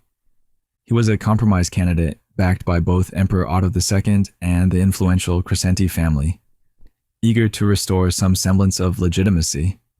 But Benedict was no mere puppet. He moved swiftly to suppress simony, reassert ecclesiastical order, and bring wayward bishops back into line. He held synods, reaffirmed canon law, and worked to restore the papacy's moral credibility after the grotesque scandals of his immediate predecessors. Despite these efforts, his reign was always precarious. The specter of Boniface VII loomed large, still alive and waiting in the east. Benedict's authority depended on imperial backing, which weakened with Otto II's untimely death in 983. When Benedict VII died the same year, Rome once again found itself unguarded. A vacuum opened, both political and spiritual, and into it returned an old name with a vengeance. 136th Pope John XIV. Pope John XIV, 983 to 984, was a scholar from Pavia and the former imperial chancellor for Emperor Otto II. When the emperor died, his widow Theophanu held the regency and appointed John to the papacy in a bold assertion of imperial prerogative. It was a dangerous move. Rome was restless. Boniface VII had returned from exile. John's brief papacy was a lesson in how quickly papal fortune could turn. The Romans resented imperial interference, and Boniface, wielding bribes and armed support, stormed back into power. John XIV was seized, thrown into Castel San Angelo, and, according to chroniclers, left to starve or possibly poisoned. He died in prison in 984, a pope without a throne, without a church. His name was erased from some records, his brief reign a footnote of failure in the power struggle between Rome and the empire, and yet, even in death, he symbolized something vital, that the papacy had become a battleground of overlapping claims. His defeat wasn't just personal, it was geopolitical. 137th Pope John XV. Pope John XV, 985 to 996, governed in an age of long memories and short tempers. Though his name suggests continuity with earlier pontiffs, his reign was anything but smooth. Rome, still reeling from the chaos left by Boniface VII, was a city teetering between oligarchy and empire. John XV entered the papacy under the shadow of the powerful Crescenti family, who held effective control over the city. His pontificate began with paralysis. The Crescenti controlled Rome so thoroughly that John was, in his early years, little more than a clerical figurehead, yet over time he demonstrated a talent for maneuvering. His alliance with the rising Holy Roman Emperor Otto III and his connection with Queen Theophanu offered a slow, cautious return of papal dignity. John's most enduring contribution came not from his internal politics, but from his act of canonization, the first solemn papal canonization in 1850 history for Bishop Ulrich of Augsburg in 993. This marked a turning point. From this moment forward, sainthood was a matter not of local consensus, but papal decree. Still, John XV's reign ended as it began, caught between local power and distant imperial protection. When he died in 996, the Crescenti again saw an opportunity to install one of their own. But the emperor had other plans, and the next pope would come from the north, not the Tiber. 138th, Pope Gregory V. Pope Gregory V, 996 to 999, was the first German to ascend to the papal throne, an unmistakable signal that the Holy Roman Empire was no longer content to influence papal elections from afar. Born Bruno of Carinthia, the cousin of Emperor Otto III, Gregory was only 24 when he was elevated to the papacy. Youthful, imperial, and fluent in the politics of both court and church, Gregory embodied a new kind of pope, one who wore the robes of Peter with the armor of a statesman. His election was the emperor's declaration that Rome would not be governed by its own nobles. Unsurprisingly, the Crescenti faction responded by installing an anti-pope, John XVI, backed by Byzantine interests. Gregory was forced to flee, but Otto III returned in force, crushed the rebellion, and reinstated him. John XVI was captured, blinded, mutilated, and paraded through the streets, a macabre warning against challenging imperial authority. Gregory V ruled under Otto's protection until his death in 999, working to stabilize relations with the empire and assert papal authority. His short reign left a clear message. The emperor could choose the pope, protect the pope, and, if needed, punish those who disagreed. But this tightening bond between throne and altar would soon be tested by someone raised in both worlds, yet determined to reform them both. 139th Pope Sylvester II. Pope Sylvester II, 999 to 1003, born Gerbert of Aurillac, was one of the most remarkable minds ever to wear the tiara. Mathematician, astronomer, philosopher, he was the closest thing the early Middle Ages had to a polymath.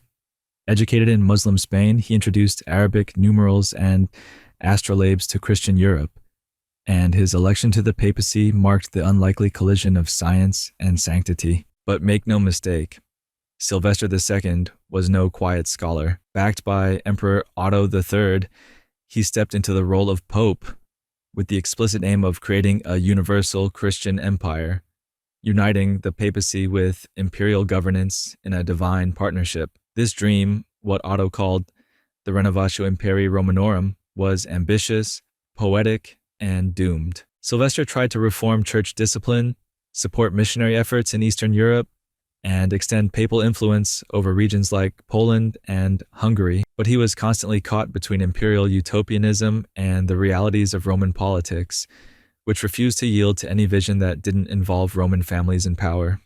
When Otto III died young in 1002, the entire experiment unraveled. Sylvester followed him to the grave a year later, and the dream of a reborn Christian empire died with them. Still, Sylvester had redefined the possibilities of papal intellect, and left behind whispers that he had consorted with demons and built talking heads. Whether genius or sorcerer, he had pushed the limits of what a pope could be. 140th Pope John XVII. Pope John XVII, 1003, served only for about 6 months, and in that short time, he managed to become a nearly forgotten figure. Born Giovanni Sico, he was a Roman by birth and entirely a product of the Crescenti family's patronage, installed in the aftermath of Sylvester II's death to secure their grip on the papacy once again. John XVII's reign was essentially symbolic. He issued no major decrees, held no synods, and made no dramatic moves. He occupied the chair of Peter, but the power behind it remained in the hands of the Roman aristocracy. That said, his papacy is notable for one thing: the beginning of a string of short-lived pontificates, each marked by factional jockeying and imperial reaction. He died of natural causes, likely relieved to leave the infighting behind. His brief reign was a lull, almost a holding pattern, before the stormier popes to come, because next would come a man who lasted just long enough to be a name, and to show that Rome, for all its heavenly titles, was still a battlefield in disguise. 141st Pope John XVIII. Pope John XVIII, 1003 to 1009, occupied the papal office during a time when the role was often shaped more by survival than by sovereignty. Installed with the backing of the Crescenti family, John XVIII was a caretaker pope, his authority hemmed in by both Roman politics and external threats from the Saracens and Byzantines. Despite these constraints, his pontificate wasn't entirely stagnant. He navigated delicate negotiations with the Eastern Church during a particularly fraught period of relations, a precursor to the eventual East-West schism. He recognized the independence of the newly established church in Poland, a subtle but significant move that helped extend Roman influence further into Central Europe. Yet the Pope remained largely overshadowed by the brutal infighting that gripped Rome. The Crescenti, still clinging to their waning influence, ruled the city like feudal lords. John XVIII, exhausted and possibly disillusioned, resigned the papacy in 1009, a rare move in any era, and retired to a monastery where he died shortly after. His retreat from power wasn't dramatic, but it was telling. The Pope had become a prisoner in his own city, and the throne of Peter was no longer a sanctuary. It was a seat on a sinking ship. The next captain would barely have time to take the helm. 142nd Pope Sergius IV. Pope Sergius IV, 1009 to 1012, born Pietro Martino Bucaporci, a name later sanitized by his election, came to power at another inflection point in papal history. The Crescenti still loomed large, but imperial influence was reasserting itself, and Rome was once again being squeezed between two power blocks. Sergius IV attempted to project strength. He worked to bolster charitable works in Rome, feeding the poor during times of famine, and likely issued a call for the expulsion of Muslims from the Holy Land, possibly the earliest papal statement resembling a proto-crusade. Whether this document is authentic remains debated, but its existence reflects the growing anxiety over Jerusalem and the shifting role of the papacy in international affairs. Still, his reign was brief and his influence limited. Some accounts suggest he was poisoned, perhaps by the same faction that placed him in power. Others say he died of natural causes, worn out by the same forces that had exhausted his predecessors. Whatever the case, Sergius IV left little behind but questions about power, faith, and the papacy's ability to stand above Rome's warring families, and the man who followed would face those questions in the most brutal fashion yet. 143rd Pope Benedict VIII. Pope Benedict VIII, 1012 to 1024, broke the Crescenti stranglehold on the papacy. Born Theophylact of the powerful Tusculani family, he represented a different kind of aristocracy, one with imperial backing and a vision of reform. His election was immediately contested by an anti-pope, Gregory VI, but Benedict secured his position by aligning firmly with Emperor Henry II. This alliance wasn't just strategic, it was theological. Benedict VIII worked closely with Henry to assert papal authority, promote monastic reform, and defend the Church's interests in southern Italy. He crowned Henry II as Holy Roman Emperor in 1014, cementing a renewed bond between throne and altar that had grown shaky in the preceding decades. But Benedict wasn't merely an imperial puppet. He took military action against Saracen incursions, led campaigns in central Italy, and enforced clerical discipline in ways that hinted at the future Gregorian reforms. He died in 1024, having stabilized the papacy, expanded its influence, and restored some measure of dignity to the role. But with his death came uncertainty. Would the next pope continue this trajectory, or fall prey to the forces his predecessor had barely contained? The answer, as always in Rome, would depend on loyalty, leverage, and the mood of the sword. 144th Pope John XIX. Pope John XIX, 1024 to 1032, brother of Benedict VIII and another member of the Tusculani family, came to power not through ecclesiastical assent, but through blatant dynastic maneuvering. He was a layman at the time of his election and received all holy orders in quick succession to become pope, a remarkable and troubling precedent that underscored how the papacy, for all its spiritual grandeur, remained entangled in the politics of powerful Roman families. Despite the dubious means of his elevation, John XIX was an active pontiff. He presided over synods, strengthened relations with the Holy Roman Empire, and sought to regulate church hierarchy across Europe. But his papacy also saw moments of opportunism and scandal. Most notably, he was rumored to have accepted bribes in exchange for ecclesiastical favors, including an alleged offer to recognize the Patriarch of Constantinople as universal bishop, an act that would have completely upended the papal claim to primacy. The backlash was swift, and he withdrew the proposal, but the damage lingered. John XIX's reign walked the line between institutional legitimacy and aristocratic exploitation. When he died suddenly in 1032, possibly poisoned, he left the church with more questions than answers. And what followed was nepotism turned parody. 145th. Pope Benedict IX, first reign. Pope Benedict IX, 1032 to 1044, was installed as pope at approximately age 20, possibly younger. An act of dynastic nepotism orchestrated by the Tusculani family that would prove to be one of the most controversial in papal history. His first reign was marked by moral chaos, political instability, and the slow rot of credibility within the church. Chroniclers accused him of every sin from simony to murder to unspeakable sexual conduct.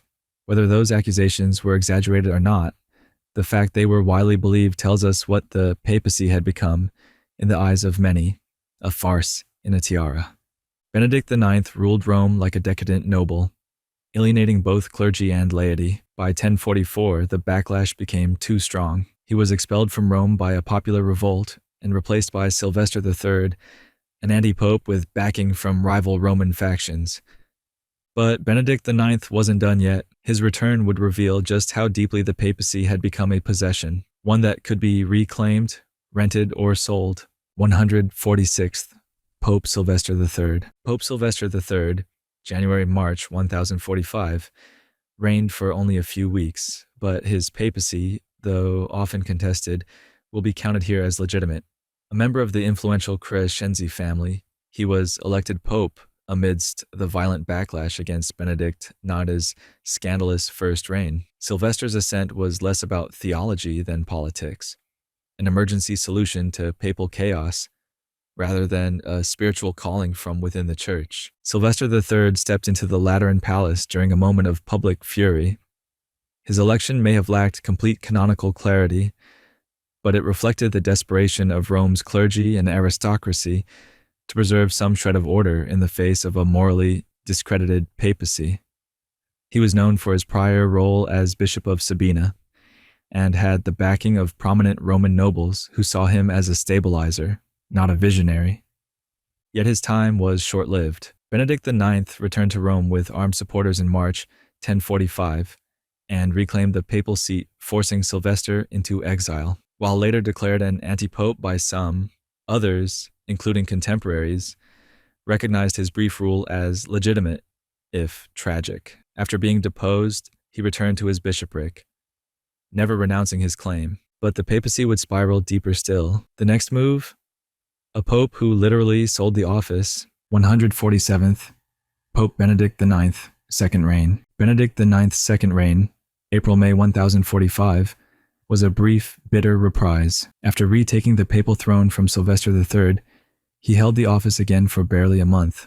But what happened next would send shockwaves through ecclesiastical history. Benedict IX sold the papacy. The motivations behind this sale remain the stuff of scandal and speculation. Some chroniclers claim he wished to marry. Others suggest he simply tired of the burdens of spiritual leadership. Whatever the cause, Benedict approached his godfather, the reform-minded priest Giovanni Gratian, and offered the office for a price. This act of simony was unprecedented in its brazenness. The papacy, once envisioned as the successor to Peter, was now a commodity exchanged between aristocrats. Benedict IX resigned in exchange for a fortune, and faded into political limbo.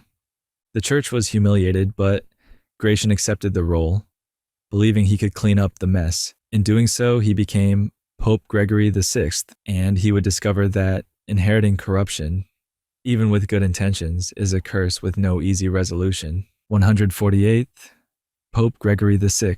Pope Gregory VI, 1045 to 1046, born Giovanni Gratian, was by all accounts a man of virtue, at odds with the sins that had delivered him the throne. His election came not through consensus, but through a transaction, though one arguably made in desperation. Aware of the corrupt circumstances under which he assumed power, Gregory sought to reform the papacy from within.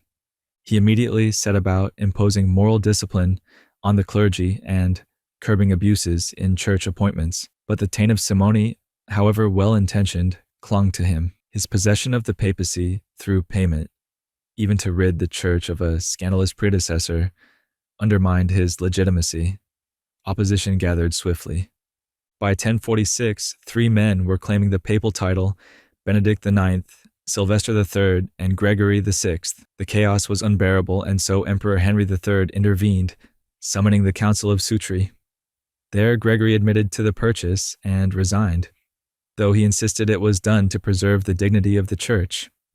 Gregory VI exited quietly, but his protege Hildebrand, later Pope Gregory VII, watched and learned. Reform was coming, but first the throne had to be cleaned, and that meant an outsider would take up the task. 149th Pope Clement II. Pope Clement II, 1046 to 1047, born Swigger of Morsleben and Hornburg, was not Roman nor Italian, nor even elected by the clergy of Rome. He was handpicked by Emperor Henry III at the Council of Sutri to end the threefold papal crisis of Gregory VI, Benedict IX, and Sylvester III. In many ways, Clement was the emperor's solution to a papacy so morally bankrupt it needed a reset button, and Henry pressed it hard. Clement's pontificate marked the beginning of a new imperial-papal alliance, one designed to restore integrity to an office sullied by nepotism, bribery, and political scheming. He immediately crowned Henry as Holy Roman Emperor, a mutually beneficial gesture that anchored the emperor's legitimacy while reinforcing Clement's own shaky hold on the throne. Clement sought to revive the moral core of the clergy and initiated reforms targeting simony and clerical immorality. His governance was brief but earnest, driven by ideals of ecclesiastical purity. He died suddenly in 1047, just a few months into his reign, possibly poisoned, though the cause remains unclear. His death did not solve the problem he had been installed to fix. The shadows of Benedict IX still lingered, and Rome was once again a chessboard with too many kings. 150th Pope Benedict IX, third reign. Benedict IX returned to the papacy for a third time in 1047, seizing the throne once again after the death of Clement II. If his earlier reigns were controversial, this final term was a defiant act of papal piracy. No conclave called him back. No moral rehabilitation preceded his return. He simply saw an opening and took it. His third reign lasted less than a year. Though technically legitimate in the eyes of some, it was, in effect, an occupation. Few could muster enthusiasm for his leadership. His previous actions, selling the papacy, abandoning it, and treating it like personal property, had irrevocably damaged his spiritual credibility. His enemies rallied. With support from Emperor Henry III, Benedict was forced out once more, this time permanently. He would never wear the papal crown again. The church had endured one of its most shameful sagas, and his departure felt less like a resignation than an exorcism. The papacy needed healing. Enter a humble German reformer, no dynast, no usurper, but a man with a penitent soul and imperial backing. 151st Pope Damasus II. Pope Damasus II, July-August 1048, ruled for only 23 days, making his one of the shortest papacies in history. Born Papo of Brixen, he was another imperial nominee sent to Rome by Henry III, who hoped to stem the chaos left by Benedict IX's toxic legacy. But Rome had other ideas. Upon Clement II's death, Benedict IX reinstalled himself. When Henry appointed Damasus, Benedict resisted and refused to vacate the Lateran. Henry's army had to forcibly remove him. Even then, the Roman aristocracy and clergy hesitated to embrace Damasus, seeing in him yet another imperial implant. By the time he was finally enthroned, Damasus was already ill, possibly poisoned, possibly weakened by stress and travel. He died in Palestrina just weeks after taking office. His papacy is largely remembered as a footnote, a man who arrived in hope but had no time to act. But the papacy was not done with outsiders. Another imperial German, this one with deeper Roman roots and a longer breath, was waiting in the wings. 152. Pope Leo IX. Pope Leo IX, 1049 to 1054, born Bruno of Egisheim Dagsburg, wasn't merely an imperial appointment. He was a man on a mission to save the soul of the Church. Unlike his immediate predecessors, Leo IX did not remain confined to Rome. He became the first true reformer pope, traveling extensively across Europe to rally bishops, condemn corruption, and restore the moral and administrative integrity of the clergy. Leo was a cousin of Emperor Henry III, but he insisted that the Roman clergy confirm his election, an early sign of his dual loyalty to both spiritual and secular legitimacy. Once installed, he launched an aggressive campaign against simony and clerical marriage, calling synods in various cities and laying down the groundwork for what would become the Gregorian reforms.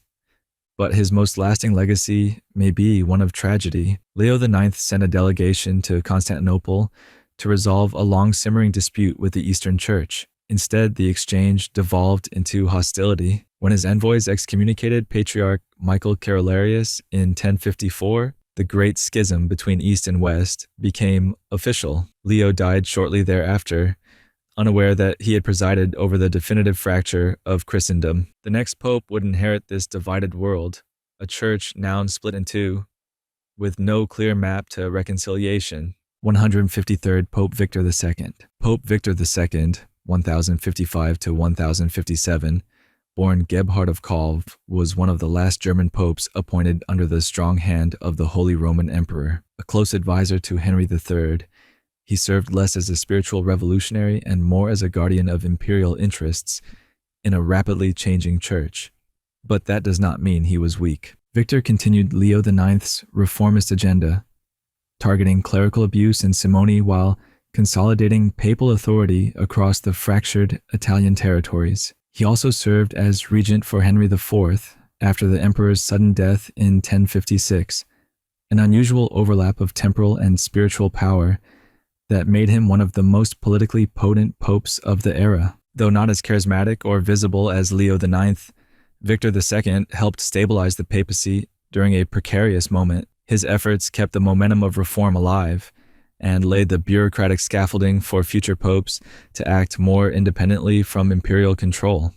But that independence would soon spark a different kind of confrontation between throne and altar, emperor and pope, setting the stage for an era where no crown would go unchallenged. 154th Pope Stephen IX. Pope Stephen IX, 1057 to 1058, born Frederick of Lorraine, was a reformer with a lineage. The brother of Godfrey the Bearded, Duke of Lorraine, and closely tied to the powerful imperial and ecclesiastical networks of Europe, Stephen ascended to the papacy with a clear agenda: break the chains of imperial manipulation and establish Rome as the final authority over the Church. A staunch advocate for the monastic reform movement, Stephen sought to cleanse the Church of corruption by aligning the papacy with the ideals of the Abbey of Cluny. He promoted celibacy, opposed simony, and insisted on clerical discipline. He also appointed future reformers to key roles, including a young Hildebrand, later Pope Gregory VII, who would carry his legacy forward. Stephen died unexpectedly in Florence in 1058, just as he was preparing to challenge the growing influence of Roman nobles who sought to reclaim the papacy as a family asset. His death left a power vacuum that would once again tempt opportunists to hijack the Church. 155th Pope Nicholas II. Pope Nicholas II, 1059 to 1061, born Gerard of Burgundy, was the architect of a fundamental transformation in church governance. At a synod in the Lateran Palace in 1059, he issued the decree In Nomine Domini, which transferred the power of electing popes from the Roman nobility and clergy to a select group of cardinal bishops. It was, in effect, the birth of the modern papal conclave. Nicholas II knew the risks. Wresting control of papal elections from both local aristocrats and imperial meddling would anger the powerful, especially in Rome and the Holy Roman Empire. But the time was ripe. With Hildebrand, soon to be Gregory VII, at his side, Nicholas moved with bold precision. He also cemented alliances with the Normans in southern Italy, securing military support that allowed him to assert independence from German influence. His pontificate lasted only 2 years, but the precedent he established changed the trajectory of papal history. The papacy would now be chosen not by politics or proximity, but by process, flawed, contested, but sacred. And yet, despite this milestone, his death would once again throw Rome into disarray. The emperor had not forgotten what had been taken from him. 156th Pope Alexander II. Pope Alexander II, 1061 to 1073, formerly Anselm of Baggio, took the papal throne under the shadow of imperial resistance. While elected through the new procedure defined by Nicholas II, his legitimacy was challenged by the Holy Roman Empire, which supported an anti-pope, Honorius II. The schism wasn't just political.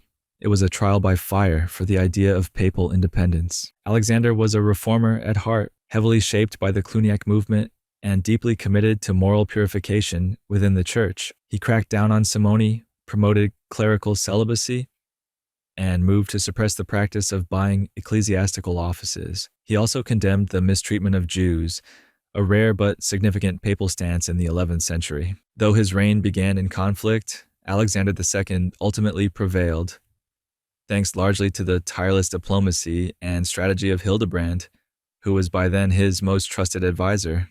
The schism faded, but the reformist fire was only growing hotter, and when Alexander died, it was Hildebrand himself who was chosen to succeed him, not as a compromise candidate, but as a revolutionary. The stage was set for one of the most turbulent and confrontational papacies in history. 157, Pope Gregory VII. Pope Gregory VII, 1073 to 1085, born Hildebrand of Savannah, was not elected to reform the church. He was the reform. As one of the architects behind Nicholas II's election reforms and a shadow power during Alexander II's reign, Hildebrand stepped into the papacy already cloaked in vision and fury.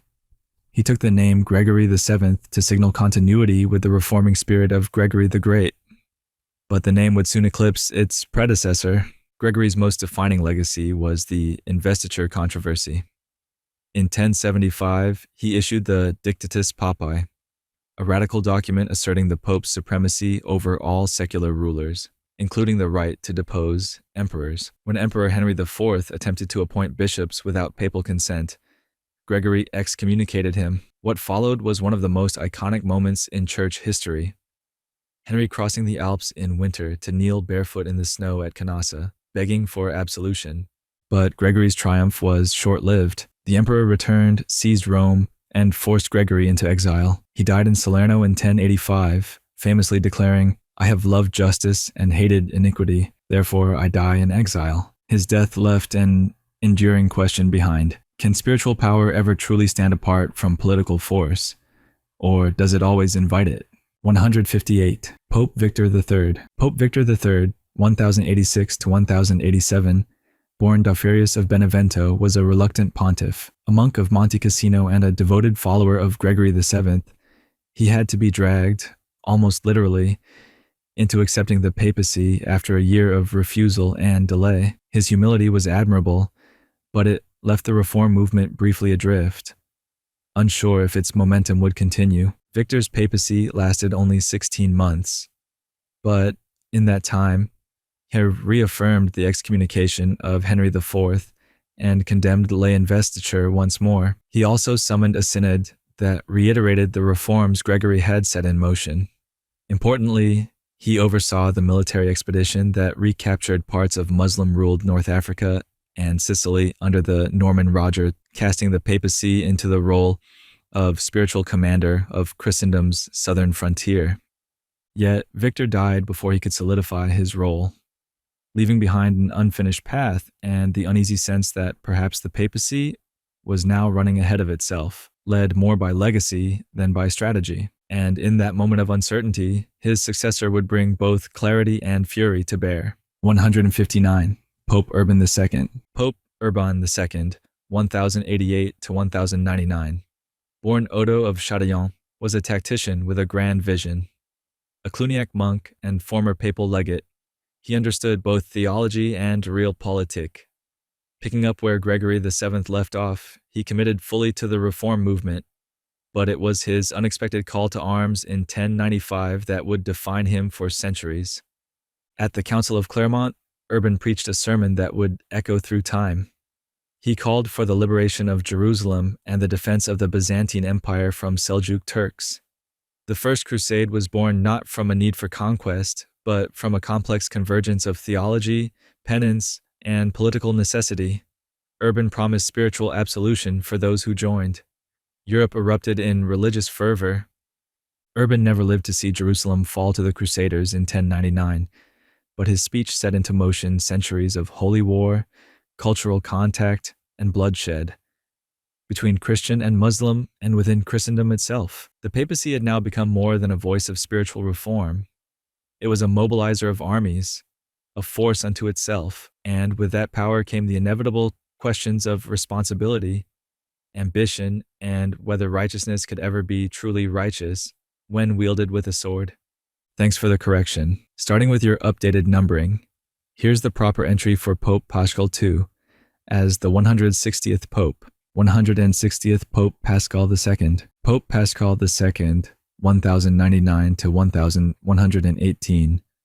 Born Rainier of Bieda, stepped into the papacy at the apex of the Church's growing confrontation with secular rulers. Elected the very day Urban II died, Paschal inherited not only the soaring legacy of the First Crusade, but also the unrelenting pressure of the investiture controversy, which had already spanned decades and would soon define his reign. Paschal was a reformer, committed to upholding the Church's independence from imperial manipulation. Yet in 1111, cornered by Emperor Henry V, he was coerced into a shocking agreement that temporarily granted the emperor control over episcopal appointments.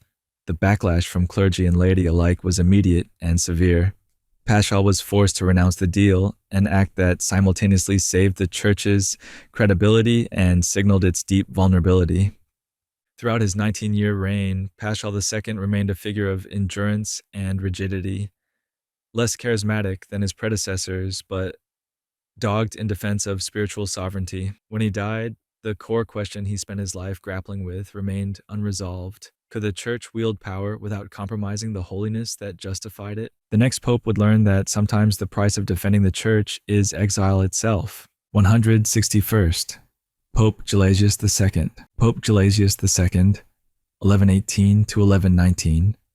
Born Giovanni Caetani, came to the papal throne in the midst of fire and fury. Elected under duress after the death of Paschal II, his coronation was violently interrupted by forces loyal to Emperor Henry V. Gelasius was captured, humiliated, and dragged through the streets of Rome before escaping in disguise. His brief papacy would be defined less by doctrine and more by displacement. Fleeing to Gaeta and later France, Gelasius excommunicated Henry V and his own rival antipope, Gregory VIII. Yet despite the spiritual defiance, his power in Rome was fragile, contingent on fleeting alliances with the Norman princes of southern Italy and the goodwill of the French clergy. He returned to Rome only briefly before his death at Cluny Abbey in 1119, just over a year after his election. His life encapsulated the papal struggle in its rawest form, not as a symbol of serene spiritual leadership, but as a hunted figure, besieged, beaten, and dying in exile. And from that void of authority, his successor would emerge as both a diplomat and a builder, hoping to re-anchor the papacy's shaken foundation. 162nd Pope Callixtus II. Pope Callixtus II, 1119 to 1224, born Guy of Burgundy, was the answer to papal vulnerability. Where Gelasius II had fled in desperation, Callixtus returned with resolve. His noble French lineage gave him instant political weight, and his clerical background gave him the credibility to act as both negotiator and defender of ecclesiastical independence. Callixtus is most remembered for resolving, at least on paper, the long and bloody investiture controversy. The 1122 Concordat of Worms, struck with Emperor Henry V, finally delineated the roles of church and state: spiritual authority to the Pope, temporal investiture rights to the Emperor. It was a compromise, not a victory, but a compromise that bought the church breathing room and a chance to reassert its moral vision. Beyond diplomacy, Callixtus pushed back against simony and nepotism, attempting to cleanse a church that had grown politically entangled. His death in 1124 left the papacy stronger, but not secure, and as the world tilted toward a second generation of crusades, the papacy would face a new danger. Not from emperors or antipopes, but from within its own cathedral walls. 163rd. Pope Honorius II. Pope Honorius II, 1124 to 1130, born Lamberto Scanabecchi, came to power through a tangle of competing factions and brute negotiations. His election was marred by a double coronation, with both he and Cardinal Celestine II being proclaimed pope by rival groups of cardinals. Honorius prevailed only after Celestine was persuaded to step aside. It was a fitting start to a reign that would spend much of its time managing delicate balances. As pope, Honorius sought to reinforce the gains made under Callixtus II. He continued to uphold the Concordat of Worms and worked to secure ecclesiastical appointments across Europe. His papacy saw increased involvement in southern Italy, where he tried to restrain the growing power of the Normans and preserve papal independence. But perhaps most significantly, Honorius's death sparked a succession crisis so severe it would plunge the church into its most damaging schism yet, a schism that wouldn't be healed for nearly a decade. The stage was now set for one of the darkest battles for legitimacy the papacy would ever endure. 164th Pope Innocent II. Pope Innocent II, 1130 to 1143, born Gregorio Papareschi, was not welcomed with unity but war. His election sparked a schism that split Christendom down its center. While a faction of cardinals supported him, another chose Anacletus II. For 8 years, 2 popes claimed the same chair, consecrated the same altars, and damned the same enemies. It was not a theological dispute. It was a raw political fracture, each side backed by kings and armies. Innocent's legitimacy was rescued not by Rome, but by Europe. Bernard of Clairvaux, the charismatic Cistercian abbot, became his most vocal and spiritual advocate, using sermons, diplomacy, and moral persuasion to tilt the balance in Innocent's favor. Gradually, Anacletus lost ground until his death in 1138. Even then, it took a council and another forced resignation to stitch the church back together. Once sole pontiff, Innocent worked to reestablish papal authority, convening the Second Lateran Council in 1139 to annul Anacletus's acts and discipline the unruly clergy. He also maneuvered through the volatile politics of the Holy Roman Empire and southern Italy, trying to contain both imperial and Norman ambitions. But beneath his success lay the inescapable truth. His papacy began in chaos, and the scars never quite healed. His successor would inherit peace, but peace soaked in the residue of internal war. 165th Pope Celestine II. Pope Celestine II, 1143 to 1144, born Guido di Castello, was the quiet postscript to a noisy decade. His election, unchallenged and unopposed, was a breath of calm after the schismatic storm. He was a learned diplomat, respected more for his intelligence than his authority, and his papacy, though short, was defined by cautious consolidation. Celestine sought reconciliation. He lifted the excommunications placed during the schism, including those against the followers of Anacletus II, signaling a rare moment of institutional grace. He resisted the temptation of vengeance, choosing instead to unify through amnesty. His approach was pastoral, perhaps too much so for the rough climate of the time. His reign lasted less than 6 months. He died before he could resolve many pressing matters, including conflicts with the Roman commune, which was beginning to assert secular control over the city. Still, in those few months, Celestine became a symbol of what the church might have looked like if diplomacy, not division, had prevailed. But unity would prove elusive. His death opened the door for a more aggressive successor, one who would bring back conflict and confrontation cloaked in righteousness.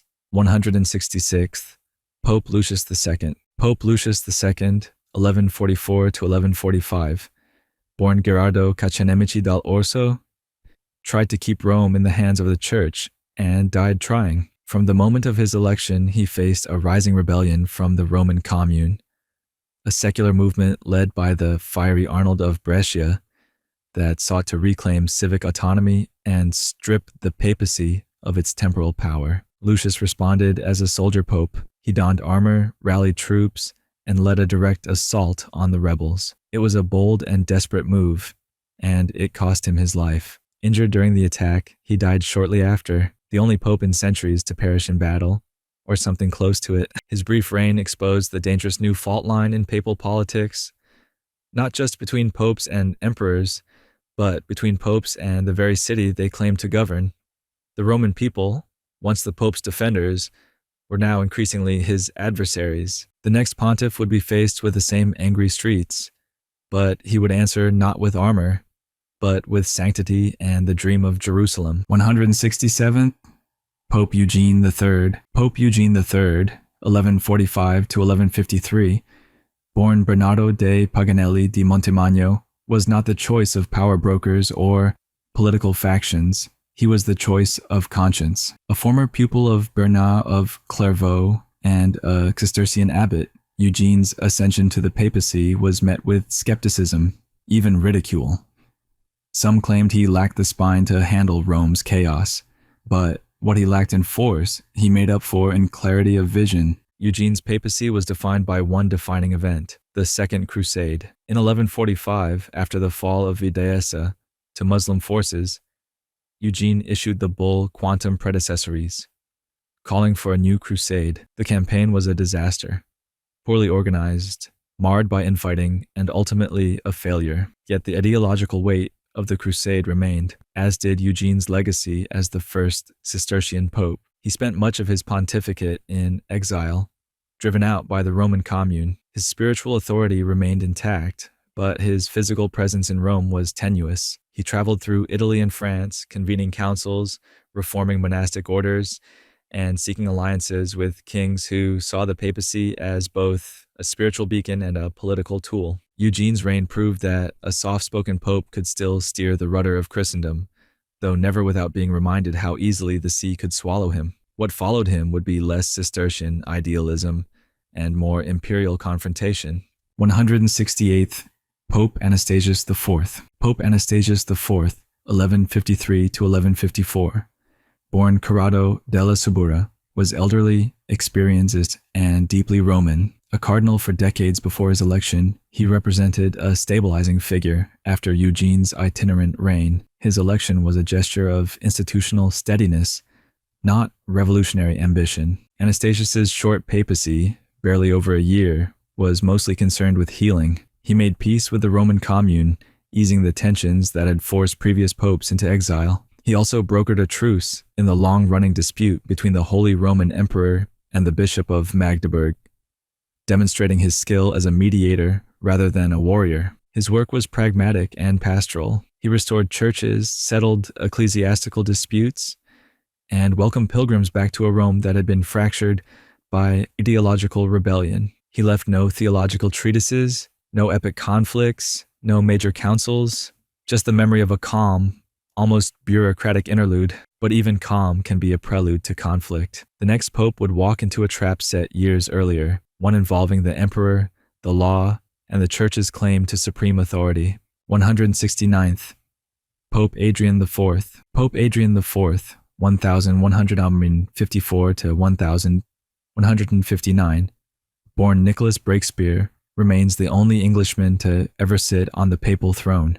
His rise from humble beginnings in Hertfordshire to supreme pontiff was unprecedented, almost mythic. But Adrian's papacy was anything but quaint. It was turbulent, bloody, and defined by two intractable enemies, the Roman Commune and Frederick Barbarossa. Shortly after his election, Adrian faced a renewed uprising led by Arnold of Brescia. This radical cleric sought to strip the church of worldly power and return Rome to a secular republic. Adrian excommunicated him and appealed to Emperor Frederick for military aid. Arnold was eventually captured and executed, but Rome remained volatile. Adrian also clashed bitterly with Frederick Barbarossa. Their disagreement over the papal right to crown emperors and over Adrian's demands for fealty erupted into open hostility. Diplomatic letters became rhetorical battlegrounds. At the same time, Adrian extended papal influence abroad, controversially granting Ireland to King Henry II of England through the Bull Laudabiliter, a move that would have centuries of consequences. Adrian died suddenly in 1159, possibly of quinsy, leaving unresolved tensions that would burst open under his successor. The storm between emperor and pontiff was only just beginning. 170th Pope Alexander III. Pope Alexander III, 1159 to 1181, born Roland of Siena, held one of the longest and most embattled pontificates of the 12th century. His reign began not with cheers, but with schism. Upon his election, a faction loyal to Emperor Frederick Barbarossa refused to accept him, installing an anti-pope, Victor IV. Thus began a nearly two-decade conflict that would define Alexander's papacy and the wider struggle between papal independence and imperial authority. Alexander was no stranger to the law. A skilled canonist, he had taught at the University of Bologna and served as chancellor under Pope Eugene III. He believed in papal supremacy, but he also knew how to maneuver, not just confront. His resistance to Frederick was both theological and geopolitical, as he rallied support from France and England, forged alliances with the Lombard League, and found sanctuary in cities like Anagni and Benevento. In 1176, the tide turned. After the Lombards defeated Frederick at the Battle of Legnano, the emperor was forced to negotiate. The resulting Peace of Venice in 1177 was a diplomatic triumph for Alexander. He was recognized as the legitimate pope, and the schism officially ended. But Alexander's influence extended beyond Europe's thrones. He convened the Third Lateran Council in 1179, which introduced reforms that shaped the future of the Church, including the decree that only cardinals could elect a pope. That one decision would fortify the papacy's internal structure long after Alexander was gone. His death marked the end of an era where popes didn't just pray, they fought. And sometimes they won. 171st Pope Lucius III. Pope Lucius III, 1181 to 1185, born Ubaldo Alusingoli, was a man of compromise thrust into an uncompromising time. Formerly a Cistercian monk and a trusted cardinal under Alexander III, Lucius inherited a papacy fatigued by conflict and haunted by unfinished business. He quickly ran into problems with the new emperor, Frederick Barbarossa. The two men initially maintained a cautious peace, but when Frederick demanded the coronation of his son Henry as co-emperor, Lucius balked. He feared a dynastic stranglehold on the papacy's freedom. The negotiations broke down, and Lucius was once again forced into exile, a familiar fate for 12th century popes. In Verona, however, he made his mark. In 1184, alongside Frederick, he issued the bull Ad Abolendam, launching a formal papal policy of identifying and suppressing heresy. It targeted groups like the Cathars and the Waldensians, laying the groundwork for what would later become the Inquisition. The line between spiritual shepherding and ideological surveillance grew thinner. Lucius died in Verona, unable to return to Rome. His papacy did not resolve the conflict with the empire, nor did it heal the internal wounds of a divided church, but he moved the papacy toward institutional self-defense, and that, for better or worse, would become the new doctrine. The next pontiff would face the same emperor, but with even fewer cards in hand. 172nd Pope Urban III. Pope Urban III, 1185 to 1187, born Uberto Crivelli, was a Milanese aristocrat and archbishop who entered the papacy with a clear opponent, Emperor Frederick Barbarossa. Urban had clashed with the emperor even before his election and wasted no time making his hostility known. His papacy was an escalation.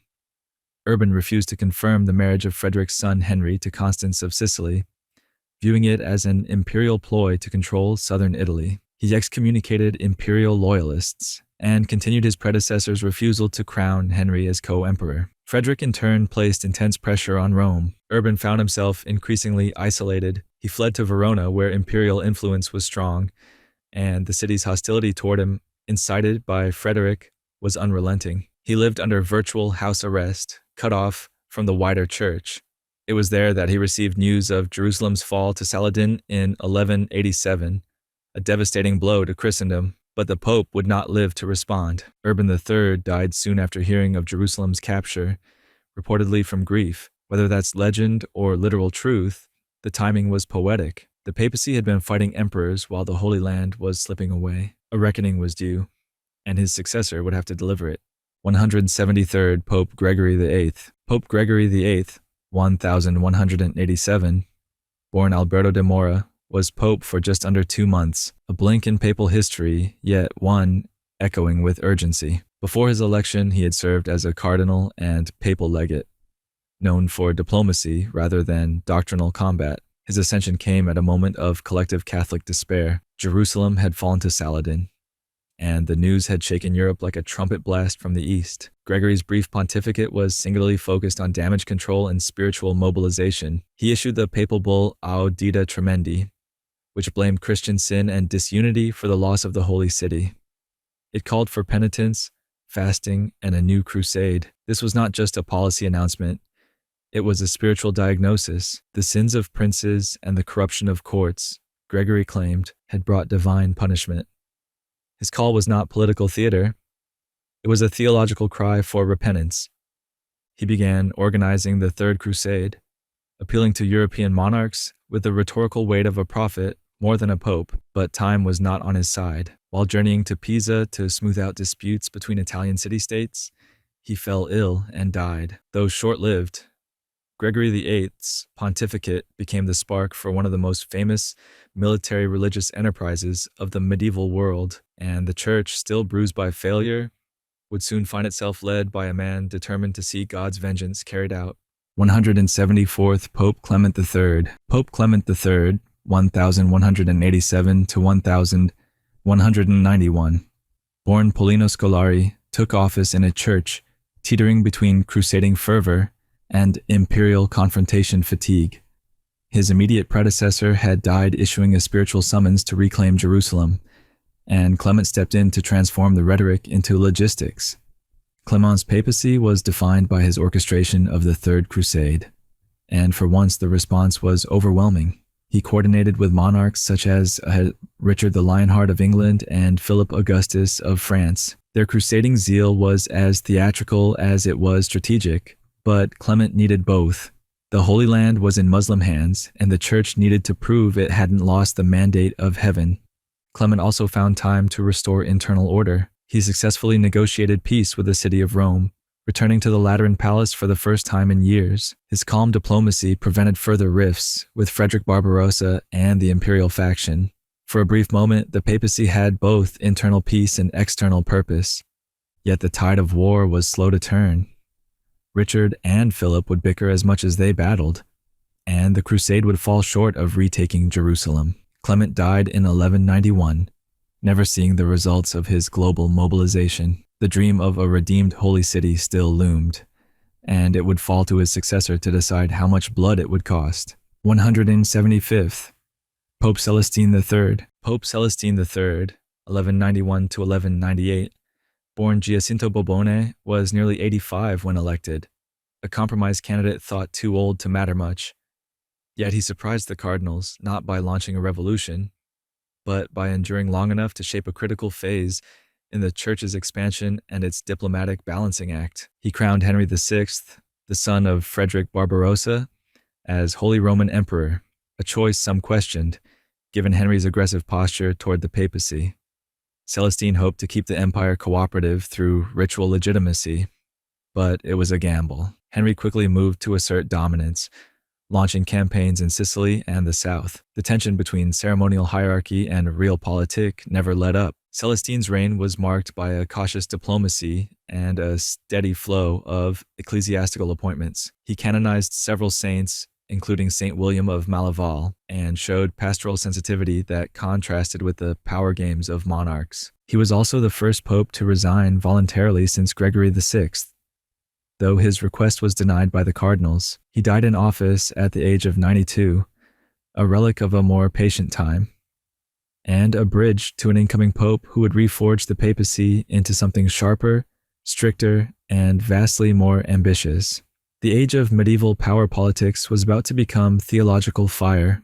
176th Pope Innocent III. Pope Innocent III, 1198 to 1216, born Lotario dei Conti di Seni, was not just a pope, he was an architect of power. At only 37 years old when elected, he combined youthful intensity with legal brilliance and a deeply apocalyptic vision of the Church's role in the world.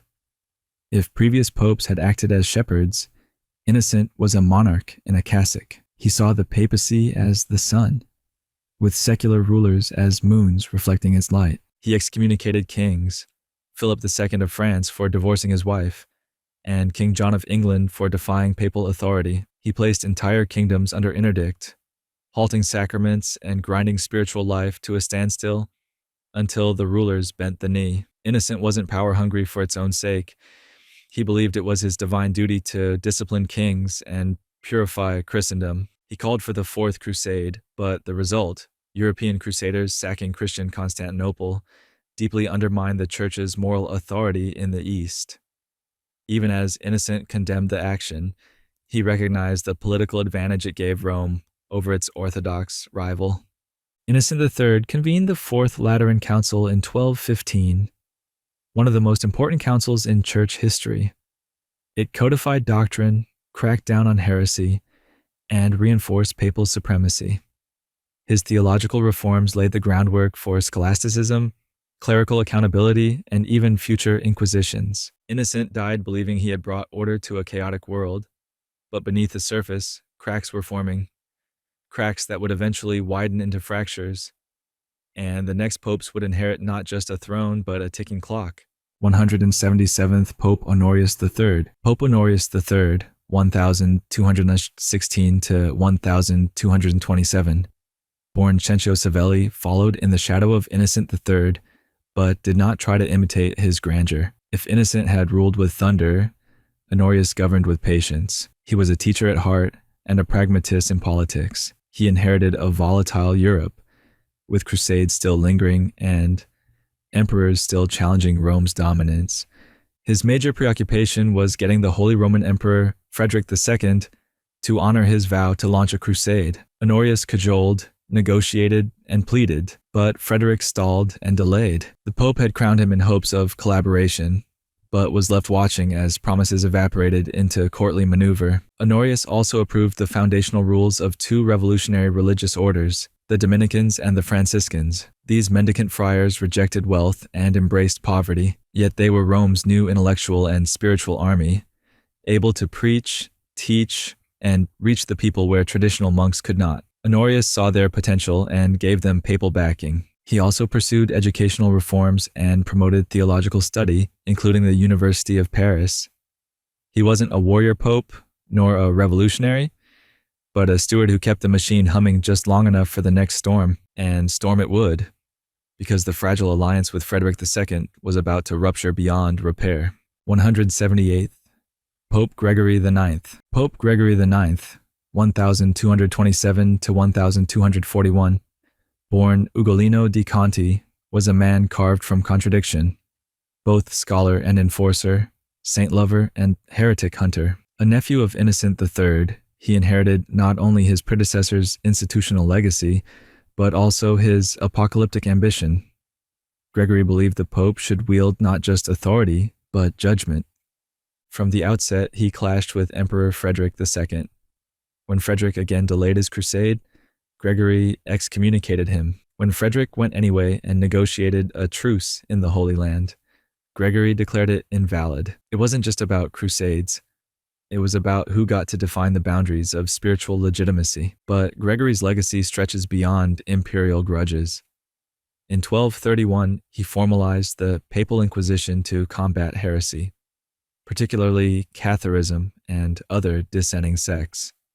This wasn't yet the full-blown machinery of later centuries, but it was the blueprint. He also commissioned the Decretals of Gregory IX, a sweeping legal codification of canon law that would dominate ecclesiastical courts for centuries. He canonized St. Francis of Assisi and was a great admirer of the new mendicant orders, but he was no romantic. His vision of faith was armored in law, militant in tone, and doctrinally absolute. Gregory died after a protracted conflict with Roman nobility. His passing left a church bruised, bold, and increasingly tethered to the machinery of law and surveillance. The next papacy would emerge in the crucible of that tension, with even greater struggles ahead. 179th, Pope Celestine IV. Pope Celestine IV, 1241, barely had time to settle into the papal apartments before he was carried out in a coffin. Elected in the wake of Gregory IX's fiery reign, and amid the thunderous clash between the papacy and Emperor Frederick II, Celestine IV lasted just 17 days as pope. He was born Goffredo Castiglione, and by the time he emerged as a compromise candidate during a conclave conducted under miserable conditions, literal imprisonment, and starvation, his health had already been sapped. There was no coronation, no major decisions, just silence and death. A brief flicker of a papacy that existed more as a transitional breath between power struggles than as a theological or political force. Yet his election symbolized a crumbling of unity within the church's elite. The cardinals had been locked inside by order of the Roman Senate, under conditions so harsh that at least one died during deliberations.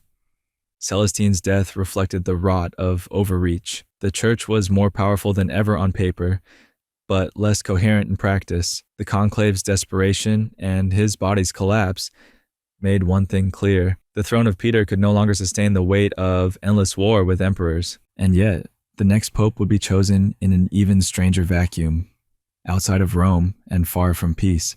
180th Pope Innocent IV. Pope Innocent IV, 1243 to 1254, born Sinibaldo Fieschi, was a canon lawyer by training and a political tactician by instinct. After a near 2-year papal vacancy following Celestine II's death, he ascended to a church fractured by its long feud with Emperor Frederick II.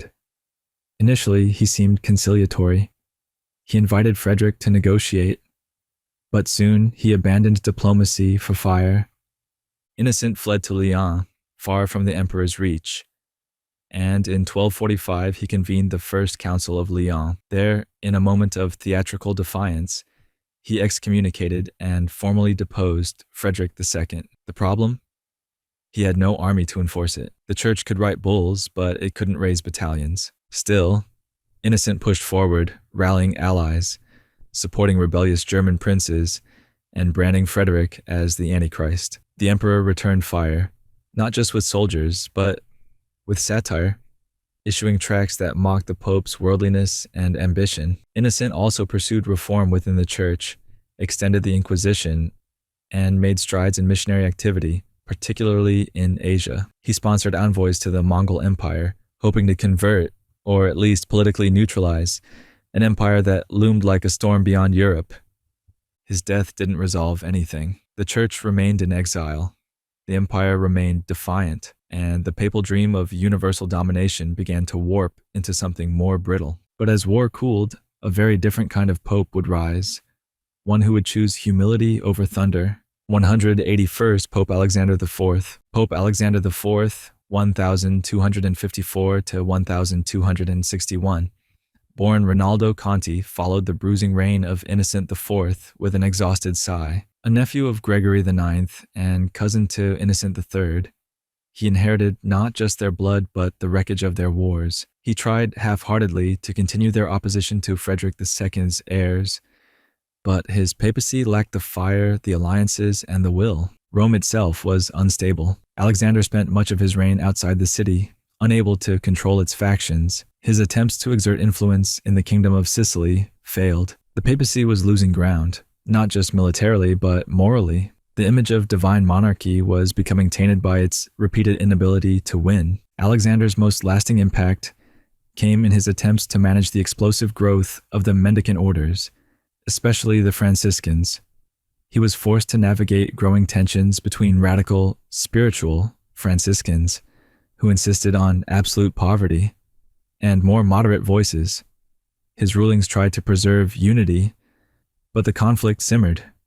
He also supported efforts to convert the Tatars and dealt with heresy cases in France and Germany, yet most of his papacy was defined by drift, caught between fading imperial enemies and growing internal dissent. And just as the church was losing grip on the imperial frontier, a storm was gathering in the west, led by a man with a claim to papal loyalty and a sword ready to test it.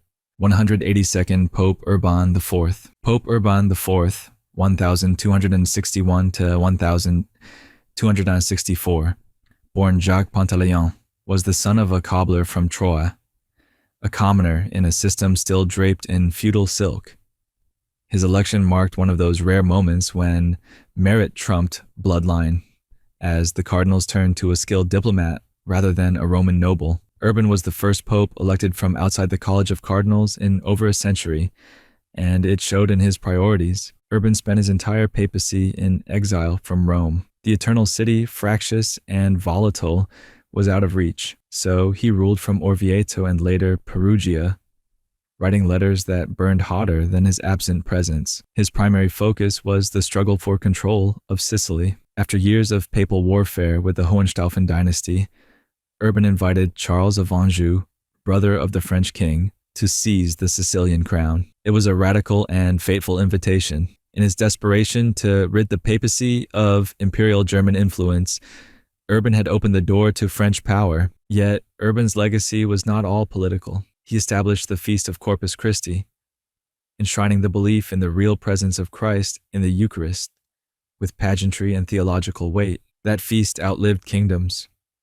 Urban died before Charles set foot in Italy, but the war he summoned would ignite soon enough, and the papal dream of spiritual monarchy was about to turn bloody. 183rd Pope Clement IV. Pope Clement IV, 1265 to 1268. Born Guy Fouquois, was another Frenchman called to wear the tiara during a time of danger.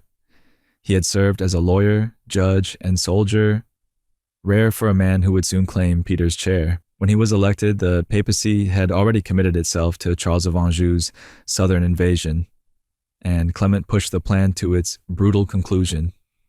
Charles arrived in 1266. By year's end, the last Hohenstaufen claimant, Manfred, was dead on the battlefield. In 1268, Conradin, the teenage grandson of Frederick II, was captured and publicly executed in Naples. It was one of the most chilling episodes in papal-backed warfare, the beheading of a boy whose only crime was blood. Clement remained in Viterbo, issuing bulls and trying to temper Charles's ambition, even as he relied on his armies. His death came amid growing fears that the Pope had traded one master for another, that French power was no less dangerous than German. After Clement's death, the papacy entered an interregnum that would last nearly 3 years. The cardinals were gridlocked, and the world waited, but history would not. Outside the conclave walls, the ideals of Christendom were already beginning to fray. 184th Pope Gregory X. Pope Gregory X, 1271 to 1276, born Teobaldo Visconti, was elected after the longest papal vacancy in church history, nearly 3 years. The conclave at Viterbo had turned into a spectacle of dysfunction. The people of the town, desperate for a decision, had even resorted to tearing the roof off the building and reducing the cardinals' rations. It worked, barely. Gregory was not even a cardinal when elected. He was in the Holy Land at the time, returning from crusade. His papacy, once begun, was marked by a sober sense of crisis. He immediately convened the Second Council of Lyon in 1274, which attempted to reconcile with the Eastern Orthodox Church, reform papal elections, and renew the crusading spirit. The council achieved some short-lived unity with Constantinople and introduced the rules that now govern papal conclaves: seclusion, voting procedures, and pressure for timely results. Gregory's death ended a rare period of intellectual sobriety. His efforts to maintain balance between papal independence and monarchic cooperation were quickly undone by successors more eager for crowns than councils. But the ghost of crusade still lingered, and the popes would soon try to wield it again, not against Islam, but to manipulate kings and kingdoms. 185. Pope Innocent V.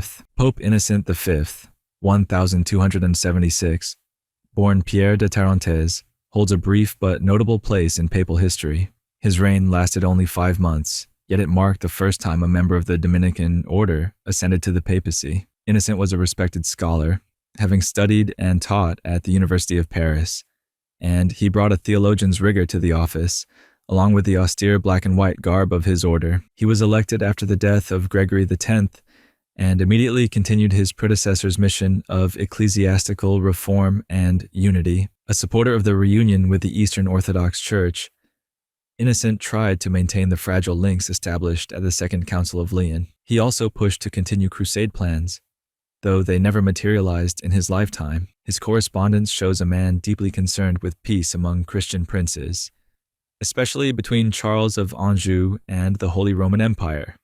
But fate had little patience. Innocent died in June 1276, likely from natural causes, cutting short a papacy defined by intellectual promise. His death added to the year's growing unease. It would become known as the Year of 4 Popes, and the tiara was already waiting for its next, even briefer, bearer. 186, Pope Adrian V. Pope Adrian V, 1276, born Ottabuono de Fieschi, barely wore the papal crown. Elected in July of that year, he died just 39 days later, before even being ordained as a bishop. Despite his fleeting time as pope, Adrian's election reveals a significant detail about the papacy in this period. It was increasingly caught in the gears of factional politics. Adrian came from a prominent Genoese family and had long served as a papal diplomat in England, where he tried to mediate tensions between Henry III and rebellious barons. His reputation for diplomacy and legal clarity earned him respect. But once pope, his first act was to suspend the conclave rules recently created by Gregory X. The cardinals had found the seclusion and constraints unbearable, and Adrian agreed. He intended to revise them but died before he could. Dante would later place Adrian V in Purgatorio as a soul repenting the sin of avarice. It's one of the few lasting echoes of his name in culture. The man himself passed from history quickly, a brief punctuation in a year where papal authority seemed fragile and almost flippant, and yet the churn continued. 187, Pope John XXI. Pope John XXI, 1276 to 1277, born Pedro Julião, was a Portuguese scholar, physician, and theologian, one of the most intellectually gifted men to ever ascend the papal throne. A man of science and medicine, he authored treatises that were used in European universities for centuries. His election was seen by many as a turn toward rationalism in an era otherwise driven by spiritual rhetoric and political intrigue.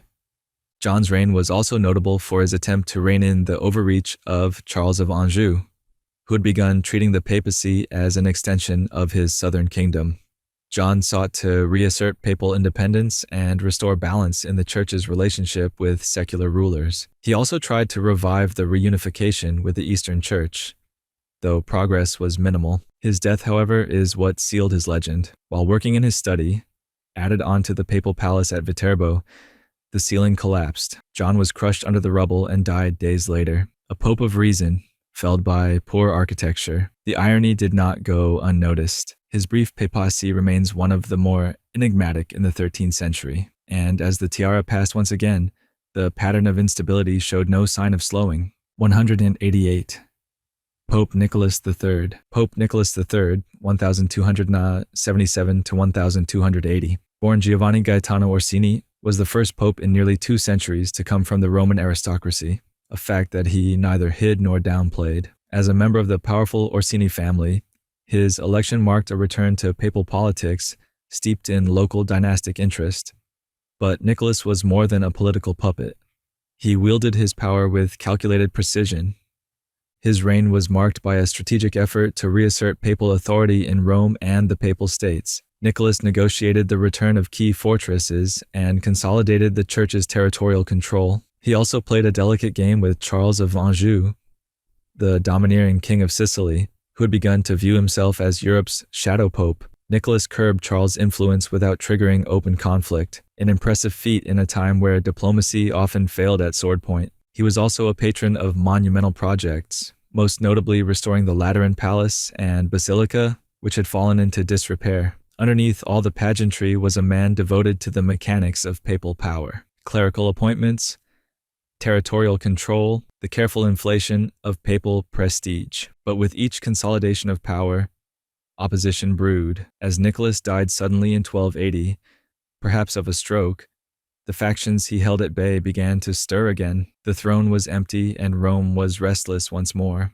189. Pope Martin IV. Pope Martin IV, 1281 to 1285, born Simon de Briand, was a Frenchman through and through, and more significantly, a man deeply indebted to Charles of Anjou.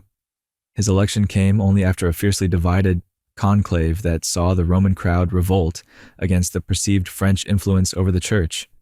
Indeed, Martin would never set foot in Rome during his papacy. From the city of Orvieto, Martin ruled as a pontiff, who was more an ally than a counterweight to Angevin power. He excommunicated the Byzantine Emperor Michael VIII, effectively destroying the East-West reunion achieved at Lyon. That single act ensured that the Eastern Church would remain separate and suspicious of Rome. But the gravest consequence of Martin's favoritism came in the form of the Sicilian Vespers, an anti-Angevin uprising that spiraled into a brutal conflict. Martin supported Charles's failed attempts to crush the rebellion, plunging Sicily into decades of chaos. His excommunication of the rebels only hardened their defiance. Martin IV died in Perugia, far from the seat he never claimed, and his memory was largely tainted by his subservience to foreign power. In the end, the Pope had become a kingmaker's puppet, and the string had finally snapped. 190th Pope Honorius IV. Pope Honorius IV, 1285 to 1287, born Giacomo Savelli, came from another noble Roman family and inherited a papacy still reeling from French overreach and Sicilian revolt. Elected at a time of crisis, he approached the office with conservative caution and the practical eye of a Roman bureaucrat. His health was failing. He was partially paralyzed when elected, and he ruled largely from his family's stronghold in Rome. Honorius sought peace in Sicily, but was hamstrung by the continuing struggle between the House of Anjou and the local Aragonese-backed rulers. Like his predecessors, he leaned toward Charles's heirs, but failed to stabilize the region. His impact on international politics was minimal, but his internal reforms were meaningful. He reasserted control over the university system and continued Nicholas III's policy of appointing loyal cardinals. Most importantly, he helped re-anchor the papacy in Rome after years of foreign dominance. His policies began a slow shift back toward Italian influence within the Curia. Yet, with his passing in 1287, all signs pointed to a return of factional infighting. The pattern was clear. Each pope tried to steady the ship, and each died before the waters had calmed. The next would be no exception. 191st Pope Nicholas IV. Pope Nicholas IV, 1288 to 1292, born Girolamo Masci, was the first Franciscan to become pope, a significant moment for a church grappling with its own identity amid worldly entanglements. As a member of the mendicant order known for poverty and humility, Nicholas's election appeared to signal a spiritual pivot. But papal power has a gravity of its own, and the Franciscan ideals soon met the hard walls of European politics. Nicholas was a competent administrator and intellectual. He expanded the papal library and promoted scholarship, particularly in theology and canon law. But his tenure was also defined by his attempts to navigate the tangled mess left by his predecessors in Sicily. Torn between French influence and growing resentment in the Italian south, Nicholas tried to legitimize the French claim without exacerbating open revolt. In Asia, he received envoys from the Mongol Ilkhanate, a curious moment that sparked wild hopes of an East-West alliance against Islam. Nothing came of it, but the idea haunted Christendom for generations. Nicholas IV died in 1292 without naming a successor, and his death plunged the Church into a 2-year papal interregnum, the longest since the 11th century. That vacuum would not be filled by continuity, but by chaos. 192, Pope Celestine V. Pope Celestine V, 1294, was a hermit, literally. Born Pietro Angelario, he lived in caves, wore rough robes, and had almost no contact with the Roman Curia. But after 2 years of deadlock following Nicholas IV's death, the cardinals, desperate and increasingly superstitious, chose him for his perceived holiness and incorruptibility. It was an almost mythic moment, a barefoot monk summoned to the throne of Peter. But myth does not run Rome. Celestine was unprepared for the political machinery of the papacy. He issued confusing edicts, appointed unqualified men to high office, and showed little interest in diplomacy. The Curia quickly unraveled. Within 5 months, under pressure and possibly manipulation from Cardinal Benedetto Caetani, Celestine abdicated, the only pope in history to resign willingly before Benedict XVI echoed him centuries later. His brief reign was a lesson in how sainthood and governance rarely coexist. The man who replaced him, Caetani himself, a different kind of pope altogether, one whose rule would burn like a torch in the wind. 193rd. Pope Boniface VIII. Pope Boniface VIII, 1294 to 1303. Born Benedetto Caetani, had none of Celestine's meekness.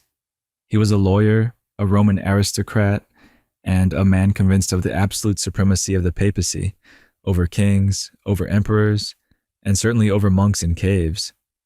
His reign would become one of the most aggressive and infamous in papal history. Boniface declared papal authority over secular rulers in the bull Unam Sanctum, stating that submission to the pope was necessary for salvation. This did not go over well in France.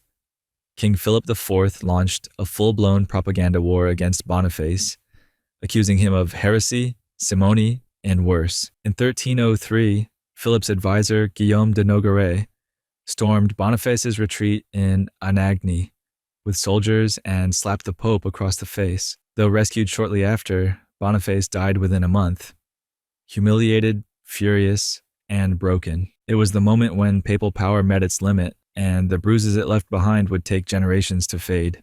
194th Pope Benedict XI. Pope Benedict XI, 1303 to 1304, born Nicola Boccassini, was a Dominican theologian caught in the political fallout of his predecessors' as disastrous showdown with France. After the humiliation and death of Boniface VIII, Benedict was elected as a compromise candidate, someone who could restore a measure of calm without surrendering the papacy's dignity. For 9 months, that was precisely what he tried to do. He began by mending ties with the French crown, lifting excommunications, and striking a conciliatory tone with King Philip IV, though he drew a red line by refusing to absolve those directly involved in the violent Anagni incident. That act of subtle defiance, balanced with political pragmatism, underscored Benedict's quiet strength. But strength is not always rewarded. Benedict died suddenly in Perugia, under circumstances that some suspected were less than natural. Rumors of poisoning at the hands of French agents never faded entirely, and his death marked a dark turning point. The next pope would not be chosen in Rome.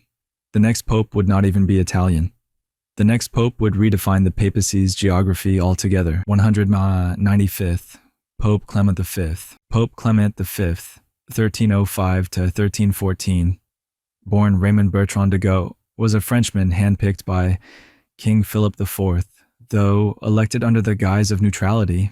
From the start, his pontificate was compromised by the weight of royal expectation. Clement never set foot in Rome. Instead, he moved the papal court to Avignon in 1309, inaugurating what would be known as the Avignon Papacy, an era where the papacy appeared to be in captivity to the French crown. His reign was marked by one of the most infamous betrayals in church history, the suppression of the Knights Templar. Under pressure from Philip, Clement disbanded the order, arrested its members, and oversaw trials steeped in coerced confessions and torture. The Templar Grand Master Jacques de Molay was burned at the stake, and the legend of papal complicity in the affair has never truly died. Clement also pursued centralization and reform, especially in canon law, but his moral authority was tarnished by proximity to French interests. Even his eventual death did little to reverse the geographic and political shift he had cemented. Avignon was no longer a detour. It was now the papal address, and the papacy itself was beginning to look like a tenant of the crown. 196th Pope John XXII. Pope John XXII, 1316 to 1334, born Jacques Duez, was elected after a 2-year conclave deadlock.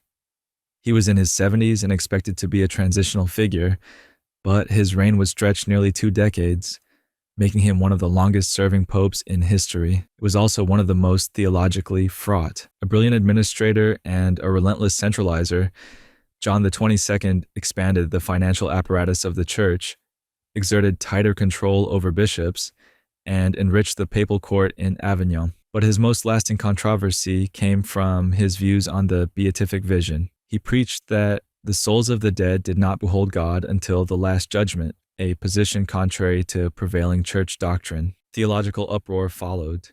Accusations of heresy buzzed around the papal court.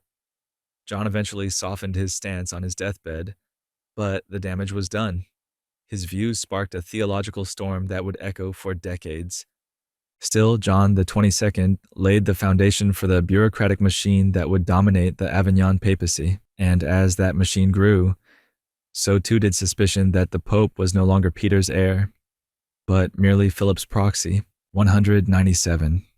Pope Benedict XII. Pope Benedict XII, 1334 to 1342, born Jacques Fournier, was a Cistercian monk elevated to the throne of Saint Peter at a moment when the papacy's spiritual authority was dissolving into the political murk of Avignon. Unlike his flamboyant predecessors, Benedict was austere, ascetic, and single-minded in his vision, reformed the church from within, even if the palace had been moved across the Alps. He began by reorganizing the monastic orders and tightening clerical discipline, enforcing the kind of moral rigor that had long been discussed but rarely implemented. He continued the construction of the Palais des Papes in Avignon, not as a symbol of indulgence, but as a fortress, practical, somber, and, in its way, penitential. But when it came to moving the papacy back to Rome, Benedict hesitated. Pressured by both the French crown and his own pragmatism, he stayed in Avignon. The roots had grown too deep. In the end, Benedict's papacy was one of frustrated intention, reform without relocation, power without pilgrimage, and as the walls of Avignon thickened, so too did the sense that something essential had been lost in translation. The next pope would inherit that inertia and intensify it. 198. Pope Clement VI. Pope Clement VI, 1342 to 1352, born Pierre Roger, reversed the austerity of his predecessor with theatrical flair. If Benedict XII built a fortress, Clement VI turned it into a palace. A consummate patron of the arts, generous to a fault and charming to his courtiers, Clement embodied the Avignon court at its most lavish. He spent freely, bought lands, commissioned masterpieces, and turned the papal court into a beacon of culture and power, at least on the surface. He also formally purchased Avignon from Queen Joan of Provence of Naples, making the papacy's French exile feel permanent. Rome was fading into memory. Yet, Clement's reign was defined less by art and more by apocalypse. In 1347, the Black Death swept through Europe. Cities emptied, clergy perished. Fear hollowed out the church's authority. Clement granted mass absolutions, buried the dead in enormous pits, and issued papal bulls against those blaming Jews or lepers for the plague. His efforts were humane and tireless, but they were no match for the scale of the horror. Clement VI tried to beautify a broken world, but the plague left scars too deep for elegance. As the bells tolled endlessly for the dead, faith itself seemed to decay. 199th. Pope Innocent VI. Pope Innocent VI, 1352 to 1362, born Etienne Aubert, followed the grandeur of Clement VI with a return to restraint, though not entirely to humility. A lawyer by training, Innocent brought a sense of institutional clarity to a church that was reeling from disease, debt, and doubt. He curtailed papal extravagance, reined in corrupt cardinals, and focused on restoring ecclesiastical order. Where his predecessors had built and adorned, Innocent audited and streamlined. He also began the long, complex diplomatic dance to reassert papal control over Italy, including sending Cardinal Albornoz to recover the papal states, which had slipped into chaos during the Avignon years. Innocent also supported the education of the clergy and university scholars, hoping to rekindle theological coherence in an era of spiritual confusion. But his reforms rarely reached beyond the clerical elite. The ordinary faithful, still reeling from plague and war, saw little change in their daily despair. He brought structure. He enforced order. But the emotional rift between the people and the church continued to widen. The papacy was tidying its papers in Avignon while Rome fell into ruin. And soon, one pope would hear the stones of the eternal city calling, louder than the whispers of courtiers. 200. Pope Urban V. Pope Urban V, 1362 to 1370, born Guillaume de Grimoire, was not a politician by nature. He was a Benedictine monk, a canonist, and an academic. When he was elected pope, he didn't even hold the rank of cardinal, a rare exception in church history. Yet his papacy was defined by one dramatic ambition: to return the Holy See to Rome. Urban's early reign in Avignon was cautious but principled. He sought monastic reform, enforced clerical discipline, and attempted to curtail the corrupt entanglements of church offices. But the spiritual disconnection between the papacy and its Roman roots haunted him. With moral resolve and diplomatic calculation, he left Avignon in 1367 and re-entered a Rome still devastated by civil unrest and the long absence of papal governance. He stayed for 3 years, long enough to repair basilicas, reopen administrative offices, and remind the faithful that the church had a home beyond France.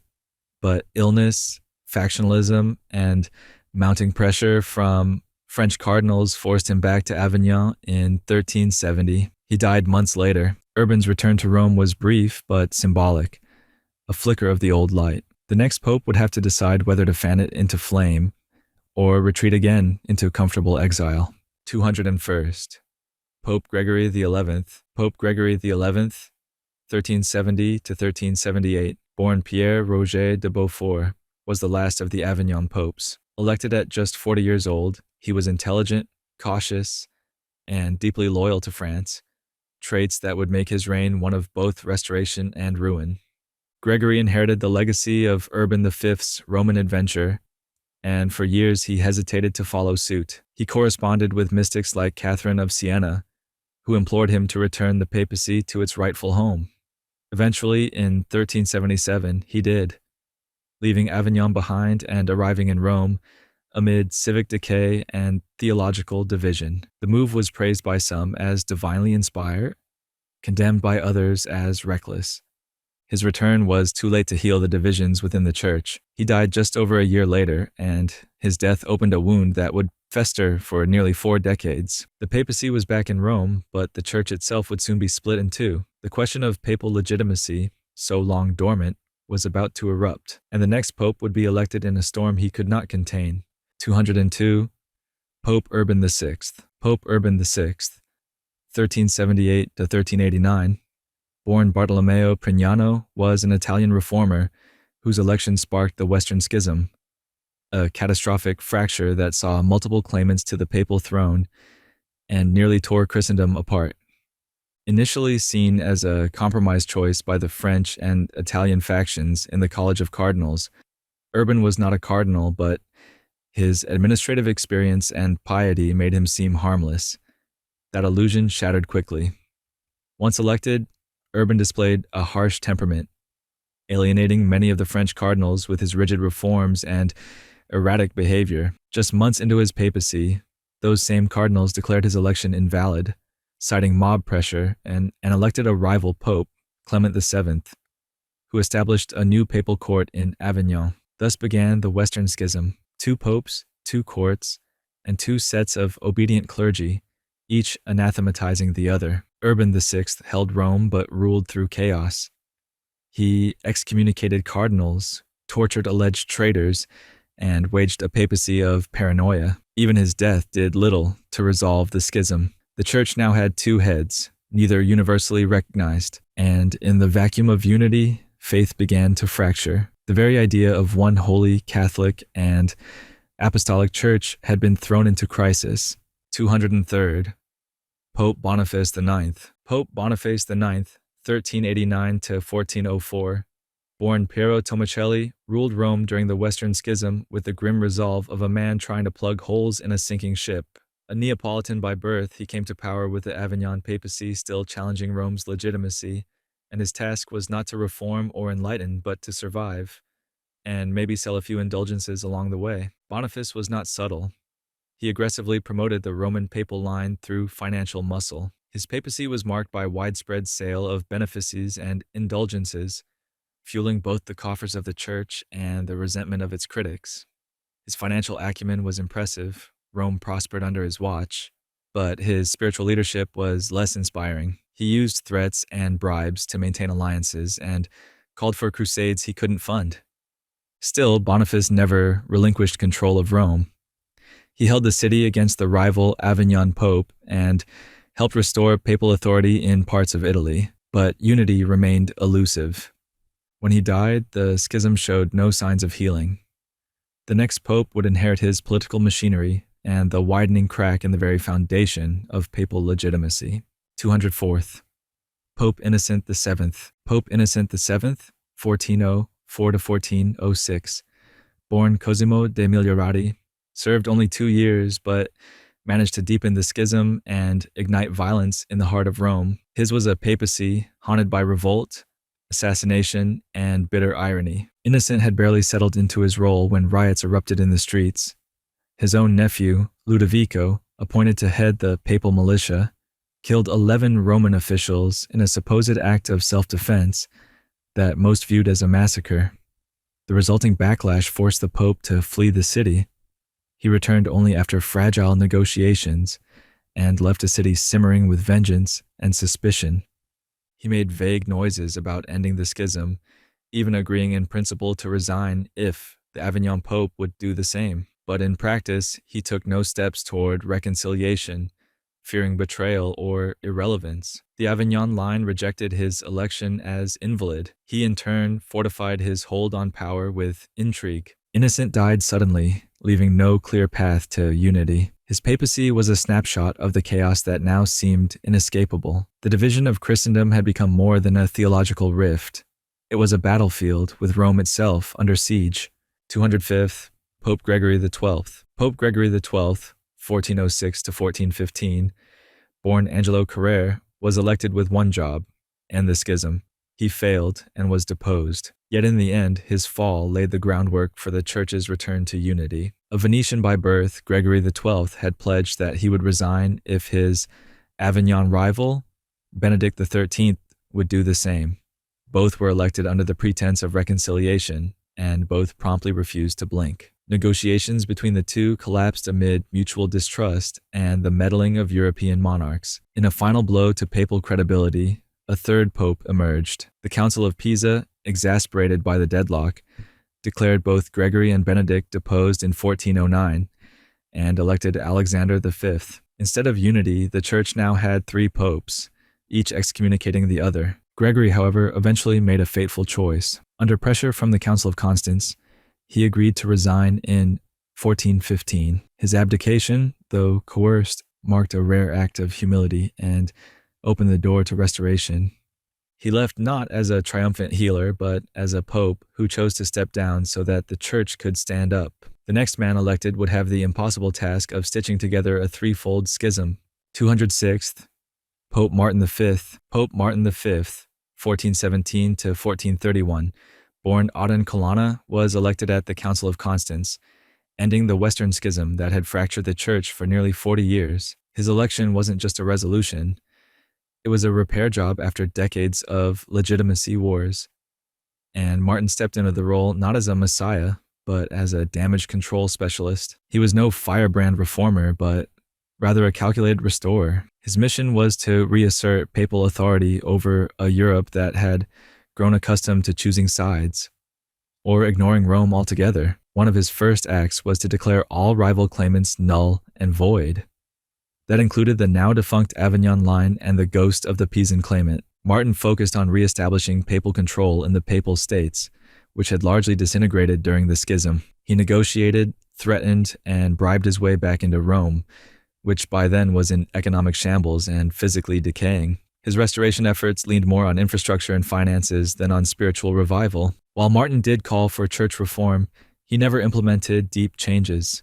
The councils had demanded conciliar supremacy. Martin smiled, nodded, and then quietly ensured papal primacy endured.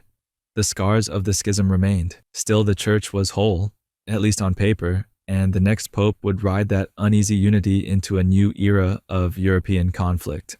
207th, Pope Eugene IV. Pope Eugene IV, 1431 to 1447, born Gabriele Condulmer, inherited a church patched together but barely held in place. His reign was a prolonged wrestling match between popes and councils, a theological tug-of-war wrapped in political theater. Eugene began by asserting papal authority over the Council of Basel, which had become emboldened after the Western Schism. When he tried to dissolve the council and move it to Ferrara, it refused and declared him deposed. The council even elected an anti-pope, Felix V, reigniting a schism in miniature. This wasn't merely a bureaucratic dispute. It was a power struggle over who truly held the soul of Catholicism, the collective wisdom of councils or the solitary figure in Rome. Eventually, with help from European monarchs and the decline of support for Felix V, Eugene gained the upper hand. By the time the council dissolved, papal supremacy had once again outmaneuvered conciliar dreams. Eugene also presided over the Council of Florence, which briefly reconciled the Eastern Orthodox Church with Rome. But the unity was short-lived, more a symbolic gesture than a lasting bond. Still, Eugene's legacy is one of endurance. He preserved papal dominance against another institutional threat. He left the papacy more centralized, but not yet safe from internal decay. His successor would face a church increasingly tangled in secular ambitions and early murmurs of deeper unrest. 208th, Pope Nicholas V. Pope Nicholas V, 1447 to 1455, born Tommaso Parentucelli, was the first true Renaissance pope, and he acted the part. Where his predecessors had struggled to hold the church together, Nicholas sought to reimagine it, literally in stone, script, and scholarship. Nicholas was a humanist, a bibliophile, and a believer in the civilizing force of knowledge. He poured resources into restoring Rome, not just its palaces and churches, but its identity. He commissioned the rebuilding of crumbling structures, laid the groundwork for the modern Vatican Library, and invited scholars from across Europe to copy and preserve classical texts. His patronage of learning was deliberate. If the Pope could not command obedience, perhaps he could command admiration. But Nicholas was not a detached idealist. He supported the rise of centralized monarchy in France and Spain, and offered religious legitimacy to the colonizing efforts of Portugal, including papal bulls that would later be invoked to justify the slave trade. His reign left a paradox: an intellectual flourishing alongside moral compromise. The seeds of cultural grandeur were sown, but so were the rationalizations for exploitation and empire. And with this widening moral gap, the church edged closer to a future rupture it could neither anticipate nor prevent. 209th, Pope Callixtus III. Pope Callixtus III, 1455 to 1458. Born Alfonso de Borgia, was already deep into his 70s when elected, a compromise candidate in a time when Europe still simmered with tensions between East and West. His election wasn't about vision or reform.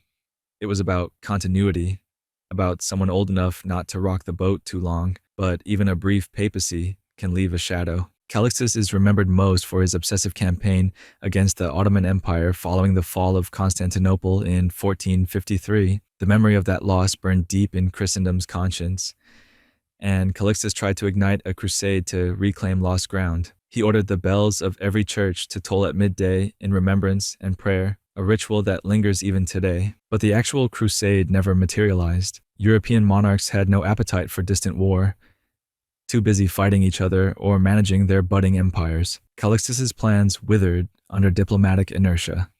He also attempted to rehabilitate the name of Joan of Arc, issuing a posthumous trial that cleared her of heresy, though it was more about undermining French enemies than historical justice.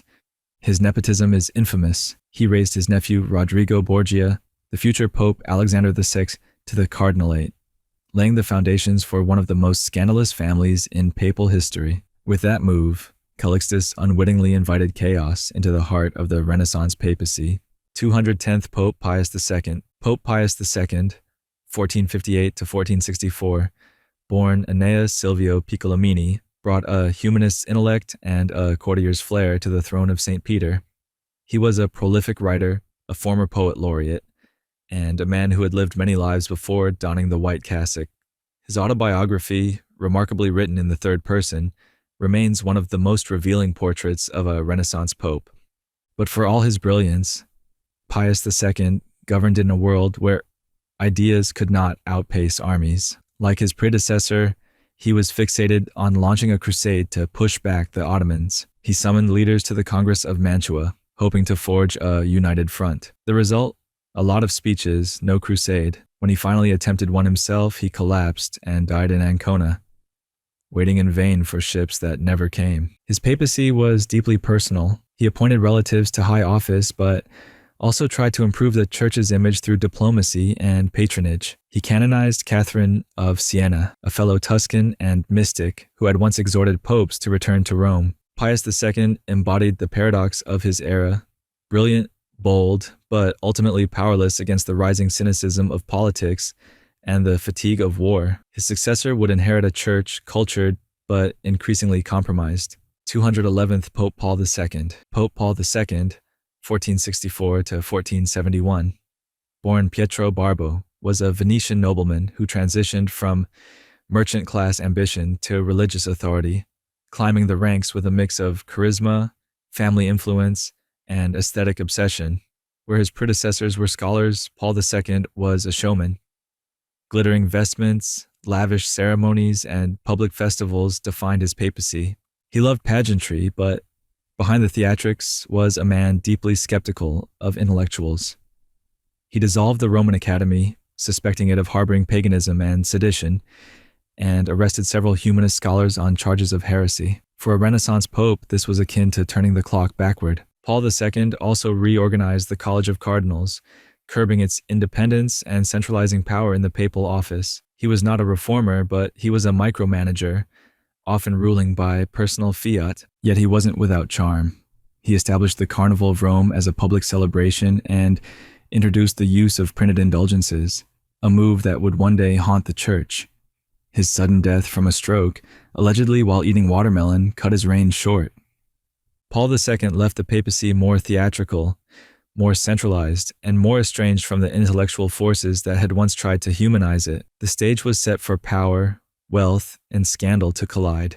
212th, Pope Sixtus IV. Pope Sixtus IV, 1471 to 1484, born Francesco della Rovere, was a man of contradictions, deeply religious and monstrously political. A Franciscan theologian who rose to power as a man of learning, he quickly proved himself as one of the most worldly pontiffs of the Renaissance. Sixtus didn't just walk the tightrope between spiritual duty and secular ambition, he spun it into a web of dynastic intrigue. He was a prolific patron of the arts.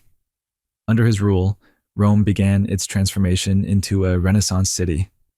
He commissioned the Sistine Chapel, not the ceiling, which would come later under Julius II, but the chapel itself, named in his honor. He beautified Rome, repaired aqueducts, built bridges, and invested in universities.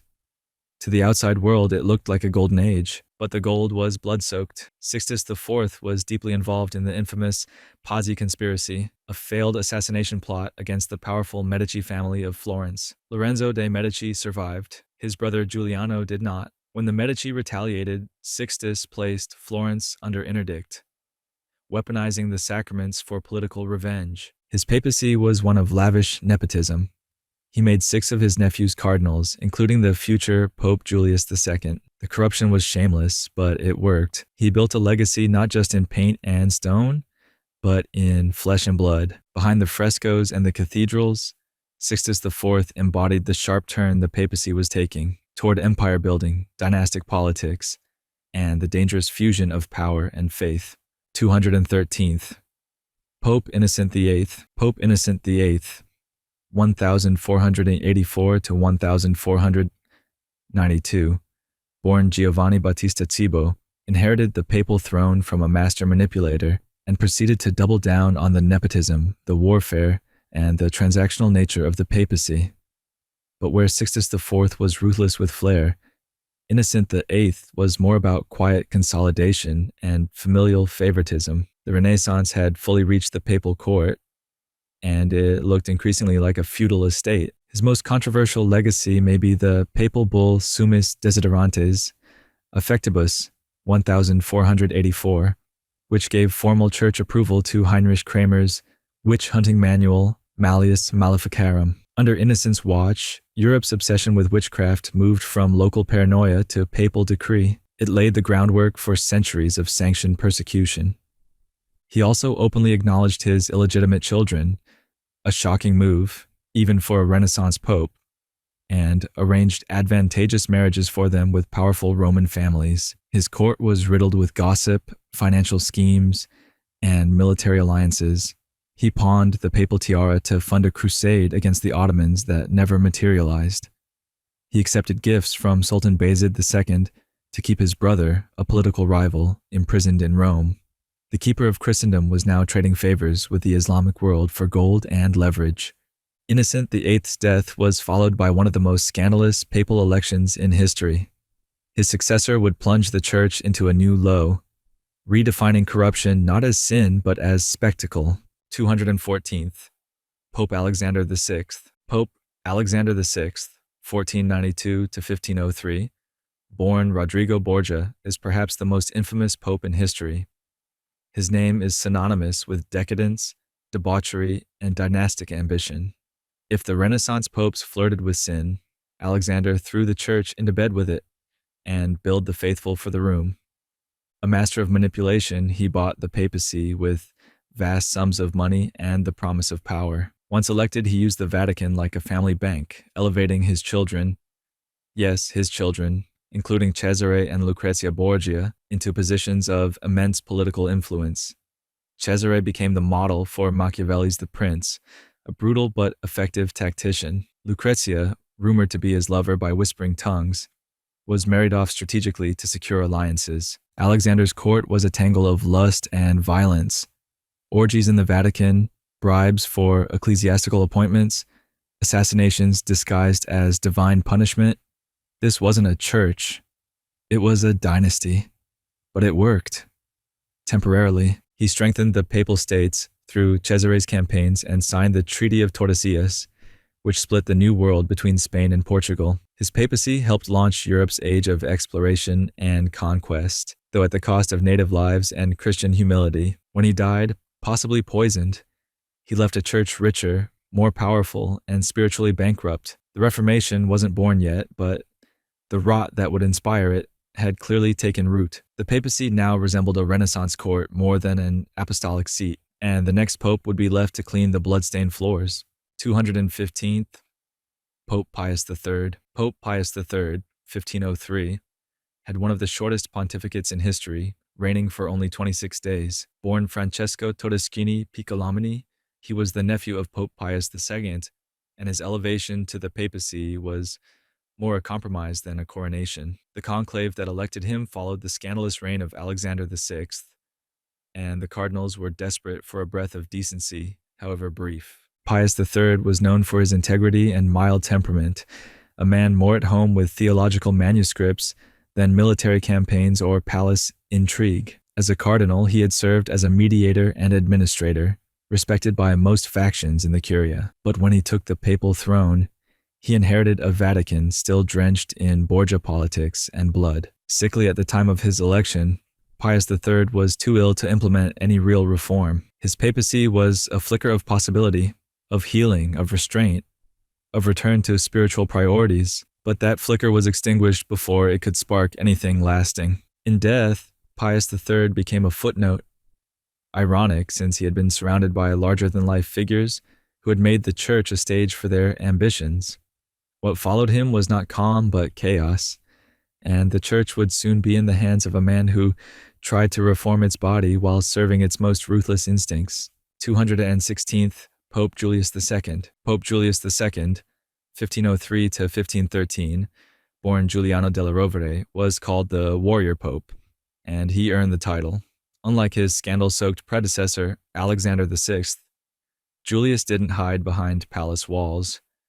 He strapped on armor, mounted a horse, and marched into battle to reclaim and expand the Papal States. The Vicar of Christ leading troops into war. It sounds like a contradiction because it was. Julius came to power as a man on a mission to cleanse the Vatican of Borgia influence and rebuild its moral and political authority. But his version of morality came with swords, sieges, and alliances with dubious secular powers. He excommunicated Venice, formed the Holy League against France, and brokered and broke treaties with reckless precision. Yet, Julius was also a patron of unparalleled artistic vision. He laid the cornerstone of the new St. Peter's Basilica and commissioned Michelangelo to paint the ceiling of the Sistine Chapel. He turned the Vatican into an epicenter of high Renaissance art, power, and prestige. Under Julius, the Pope was not merely a bishop or ruler.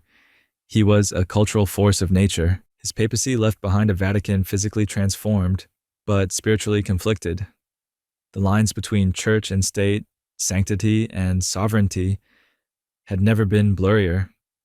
And in that haze, seeds were beginning to grow. Seeds of rebellion that would soon erupt across Europe.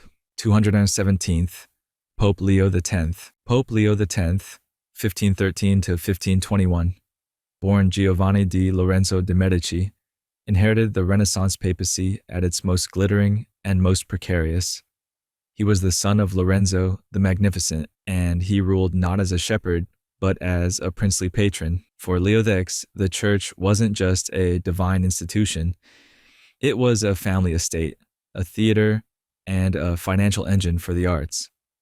His papacy was an explosion of cultural grandeur. He sponsored Raphael, expanded the Vatican Library, and hosted banquets that rivaled royal courts. Rome flourished under his gaze, as long as you didn't look too closely at the ledgers. The Vatican was hemorrhaging money, and Leo responded by selling indulgences like spiritual stock options, salvation for sale, signed and stamped by the papal seal. This decision would come back to haunt him. In 1517, an Augustinian monk named Martin Luther nailed 95 theses to a church door in Wittenberg, condemning the very system Leo had helped inflate. Leo excommunicated him in 1521, but the damage was done. The Reformation had begun, and Leo's name would forever be tied to the fault line between the medieval and the modern church. Leo X once said, "Let us enjoy the papacy, since God has given it to us." He did, but that enjoyment came with a price the church would be paying for centuries. What began in opulence was ending in schism. 218th, Pope Adrian VI. Pope Adrian VI, 1522 to 1523, was the last non-Italian pope until John Paul II in 1978, and arguably one of the most reluctant men ever to wear the papal tiara. Born Adrian Florenzoon Boyens in Utrecht, in what is now the Netherlands, Adrian was a scholar, theologian, and former tutor to the future Holy Roman Emperor Charles V. When he was elected pope, he hadn't even arrived in Rome.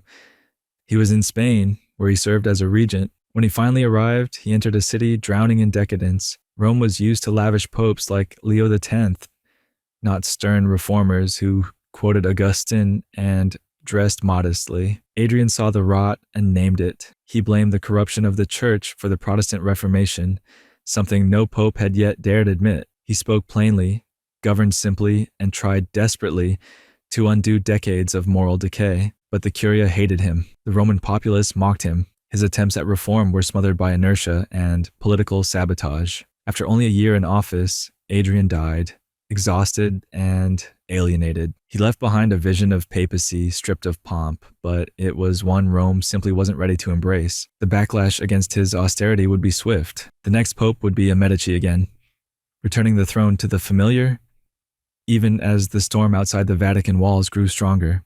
219th, Pope Clement VII.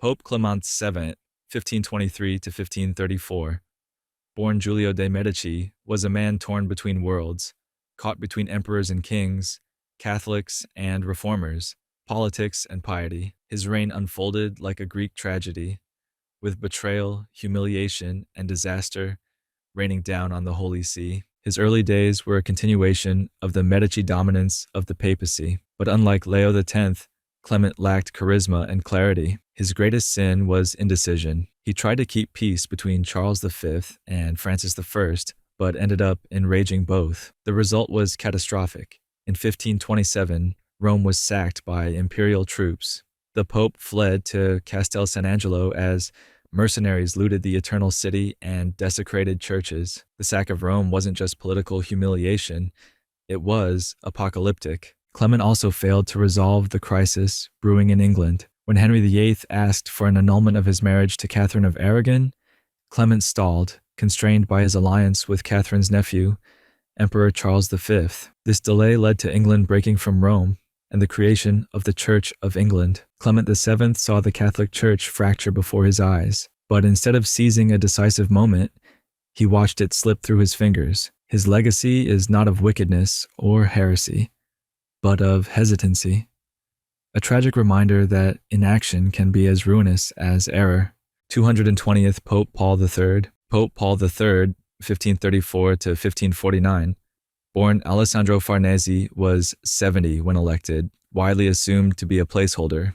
Instead, he became the unlikely architect of the Catholic Counter-Reformation. His early years were marked by nepotism. He elevated 2 teenage grandsons to cardinal. But over time, Paul evolved into a shrewd, reform-minded leader. He saw what the church had become and, unlike many before him, decided to act. In 1540, he approved the Society of Jesus, the Jesuits, a dynamic order that would become the intellectual and missionary spearhead of Catholic revival. 2 years later, he convened the Council of Trent, the most significant church council since the early centuries, which would last nearly 2 decades and reassert Catholic doctrine with renewed authority. Paul walked a difficult line. He recognized the need for reform, but refused to concede anything to Protestant theology. He modernized church discipline while reaffirming its spiritual supremacy. His court was still a place of pageantry, but under it was a skeleton of steel. When he died, Paul left a church finally beginning to find its footing amid the chaos. The Protestant world was no longer something to be ignored or negotiated with. It was now a battlefield, and Paul had drawn the first line in the sand. 221st Pope Julius III. Pope Julius III, 1550 to 1555, born Giovanni Maria Ciocchi del Monte, came to the papacy amid lingering tensions from the Council of Trent, which had been suspended just a few years earlier. He was expected to continue the momentum of reform, but instead his pontificate turned toward personal indulgence and political missteps. His election was a compromise between reformers and traditionalists, but he disappointed both. Julius III quickly resumed the Council of Trent, only to suspend it again within a year due to growing tensions with Emperor Charles V. But that was not what most defined his papacy. Instead, scandal did. He caused an uproar when he elevated a teenage beggar, Innocenzo Ciocchi del Monte, who may have been his adopted son or, according to some, his lover, to the rank of cardinal nephew, giving him unprecedented power despite his total lack of education or clerical background.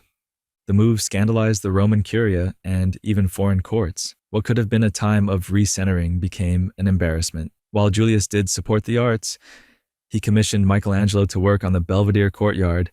His reputation was dominated by whispers of moral decay and courtly favoritism. Julius's pontificate serves as a pause in the reform momentum.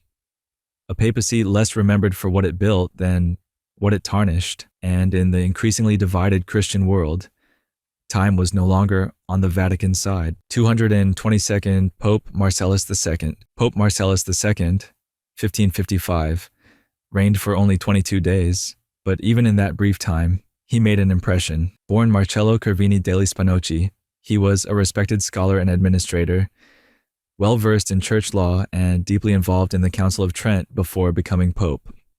Unlike his immediate predecessors, he refused to be crowned with a tiara and declined to appoint family members to positions of power, a quiet but bold rejection of papal nepotism. Marcellus was known for his integrity, simplicity, and intense commitment to reform. He intended to continue the decrees of the Council of Trent and address the corruption plaguing the Curia, particularly its entanglement with secular politics. His brief tenure earned admiration from clergy and lay people alike for its austerity and moral seriousness. Some imagined that Had he lived longer, he might have reshaped the church entirely. His memory was so revered that Giovanni Pierluigi da Palestrina composed the Missa Papae Marcelli in his honor, a musical work that would become emblematic of the Counter-Reformation's spiritual gravitas. But fate had other plans. Marcellus died of a stroke less than a month into his reign, leaving behind only a whisper of what might have been, a silence soon filled by one of the most consequential popes in Catholic history.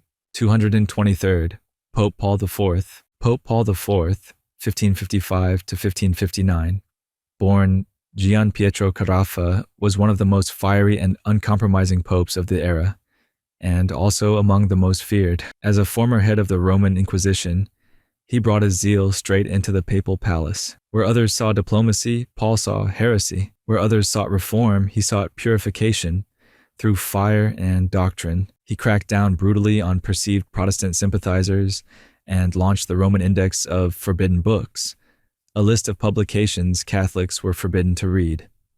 His censorship was sweeping, targeting scholars, scientists, and even saints. He restructured the Inquisition into a central authority with real power, casting a shadow over intellectual life in Catholic Europe for decades. Paul IV also enforced discriminatory policies against Jews in Rome, forcing them into ghettos and reviving oppressive laws from earlier centuries. His politics alienated allies and stoked enmity. He quarreled with Philip II of Spain, was nearly overthrown, and even threatened to excommunicate Catholic rulers who failed to meet his standards of piety. Upon his death, an angry Roman mob tore down his statue and burned it in the streets. Yet, within the institutional church, his reforms and centralizations stuck. He may not have saved Catholicism's soul, but he ensured its hierarchy would survive. And the next pope, rising from these ashes, would try to balance power with peace. 224th Pope Pius IV. Pope Pius IV, 1559 to 1565, born Giovanni Angelo Medici, not related to the infamous Florentine Medici clan, stepped into a church exhausted from the fanaticism of Paul IV and teetering on the edge of fragmentation. Where his predecessor had wielded fire and fear, Pius IV opted for diplomacy and reconciliation, offering the papacy a moment to exhale.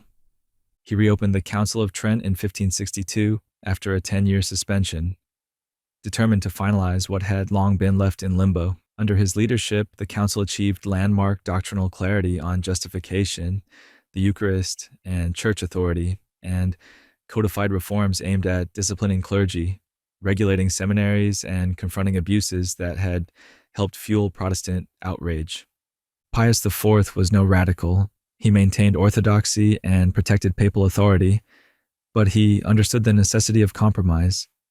He also took steps to restore the papacy's image, curbing nepotism and showing unexpected leniency to Protestant rulers. Perhaps his most unlikely ally was his brilliant nephew, Charles Borromeo, whom he made cardinal and entrusted with sweeping reform tasks. Borromeo would later become a canonized saint and a symbol of Counter-Reformation purity. Pius IV brought conclusion to chaos, structure to confusion, and handed the reins to a new generation of reformers who believed that maybe holiness and hierarchy could coexist. 225th Pope St. Pius V. Pope Pius V, 1566 to 1572, born Antonio Ghisleri, was a Dominican friar turned pope who embodied the harsh, ascetic ideal of the Counter-Reformation. Unyielding in faith, severe in demeanor, and absolutely convinced of the Church's divine mission, Pius V did not merely wear white, he institutionalized it, making the Dominican habit the official papal attire. His reign was a crusade against compromise.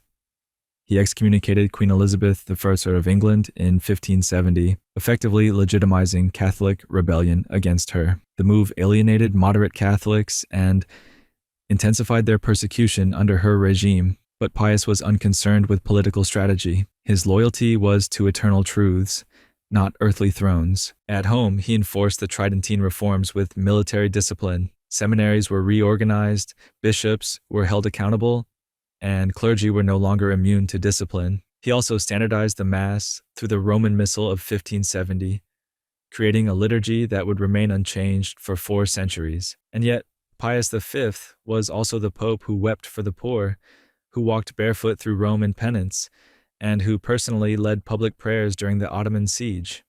He credited the Catholic victory at Lepanto in 1571 not to tactics, but to the Rosary.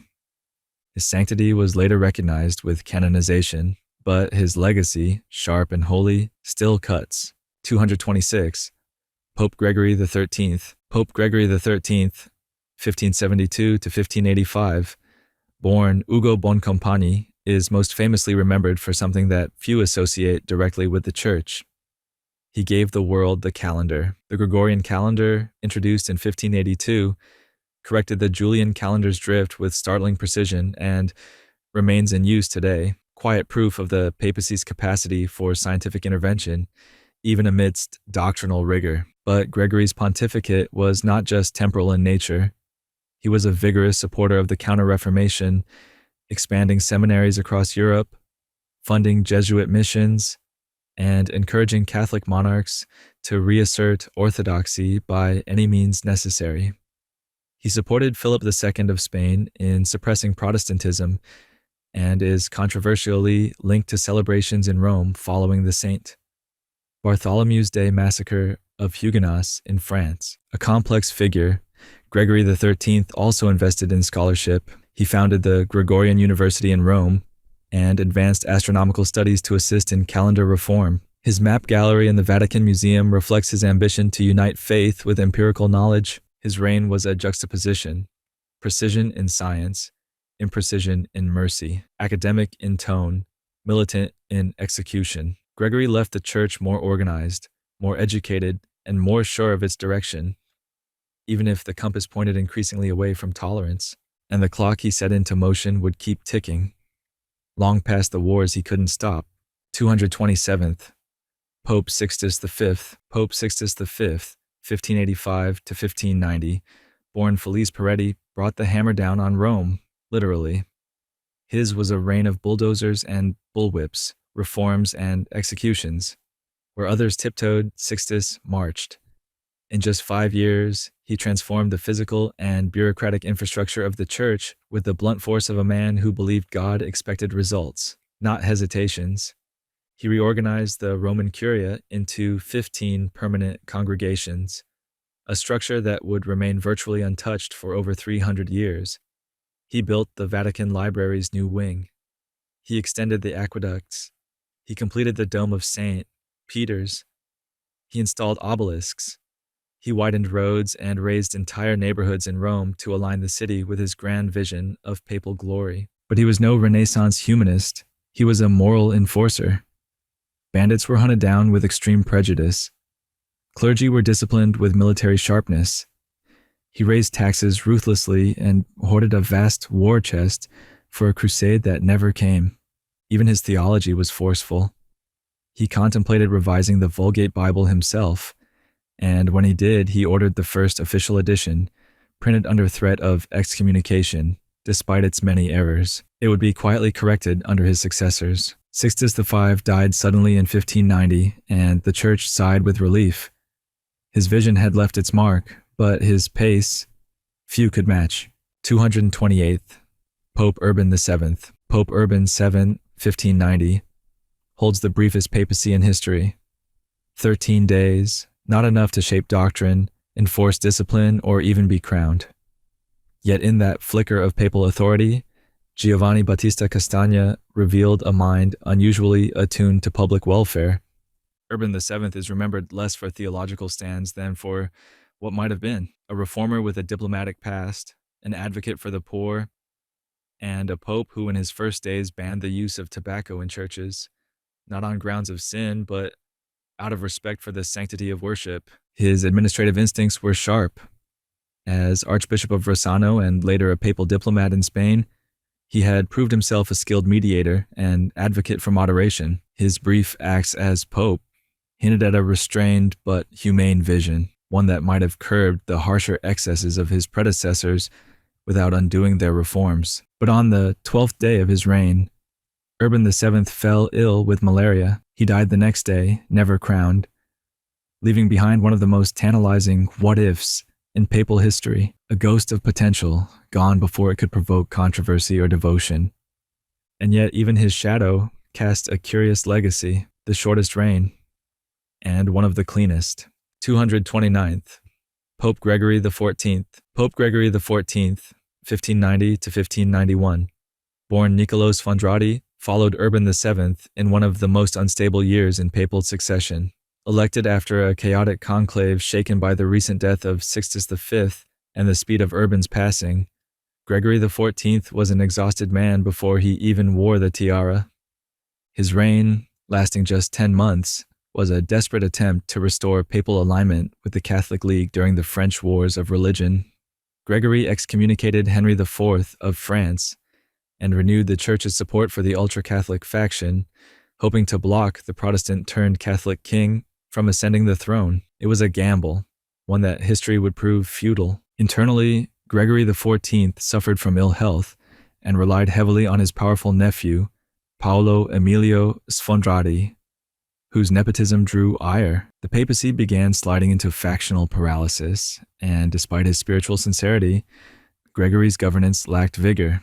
He did, however, make notable moral statements. He condemned gambling, reaffirmed restrictions on Jews, and continued promoting clerical reform, though with little enforcement power. More lasting was his decree that automatically excommunicated any Catholic who participated in duels, a moral stand, if not a politically risky one. When he died in 1591, Gregory XIV left a church adrift and a French crisis unresolved, paving the way for yet another frail pontiff to inherit the storm. 230th Pope Innocent IX. Pope Innocent IX, 1591.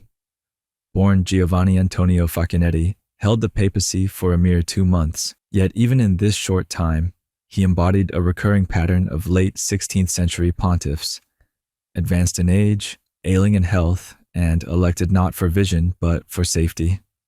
His predecessor's failures in French politics had left Rome reeling, and Innocent IX was chosen largely to preserve the status quo. Before his election, Facchinetti had served as a diplomat and a bishop, known for his intelligence and decorum. As pope, he continued Gregory XIV's pro-Catholic League policies and maintained the hardline stance against Henry IV of France. But he was too weak to be a force of action. Illness plagued him almost immediately after his election, and much of his pontificate passed in bedridden reflection. Still, Innocent IX's reign wasn't wholly without merit. He showed signs of wanting to strengthen the church's finances and ease the excesses of nepotism, though he never lived long enough to act on them. His death in December 1591 ended another in a string of ephemeral papacies, each one narrowing the path forward for the church. And as conclave loomed once again, it became clear Rome needed more than a placeholder. It needed a survivor. 231st Pope Clement VIII.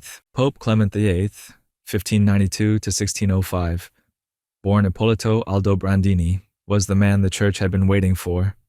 An energetic and savvy administrator who outlasted his fragile predecessors and finally resolved the crisis that had paralyzed Rome. His reign marked a pivotal moment in the Counter-Reformation, a time when the Catholic Church recalibrated not just its power, but its moral claim to global influence. His crowning achievement came with the formal absolution of Henry IV of France in 1595. After years of religious warfare, Clement accepted the French king's conversion to Catholicism and helped legitimize his rule. The move was political, pragmatic, and prophetic. Peace followed, and Catholic France remained tethered to Rome. Clement VIII was also a juris pope. He reformed the Roman Curia, tightened church law, and revised the Vulgate Bible. His enforcement of orthodoxy was uncompromising. Giordano Bruno, accused of heresy and cosmological subversion, was burned at the stake in 1600, an act that echoed far beyond Rome. Clement also oversaw controversial economic reforms, including the establishment of the Jewish ghetto in Rome and harsh restrictions on Jewish communities, choices steeped in the theological and political calculus of his time. As his health declined, Clement remained a dominant figure, respected, feared, and unmoved by sentiment. But power, once consolidated, demands succession. 232nd Pope Leo XI. Pope Leo XI, 1605, born Alessandro Ottaviano de' Medici, was a pope whose reign lasted a mere 27 days, earning him the epithet Papa Lampo, the lightning pope. Yet in his brief pontificate, Leo XI symbolized the tension between reform and legacy, tradition and kinship. A member of the powerful Medici family, Leo XI was widely respected for his diplomatic service, especially as nuncio to France during the turbulent reign of Henry IV. His reputation for humility and administrative skill, paired with his noble bloodline, made him a safe but meaningful choice after Clement VIII. Upon election, Leo XI pledged to continue the reforms of the Counter-Reformation. He supported education, urged moderation in church finances, and emphasized pastoral care, though he had little time to implement anything concrete. The rigors of the coronation ceremony aggravated his already weak health, and within weeks he succumbed to illness. His funeral was a spectacle of unrealized ambition. Those who knew him believed he might have softened the authoritarian streak of the church while preserving its doctrinal core. Instead, the papacy fell back into the hands of more cautious strategists, setting the stage for the next pontiff to inherit an institution still balancing on the edge of reform and rigidity. 233rd, Pope Paul V. Pope Paul V, 1605 to 1621, born Camillo Borghese, stepped into the papacy with legal precision and uncompromising vision. A Roman noble and trained canon lawyer, Paul was deeply committed to the authority of the papal office. Perhaps too committed. His reign would be defined by his battle to preserve Rome's supremacy over secular powers, even at the risk of political isolation. His most infamous clash came with the Republic of Venice, when the Venetian Senate defied Paul's claim to jurisdiction over two clergymen accused of civil crimes. Paul excommunicated the city's leaders and placed Venice under interdict in 1606. The standoff was dramatic, but ultimately short-lived. A diplomatic solution was brokered, though Paul never conceded his fundamental claims of papal supremacy. Domestically, Paul V continued the implementation of Tridentine reforms. He supported missions abroad, built new seminaries, and oversaw the construction of St. Peter's Basilica's dome, a symbol of enduring Catholic grandeur. But his nepotism was notorious. He lavished wealth and power on the Borghese family, elevating them to a dynastic status that blurred the line between church and aristocracy. Paul V was austere, combative, and single-minded, and when he died in 1621, he left behind an institution more fortified, but also more insular. A new kind of statesman would be needed for what came next. 234th Pope Gregory XV. Pope Gregory XV, 1621 to 1623, born Alessandro Ludovisi, was an aged and ailing cardinal elevated in a moment of transition. But he did not waste his brief papacy. In less than 3 years, he implemented reforms that would shape the future of the papacy itself, particularly the most secretive of all church operations, the election of the pope. Realizing that factional chaos plagued conclaves, Gregory issued the Apostolic Constitution Aeterni Patris Filius in 1621, codifying secret ballot voting procedures and introducing the use of paper ballots, creating a more standardized, less chaotic system. This effectively transformed the process into what we now know as the modern conclave. Gregory XV also founded the Congregation for the Propagation of the Faith, Propaganda Fide, in 1622, its purpose to coordinate Catholic missionary efforts worldwide. It was a bold acknowledgement that the Catholic Church was no longer merely European, it was global and needed to act like it. Though he was physically weak and relied heavily on his influential nephew, Cardinal Ludovico Ludovisi, Gregory XV's reforms endured far longer than his fragile health. And as he slipped from the stage in 1623, he left a papacy now poised for expansion, administration, and global ambition. 235th, Pope Urban VIII. Pope Urban VIII, 1623 to 1644, born Maffeo Barberini, came into power with a vision as vast as the Baroque age that birthed him. A patron of the arts, a poet, a statesman, and a strategist, Urban's papacy stretched over 2 tumultuous decades, making him the longest reigning pope of the 17th century. His reign was defined by grandeur and contradiction. Urban VIII elevated the papal court to new cultural heights, commissioning artists like Gian Lorenzo Bernini to reshape Rome with fountains, tombs, and architectural wonders. His Baroque aesthetic wasn't just decorative, it was theological. The church was to be seen and felt, viscerally, but Urban's nepotism eclipsed even that of his predecessors.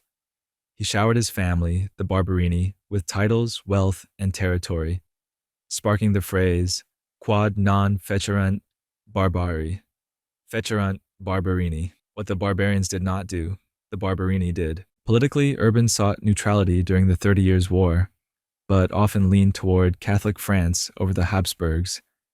His indecision earned him criticism from both sides. And then there was Galileo. Though an early supporter, Urban ultimately condemned the astronomer in 1633. The Inquisition's verdict, house arrest, marked a turning point in the Church's relationship with science, a wound that festered for centuries. Urban VIII died in 1644, leaving behind splendor, scandal, and an increasingly complex moral ledger, one his successor would be forced to reckon with. 236, Pope Innocent X, Pope Innocent X, 1644 to 1655, born Giovanni Battista Pamphilj, took the throne of St. Peter as Europe was choking on the fumes of the 30 Years' War, a legal mind forged in the Roman Curia. Innocent had little interest in subtle diplomacy. He preferred direct confrontation and sometimes vengeance disguised as virtue. His first act was a purge. He openly condemned the nepotism of Urban VIII and the Barberini family, investigating their financial abuses. Yet, ironically, Innocent soon indulged in the very same vice, elevating his own relatives, most infamously his sister-in-law, Olimpia Mai Dalcini, who wielded tremendous power behind the scenes. Known as the Papessa, Olimpia managed much of the Vatican's inner workings, infuriating conservative factions who saw her influence as scandalous. On the world stage, Innocent X bitterly opposed the Peace of Westphalia, which ended the 30 Years' War but weakened papal political power across Europe. He declared the treaties null, void, invalid, unjust, damnable, reprobate, inane, and empty of meaning and effect for all time. In a bull that few obeyed, his voice, once central to European diplomacy, was becoming peripheral. He ruled with bitterness and brilliance, until his death in 1655, leaving a papacy burdened with enemies, both foreign and domestic. But the drama of succession had only just begun. 237th, Pope Alexander VII, Pope Alexander VII, 1655 to 1667, born Fabio Chigi, had once served as Innocent X's envoy to the Peace of Westphalia, and watched the limits of papal authority unfold firsthand. When he became pope, he sought to reclaim dignity through virtue. At first, he banned nepotism and championed humility, but Rome doesn't stay clean for long. After resisting the lure of family patronage for several years, Alexander succumbed. He appointed his relatives to key offices and flooded Rome with Chigi heraldry. His hypocrisy was noted by all, but his artistic legacy outshone the political stumbles. He commissioned Bernini to create the spectacular colonnade of St. Peter's Square, a literal embrace of the faithful by the Church. Alexander also faced fierce tension with France and Louis XIV. When a conflict broke out between French guards and papal troops in Rome, it led to humiliating concessions to the French crown, revealing how little temporal power the papacy still held over monarchs. A scholar at heart, Alexander filled the Vatican library and corresponded with intellectuals, but he died as he lived, caught between ideals and optics, ambition and disappointment. As his tomb, designed by Bernini, gazed toward the altar in St. Peter's, the next pope would have to choose reform or survival. 238th, Pope Clement IX, Pope Clement IX, 1667 to 1669, born Giulio Rospigliosi, was a playwright, poet, and diplomat, a rare breed for a pope and a brief breath of gentleness in a century hardened by war. His reign lasted just over 2 years, yet he was one of the few pontiffs genuinely mourned by the people of Rome. Clement came to the papacy with a deep love of the arts. He championed music and theater and famously supported composers like Alessandro Scarlatti.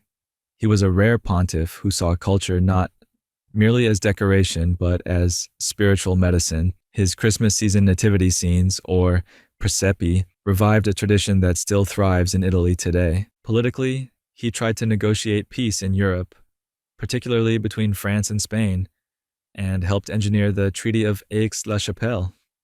But his heart broke over the failure to rescue the island of Crete from Ottoman conquest, a Christian loss that haunted him deeply. Clement's papacy was quiet, cultured, and briefly luminous. He died in 1669, beloved by Romans who affectionately called him the Good Pope. But the next conclave would not repeat that kindness. The age of absolutism was swelling, and the Church was about to crown a pope who would stand defiantly in its path. 239th, Pope Clement X. Pope Clement X, 1670 to 1676. Born Emilio Altieri, ascended to the papacy at the age of 79, a compromise candidate chosen after months of deadlock. His election was less about ambition and more about the cardinals buying time. What followed was a pontificate shaped by inertia, subtle diplomacy, and a quiet surrender to family influence. Initially resistant to the idea of personal nepotism, Clement soon adopted the familiar rhythm of rewarding kin. He elevated his grandnephew, Cardinal Paluzzo Paluzzi Altieri degli Albertoni, to unprecedented power, effectively making him the real administrator of the papacy. The Romans called him Cardinal Nephew, but others simply whispered the Pope's proxy. Clement X's reign coincided with a Europe descending into absolutism. Louis XIV was on the rise, and the Pope's attempts to assert traditional church authority over the Gallican Church were politely ignored. Still, Clement canonized 5 new saints, including Saint Rose of Lima, the first saint born in the Americas, a gesture that extended the Vatican's spiritual reach to the New World, even as its political sway receded in Europe. His final years were marked by frailty and declining health, and his papacy slowly drifted toward stasis. But the conclave that followed would end in no such passivity. The next pope would not whisper, he would roar. 240th, Pope Innocent XI. Pope Innocent XI, 1676 to 1689. Born Benedetto Odescalchi, entered the papacy like a hammer aimed at corruption. Frustrated by decades of Vatican excess, he refused to entertain the luxury and patronage that had defined Rome's ruling class.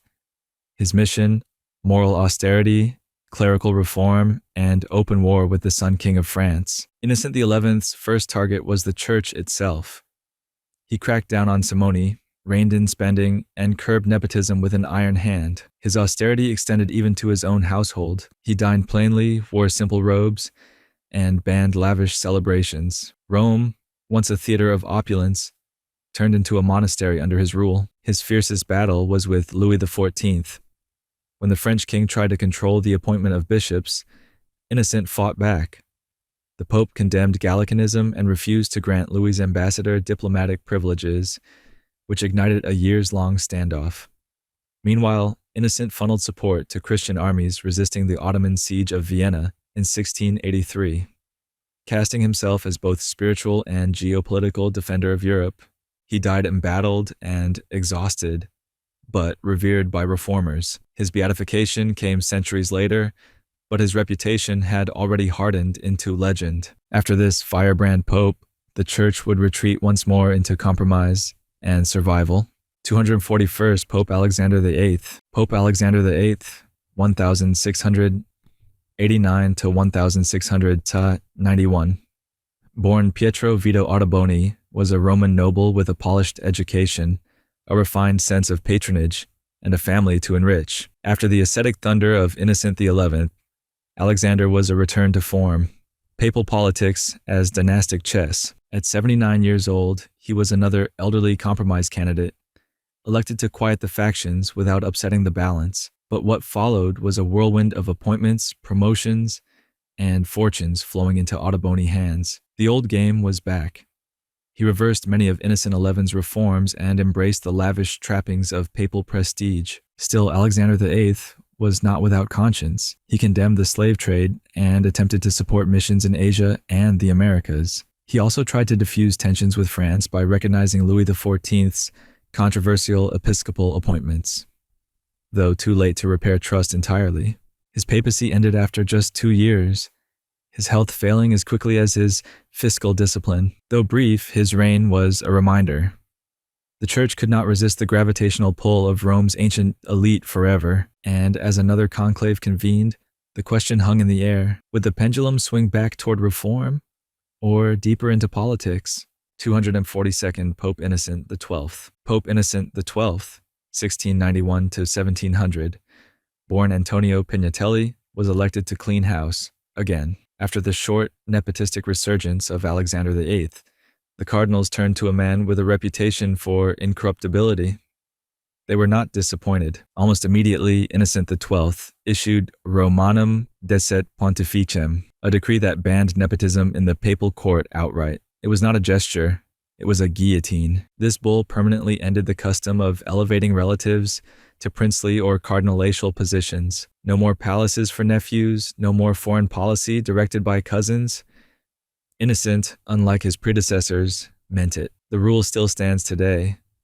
His broader reforms touched everything from financial transparency to judicial fairness, including protections for the poor in Rome. Yet his methods were not draconian. He maintained a calm but firm presence, preferring reasoned consistency over drama. Even his relationship with a power-hungry Louis XIV was one of cautious détente rather than outright war. But he was no mere administrator. Innocent XII supported missions abroad and began to engage with emerging Enlightenment ideas carefully, aware that winds of change were beginning to rustle the curtains of ecclesiastical control. The century was ending, but an intellectual storm was brewing, and the Church would not be able to dodge it. 243rd Pope Clement XI. Pope Clement XI, 1700 to 1721. Born Giovanni Francesco Albani, inherited a church balanced delicately on reform and restraint. A lover of classical learning, a patron of the arts, and a scholar in his own right, Clement XI was, in some ways, the last Renaissance pope.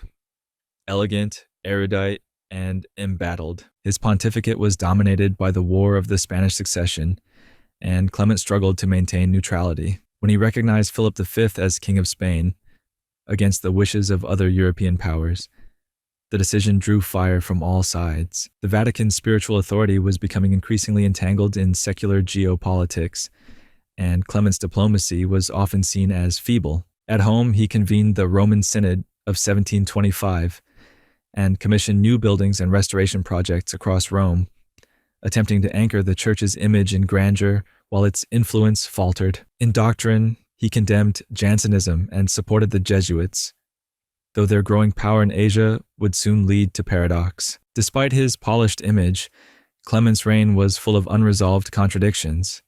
The Enlightenment was dawning, and the Church, under his watch, began to feel its first tremors. And just over the horizon, a theological controversy would consume the Vatican entirely, one that no decree could extinguish. 244th Pope Innocent XIII. Pope Innocent XIII, 1721 to 1724, born Michelangelo dei Conti, was yet another Roman noble plucked from privilege and placed on the chair of Peter. He reigned only 3 years, but his brief pontificate was like a slow-motion exhale, a moment of uneasy calm before deeper fractures began to widen. He inherited a church embattled with itself and the world. His health was poor, and so was his appetite for confrontation. Nevertheless, Innocent XIII quietly supported the suppression of the Jesuit missions in China, siding with those who opposed the Jesuits' accommodation of Chinese ancestral rites. It was a fatal blow to the Church's relationship with Asia, one that would ripple for centuries. Domestically, he tried gently to carry on the reforms of Innocent XII, especially in terms of financial control, but illness dominated his time, and most of his decisions were made by trusted aides. His death prompted little grief and even less surprise. But the next conclave was different. The next pope would be no placeholder. He would enter the papacy not as a caretaker, but as an autocrat. one determined to command the church and culture alike. 245th, Pope Benedict XIII. Pope Benedict XIII, 1724 to 1730, born Pietro Francesco Orsini, was a Dominican monk reluctant to rule and resistant to flattery. A man of ascetic habits and fierce piety, he spent much of his reign trying to purify the church from within. Though his papacy was far from pure, he abhorred luxury and preferred the cloister to the court.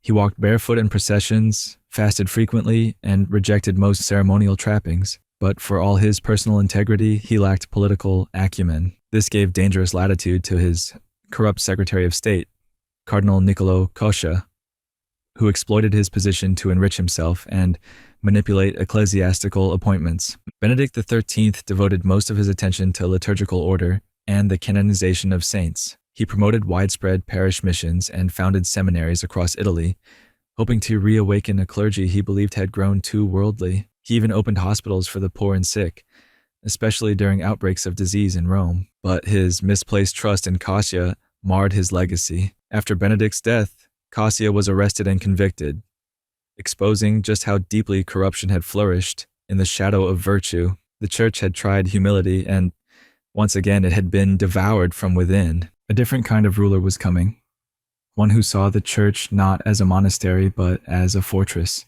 246th Pope Clement XII. Pope Clement XII, 1730 to 1740, born Lorenzo Corsini, was nearly blind when elected, an old man most assumed would die quickly and quietly. Instead, he ruled for a decade with astonishing vigor. Where Benedict XIII had been meek, Clement was resolute.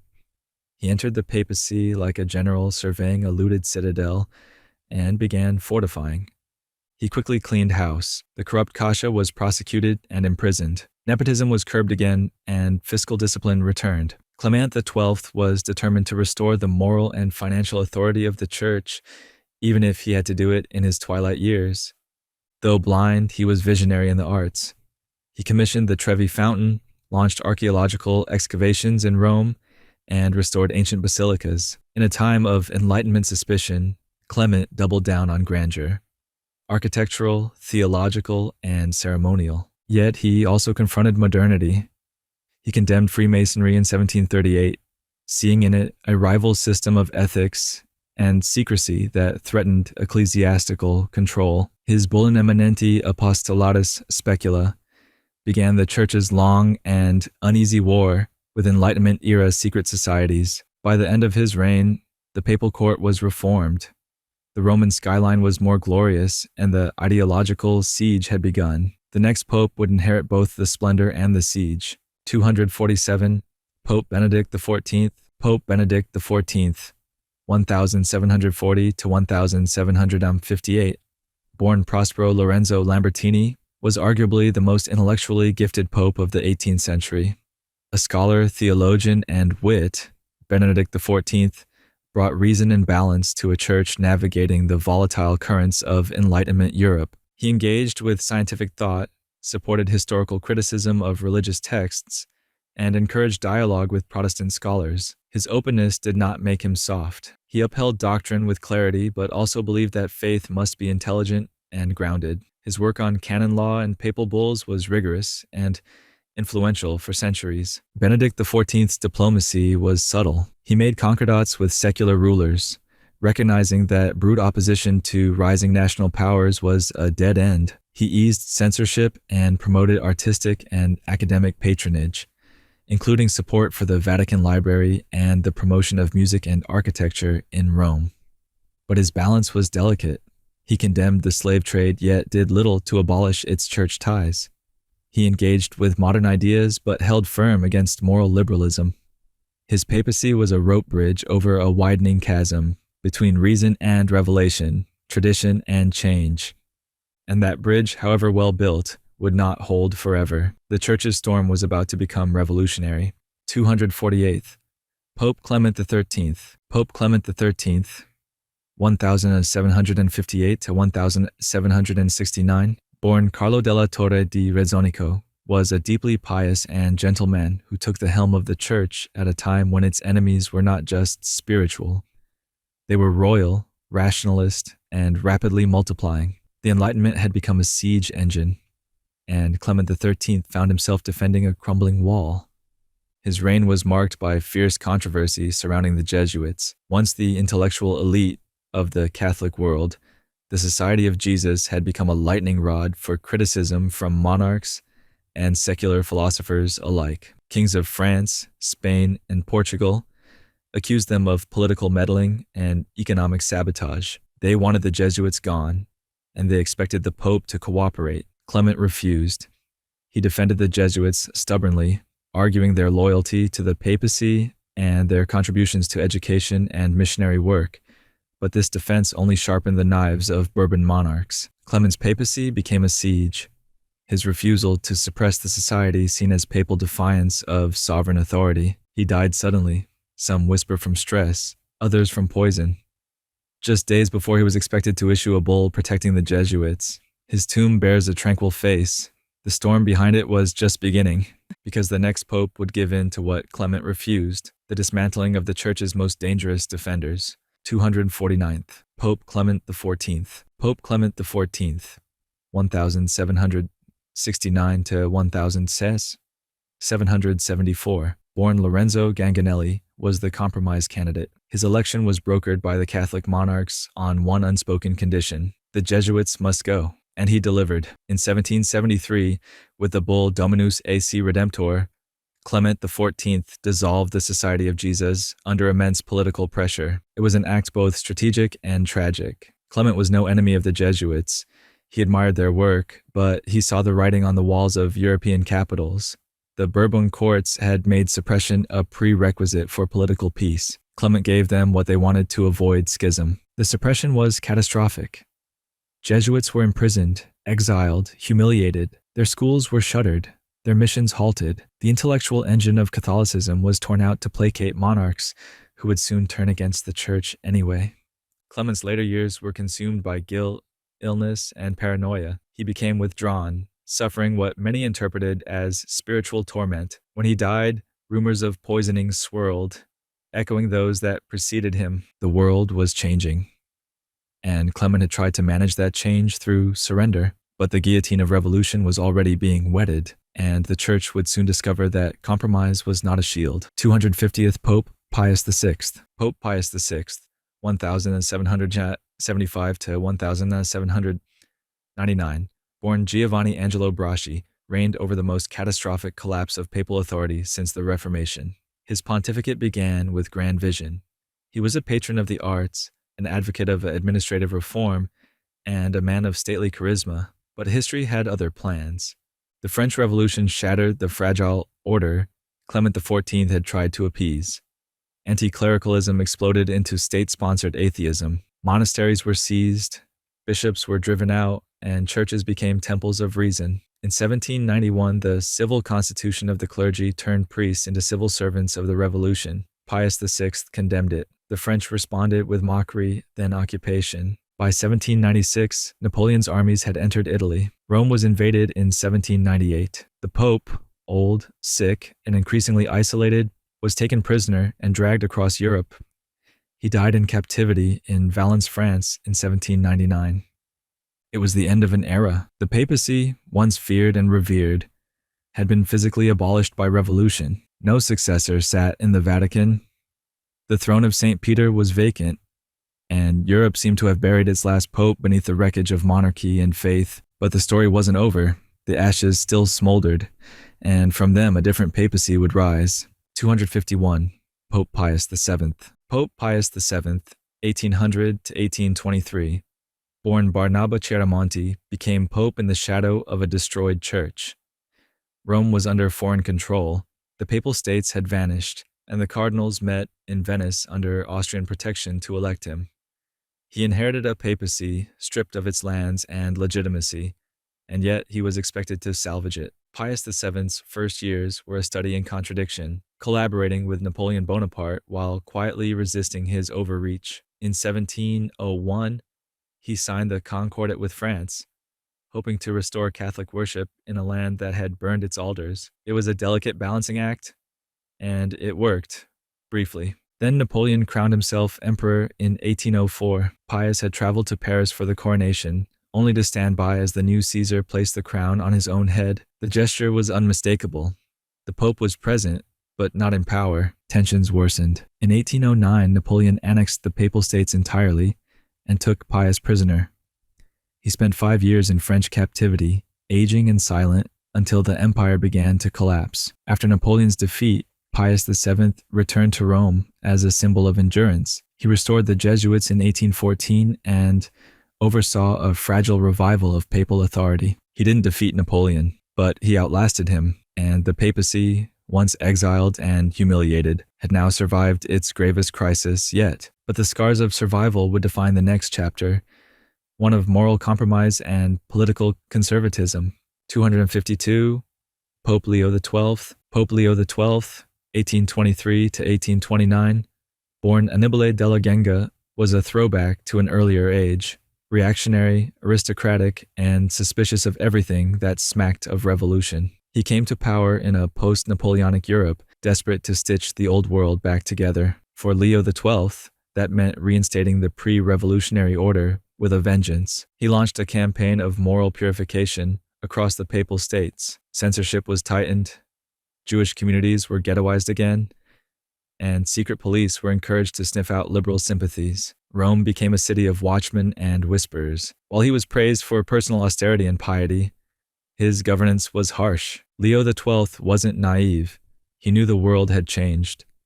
But he believed the Church's survival required rejecting that change. His policies were aimed at restoration, not adaptation. And while they preserved a certain kind of order, they also deepened the alienation between the Church and the modern age. He died at a moment when European monarchs were themselves slipping into irrelevance. The fire of revolution was dimmed, but not out. The next pope would try to balance between reform and repression, only to find that history had little patience for either. 253rd, Pope Pius VIII. Pope Pius VIII, 1829 to 1830, born Francesco Saverio Castiglione, reigned for only 20 months, but his short pontificate unfolded during a moment of simmering unrest. He was elderly, ill, and politically cautious, qualities that made him a safe choice after the hardline Leo XII. But safe didn't mean effective. Pius VIII walked a tightrope. On one hand, he made overtures to liberal governments and sought compromise with European powers. On the other, he upheld traditional church positions, especially regarding the indissolubility of marriage and the necessity of papal supremacy. His greatest concern was the rise of secret societies, Carbonari, Freemasons, revolutionaries, who he believed were plotting against church and throne alike. His health declined rapidly, and whispers of poison trailed behind his death, though no conclusive evidence was ever found. If anything, his brief reign reflected the Church's increasing fragility. Popes were becoming symbols more than sovereigns, but the next pontiff would attempt to restore that sovereignty and be confronted by the most explosive insurrection Italy had yet seen. 254th Pope Gregory XVI. Pope Gregory XVI, 1831 to 1846, born Bartolomeo Alberto Capillari, took the throne during chaos. He was elected amid violent uprisings across the Papal States, with revolutionaries seizing cities and demanding constitutional reform. As a Camaldolese monk and former head of the Congregation for the Propagation of the Faith, he had no pastoral experience, but he had the one qualification the cardinals seemed to prize most: fear of change. Gregory XVI ruled with a hard hand. He refused to allow railroads in the Papal States, famously calling them roads to hell. He reasserted clerical power over civil administration, crushed revolts with the help of Austrian troops, and condemned religious freedom and the press in his 1832 encyclical Mirari Vos. Liberalism in his eyes was heresy with better clothes, yet his opposition to the modern world wasn't just political. It was theological. He saw secularism as a disease, democracy as mob rule, and modernity as the death of the soul. Still, his hardline stance only delayed the inevitable. His reign kept the revolutions at bay, but they never stopped circling. The smoke was rising from below, and the next pope would step directly into the fire. 255th, Pope Pius IX. Pope Pius IX, 1846 to 1878, born Giovanni Maria Mustai Ferretti, began as a reformer and ended as a fortress. His was the longest papacy in history, over 3 decades of turmoil, transformation, and trauma for the Catholic Church. When he was elected, hopes ran high that he might modernize the papal rule. He released political prisoners, promised a constitution, and even allowed the construction of railroads. Gregory XVI's nemesis, but the revolutions of 1848 crushed that optimism. Rome fell into insurrection. Pius IX fled the city in disguise. When he returned, escorted by French troops, he was a different man. The liberal pope had vanished. What returned was a resolute traditionalist, paranoid, unyielding, and determined to defend papal authority at all costs. Under his watch, the doctrine of the Immaculate Conception was declared.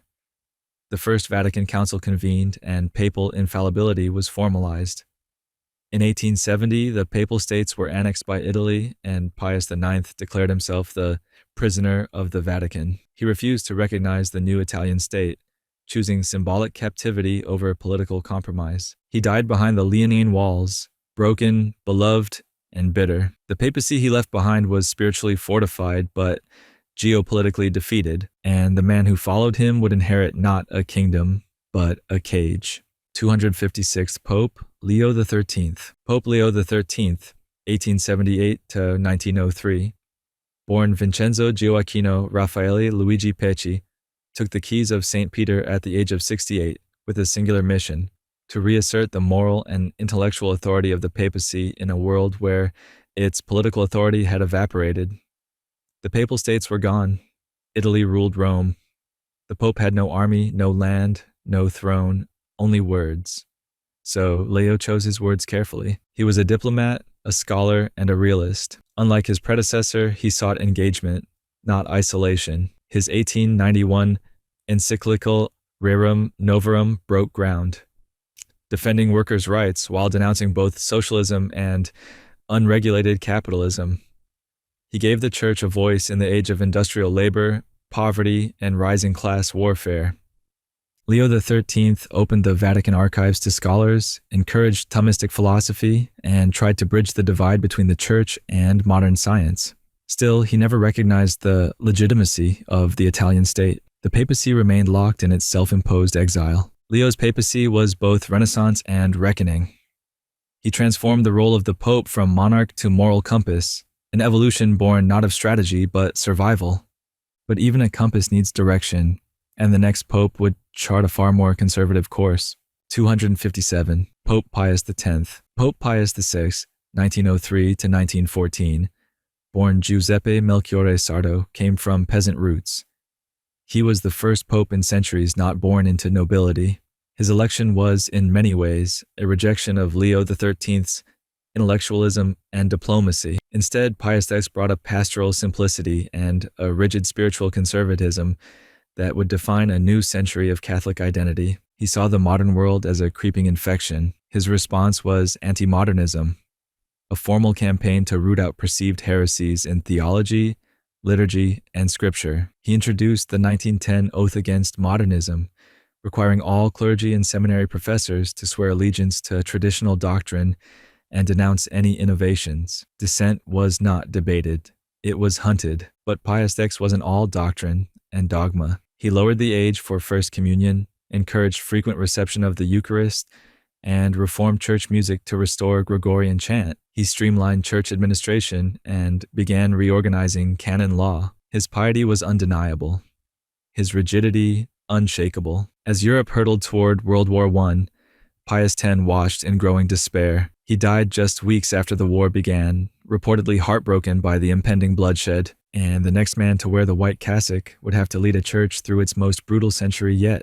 258. Pope Benedict XV. Pope Benedict XV, 1914-1922, born Giacomo della Chiesa, inherited a church staring into the abyss. He was elected just as World War I ignited across Europe, a continent of Catholic nations now murdering each other in trenches and firestorms. Benedict called it a senseless slaughter, but neither side listened.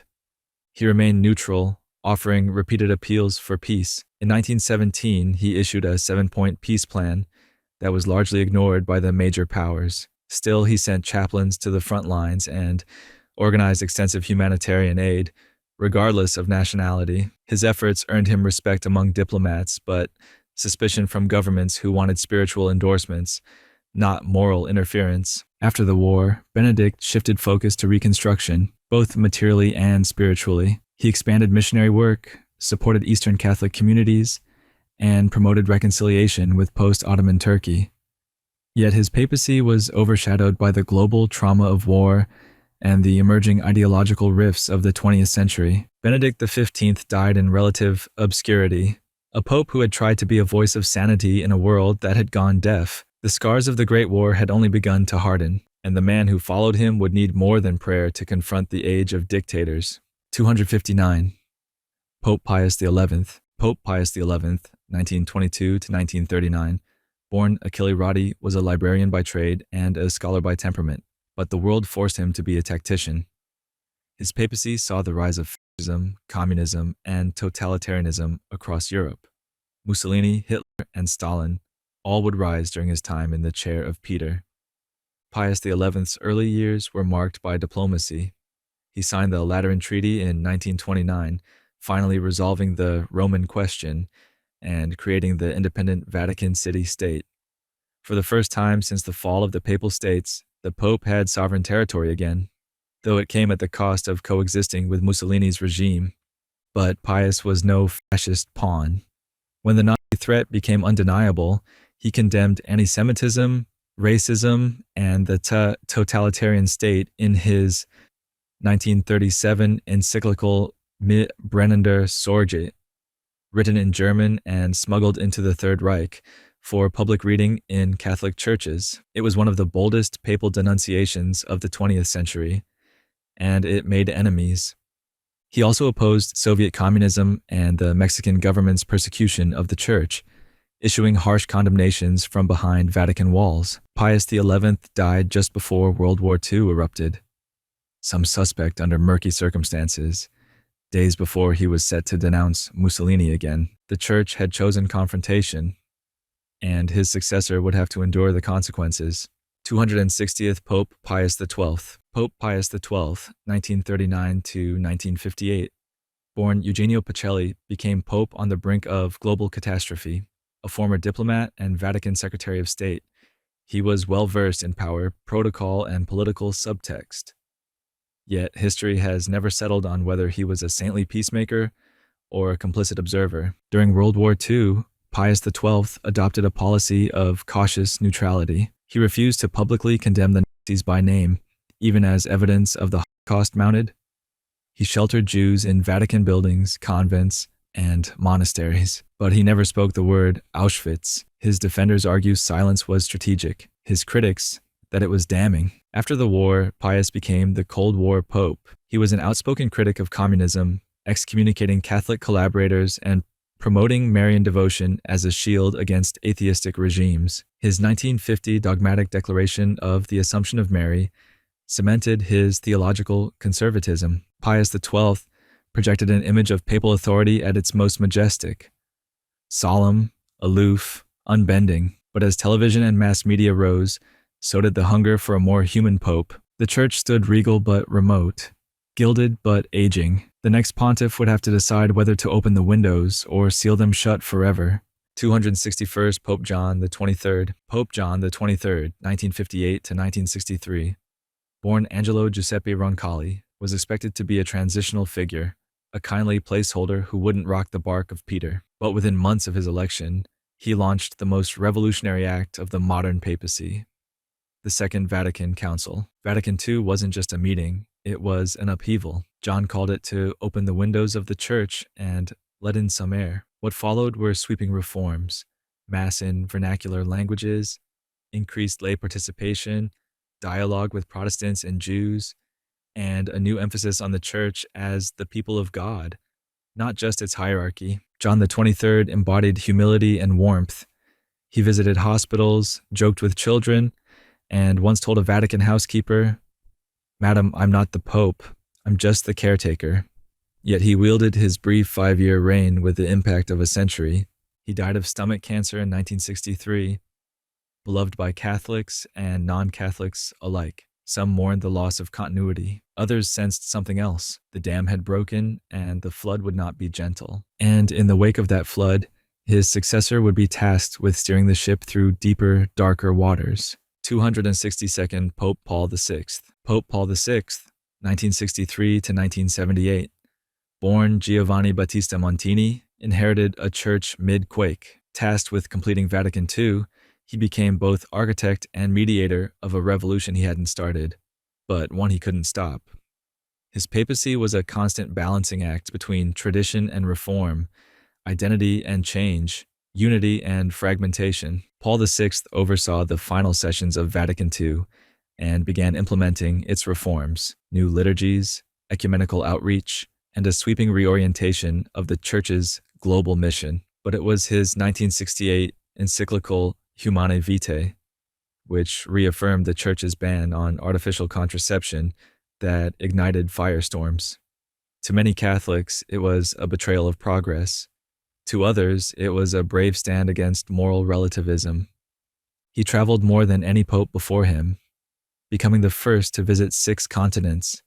He embraced global Catholicism, particularly in Africa and Latin America, and warned of the growing rift between rich and poor. Yet he often appeared weary, even haunted. Paul VI died in 1978, exhausted by a world changing faster than his church could respond. The post-Vatican II church was restive, its faithful divided, and what came next would be the strangest papal year in centuries, one of shock, speed, and sudden death. 263rd, Pope John Paul I. Pope John Paul I, 1978, born Albino Luciani, was pope for only 33 days, the shortest papacy in over 4 centuries. Yet his brief reign remains one of the most mythologized and debated in modern church history. Dubbed the Smiling Pope, he captivated the world with his humility, warmth, and rejection of papal grandeur, and then just as suddenly as he arrived, he was dead. John Paul refused the papal coronation, declined the use of the royal "we," and told reporters he was frightened by the weight of the office. He emphasized pastoral care over institutional rigidity, and made clear he intended to reform Vatican finances and reassert episcopal collegiality. He also hinted at a more merciful stance on contraception and remarried Catholics. And then, found dead in bed, no autopsy, no transparency, just a hurried funeral and a vacuum of certainty. Whispers of foul play began immediately. Had he been silenced for threatening the Vatican Bank? Had entrenched interests within the Curia panicked at the scent of real change? The Church declared him dead of a heart attack. Many weren't so sure. In the absence of answers, the myth only grew, and into that mystery, into the chaos of suspicion, stepped a man who would change the very shape of the papacy. 264th Pope John Paul II. Pope John Paul II, 1978 to 2005, born Karol Józef Wojtyła of Poland, was the first non-Italian pope in 455 years, and perhaps the most dramatic figure ever to wear the fisherman's ring. He entered the world stage with the gait of an actor, the mind of a philosopher, and the toughness of a man forged in Nazi and Soviet occupations. His impact was seismic. He helped bring down the Iron Curtain, galvanizing the Polish Solidarity movement and giving moral force to anti-communist resistance across Eastern Europe. He traveled more than any pope in history, becoming a globe-trotting spiritual celebrity, but his papacy was also fiercely doctrinal. He reaffirmed church teachings on abortion, contraception, and the ordination of women. He centralized Vatican authority and suppressed dissenting theologians. For some, he was a prophet. For others, a monarch cloaked in spiritual garb. His near assassination in 1981 and the public act of forgiving his would-be killer deepened his legend. His long battle with Parkinson's disease turned him into a global symbol of suffering and endurance. By the time he died in 2005, millions poured into Rome. They chanted Santo Subito, Saint Now, but others were already asking hard questions, especially about what he had failed to see. The shadow of scandal, still suppressed, would erupt under his successor. 265th, Pope Benedict XVI. Pope Benedict XVI, 2005 to 2013. Born Joseph Ratzinger, was a theologian first, a pastor second, and perhaps a pope by reluctant necessity. For decades, he had been the Vatican's doctrinal watchdog, known for clarity, conservatism, and intellectual precision. When he was elected after John Paul II's death, the Church chose continuity over reform, but they also chose the quiet fire of a man already weary from decades of war with modernity. Benedict reasserted traditional liturgy, advanced the Church's moral teaching, and warned against what he called the dictatorship of relativism. Yet he also surprised critics by reaching out to other faiths, visiting mosques and synagogues, and calling for environmental stewardship rooted in theological ethics. But his papacy was overwhelmed by institutional rot as the clerical sexual abuse crisis widened. Benedict faced accusations of inaction, both past and present. The Vatican Bank was embroiled in scandal, and infighting within the Curia turned toxic. Then came the unthinkable. In 2013, he became the first pope in nearly 600 years to resign. He said it was due to health. Others saw it as surrender. The office he vacated was bruised, diminished, embattled. The next pope would need not just charisma, but a different kind of courage. 266th Pope Francis. Pope Francis, 2013 to 2025, born Jorge Mario Bergoglio of Argentina, was many firsts. The first Jesuit pope, the first from Latin America, the first to take the name Francis, inspired by the saint who renounced wealth and embraced the poor. From his first moments on the balcony, he signaled change. He declined the papal apartments, wore simple white, and asked for the people's blessing before giving his own. His papacy was defined by tension between mercy and doctrine, tradition and reform, symbolism and structure. He opened the Church's doors wider, welcoming dialogue on homosexuality, divorce, and female leadership, while never fully dismantling the walls that kept real change at bay. He called for a poor church for the poor, emphasized environmental justice in Laudato Si, and opposed the death penalty without exception. But the deeper he pushed for reform, the more entrenched the resistance became. Scandals didn't vanish under his pastoral tone. Clerical abuse investigations, financial corruption, and inner curial sabotage plagued his tenure. The Synod on Synodality aimed for inclusivity, but left behind a trail of ambiguity and polarization. His final years were marked by illness, culminating in his death on Easter Monday, 2025. He was buried at Santa Maria Maggiore, in death as in life, closer to the people than to power, and in his wake, the Church once again found itself on the threshold, waiting, watching for the white smoke.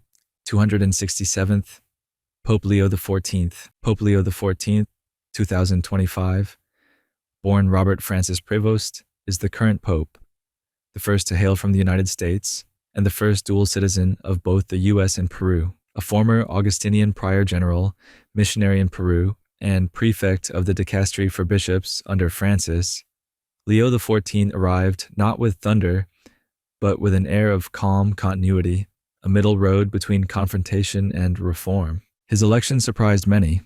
He was a compromise candidate, neither firebrand nor reactionary, but his papacy is still in its early days, and the direction of his governance remains unfolding. He has thus far championed the voice of Latin America and the developing world, while adopting a cautious, measured tone on controversies such as fiducia supplicans and women's roles in church governance. Inheriting a fractured church, Leo XIV faces the impossible task of reconciling its ideological rifts without fracturing its spiritual heart. The Curia eyes him carefully.